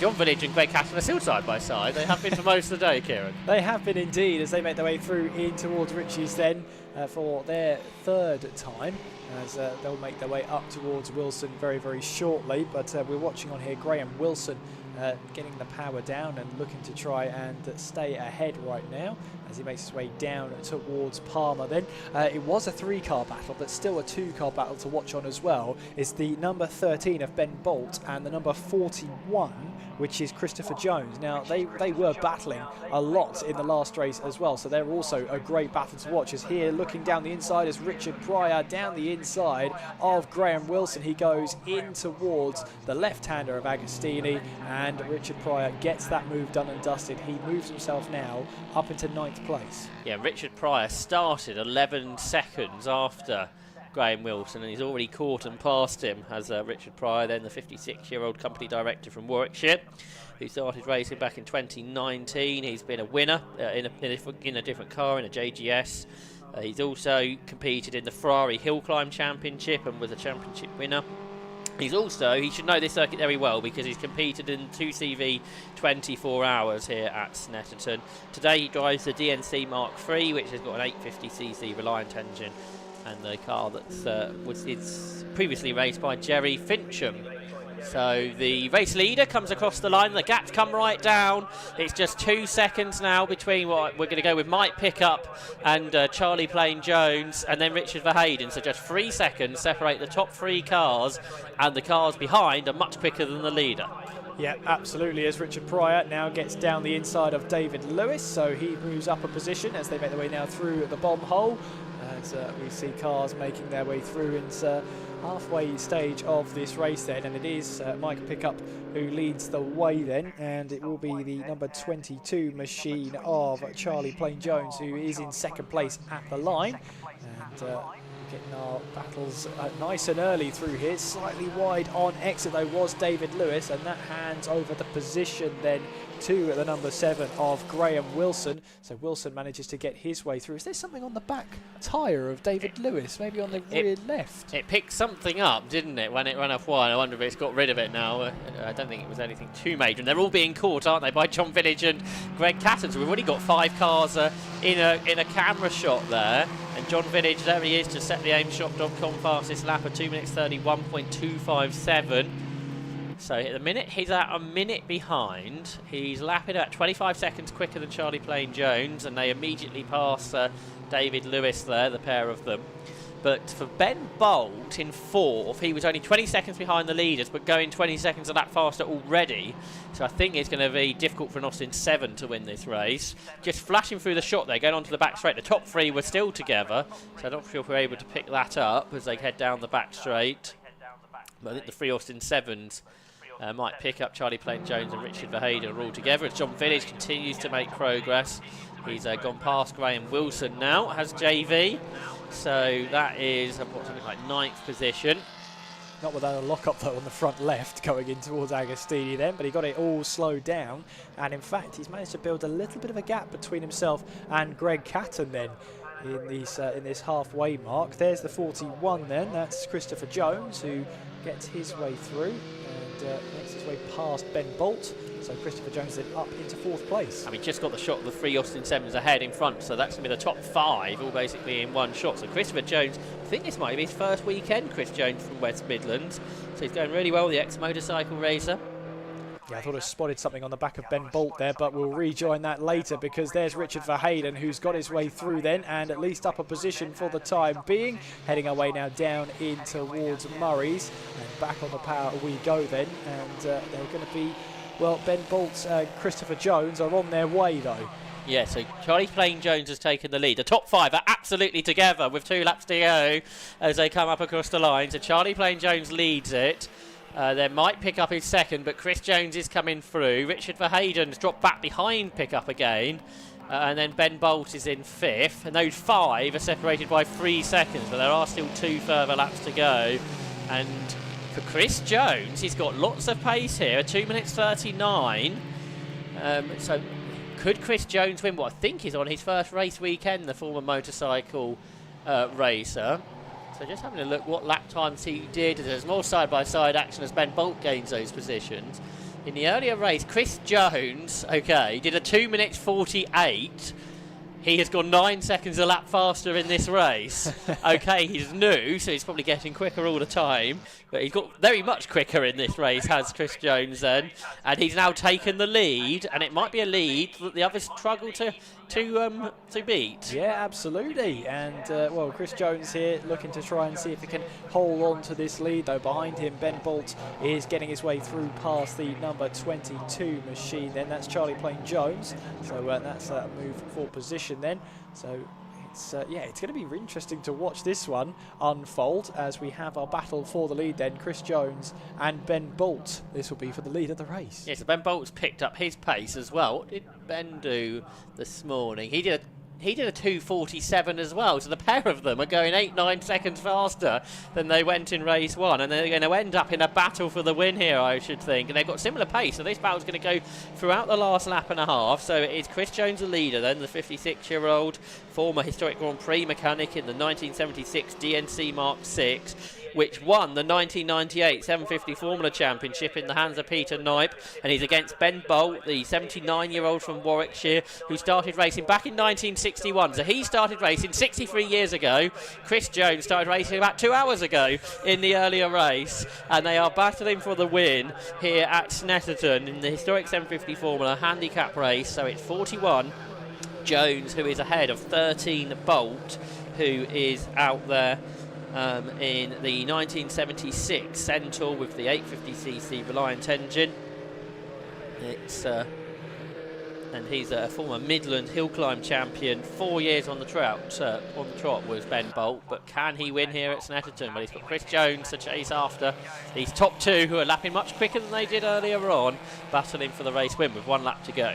With 1 lap to go then, so it will be Chris Jones who will make his way across the line though. I'm just trying to see whereabouts our leaders are. They're making their way through now in towards the final corner at Murray. So there they are then, out of Murray's they go, and it is John Village ahead of Greg Catton. And Catton has really caught up to the back of John Village because Village had that big lead, and it's now been cut down once again by Greg Catton as they'll make their way past the likes of Hugh Pickup and Richard Verheyden then, as they'll go 3 wide. They will try and make it 3 wide in towards Richie's, and that is John Village who gets up the inside and keeps a hold of the position. Greg Catton then with the aimshot.com fastest lap of the race, 2 minutes 28.7. Catton's not done with this then, as he'll look for an inside move then as we head our way towards Wilson. Is he later on the brakes? He is. Can he get it stopped in time? He can. Oh, there's a little bit of a moment there though for Greg Catton. John Village has to take a little bit of evasive action by getting out of the throttle, but Greg Catton now overtakes John Village. They're 17 seconds behind the leader. They were 14 seconds quicker on that last lap, so they're not going to be far away. If the lead two aren't as quick on this last lap, they could be nearly there. They're still battling. They're side by side. They're going to catch Charlie Plain Jones for third in a moment, so they're going to at least end up on the podium, so we should hear from them with Kieran Morg after this race, what it was like to overtake all these cars and to lap really quickly as well. That 2 minutes 28, a pretty impressive lap time. And actually, that is the fastest lap that's ever been seen in historic 750 Formula here at Snetterton, I think. Oh, and Ben Bolt from second is off, so Ben Bolt is off, but the fastest ever historic 750 Formula lap then, set by Greg Catton, a 2 minutes 28.768, Kieran. Yeah, absolutely, as we round our way off, and it looks like the 13 Ben Bolt did manage to get back out onto the track then. Well, Christopher Jones then has just left him all on his own, and just over that horizon there, over the crest goes John Village and Greg Catton here. Well, if Chris Jones can hold on for a couple more corners, if he can just get all the performance he can out of his number 41 machine, the DNC, will he make his way through the bomb hole? Will he take a victory, or will he be caught by John Village and Greg Catton? Yeah, so couple of corners to go then for Christopher Jones. Chris Jones, who I think this is his first day of racing. We'll be able to check that with Kieran after the race. But what a way it could end. The two are catching behind, but they're not catching quick enough. It's been a good last lap then for Chris Jones in the DNC. On his first day of racing, he's going to win in the historic 750 Formula Series here at Snetterton. He takes the checkered flag first. He may not be aware that he's won it yet. That's what Kieran may have to let him know. And for second place, a race to the line again. John Village is just ahead of Greg Catton. He's urging his car on. It's not enough though. 1300ths of a second separate them. They were 8 seconds behind Chris Jones in the end. Richard Pryor will come home in fourth. He gained a huge amount of positions on the last lap. I think he gained 5 places on the last lap to take fourth. Fifth goes the way of Charlie Plain Jones with Ben Bolt. Hibby ruined that mistake. He comes home sixth, missing out on the podium. Seventh is Mike Harvey. Eighth is Graham Wilson. Ninth is the pickup car. Then in 10th position, that will go the way of David Lewis. Not sure what's happened to Richard Verheyden on this last lap, because he was battling with the Hugo and Mike pickup car throughout this race, but he hasn't come through. And we should also have Mike Whitby as well, but perhaps, so yeah, here comes Mike, so he's going to take the checkered flag. But that was a fun way to end the day, Kieran. Absolutely, always is a fun way to end it with the handicap race, and Chris Jones takes the victory, although I think for Giles Groombridge, he'll remember next time, maybe add a couple of seconds on to Christopher Jones. But if we added 8.5 seconds on it, we're a very excited end to the race. But hopefully you've enjoyed being back with the 750 Motor Club, Kieran, this weekend. Absolutely, thoroughly enjoyed it, and thank you for having me back. Well, it's great to have you, and hopefully everybody at home has been enjoying on the aimshop.com live stream. Apologies for a few of the technical issues earlier. Hopefully that's all run much more smoother this afternoon. Thanks to the very hard work from our Alpha Live team behind the scenes as well as behind the cameras. Big thank you to all of you that have worked hard today, to set up early this morning and then give us the pictures to talk about over the course of today. We'll do it all again in 2 weeks' time at Anglesey on totally the other side of the country, from here at Snetterton on the east of England. We'll be going to the far west of Wales in a couple of weeks for a whole range of different 750 Motor Club categories. So the results then of that historic 750 Formula Series race: Chris Jones was the winner by 8.6 seconds, John Village in second, you can see that on your screen now as well, Greg Catton was third, and Richard Pryor fourth. Charlie Plain Jones took fifth, and Ben Bolt was sixth. Mike Harvey was seventh, with Graham Wilson eighth. Hugo Pickup with ninth, ahead of David Lewis, and Mike Whitby completed the finishers to the historic 750 Formula Series and the finishers to the final race of the day here at Snetterton. and Kieran has 3 more drivers to catch up with. So let's hear from Kieran Mogg for the last time right now. What a way that was to end the day, absolutely. And Chris Jones, your first win, as far as I understand. And I was just overhearing a conversation there. You didn't actually realise that you'd won. No, hadn't a clue. Hadn't a clue. What a wonderful surprise. I mean, I only finished the car on Saturday afternoon, and I've never raced on a circuit before. And yeah, it's just been a joy. And it's been a fantastic feeling, and the help I've had from a lot of friends in and out of the Formula has just been amazing. But to come and win, total surprise. You only finished the car the other day, and it's your first race, and you've won. I've got a lot high expectations for the rest of the year, then. Yeah, why not? Yeah, let's think positive. Absolutely. Well, congratulations, then. Brilliant. Thank you so much. Cheers. Thank you very much. We'll head over to one of the very popular and very regular figures in the top 3, John. You had to make... I'm a nightmare. You're a nightmare. Oh, well, I've been told that all my life. That's fair enough. But you had to overtake a lot of cars then. We did. Yeah, and between you and Greg as well, you're fighting the entire way through. We did have a little bit of an agreement that we wouldn't dice until the last few laps, so... Did you stick to that agreement? I thought I did. I know, I'm pretty sure I saw some dicing. Well, I was in the lead, wasn't I? So, first man passed. Anyway, how's your weekend been overall then? Lovely. Brilliant weather, a bit of racing, fantastic. And competition for once. Exactly. That's what we come racing for. Absolutely. Well, congratulations on the second and the win earlier. Thank you. Cheers, thank you very much. And we'll head over to our third place man, Greg Catton. Greg, if I could just jump in a second, so close you almost had it. Literally, you know, another almost close finish as well. If I could have got out and pushed, I would have done, yeah. Yeah. Absolutely. I mean, obviously, it looked quite hectic out there trying to weed your way through the traffic. Yeah, there wasn't that big a grid though, so but yeah, we caught them up, so I knew we were pretty close for the last lap, so I tried to put some pressure on Mr. Village, but you just can't pressurise him. Well, maybe at the next race. Yeah, well, we'll try. I'm going to lose half a stone at least. That's an excellent plan. Well, I think that's all it took to get over the line, yeah. Absolutely. Well, congratulations on the third, and obviously look forward to seeing what you can do the next one. Thanks. Cheers. Bye. Thank you very much. Cheers. Well, that about rounds it up from us here at Snetterton. It's been a fantastic day of racing from everyone concerned. Everything that we've seen today has been absolutely fantastic. So from myself, from the guys up in comms, from Alpha Live, and obviously, of course, from 750, I want to say thank you very much to you for watching. Thank you very much to obviously the marshals, because obviously we couldn't go racing without them. They are one of the most important things about motorsport, get out of the way of a car here. But yes, thank you very much for watching, and we'll see you again in the next couple of weeks.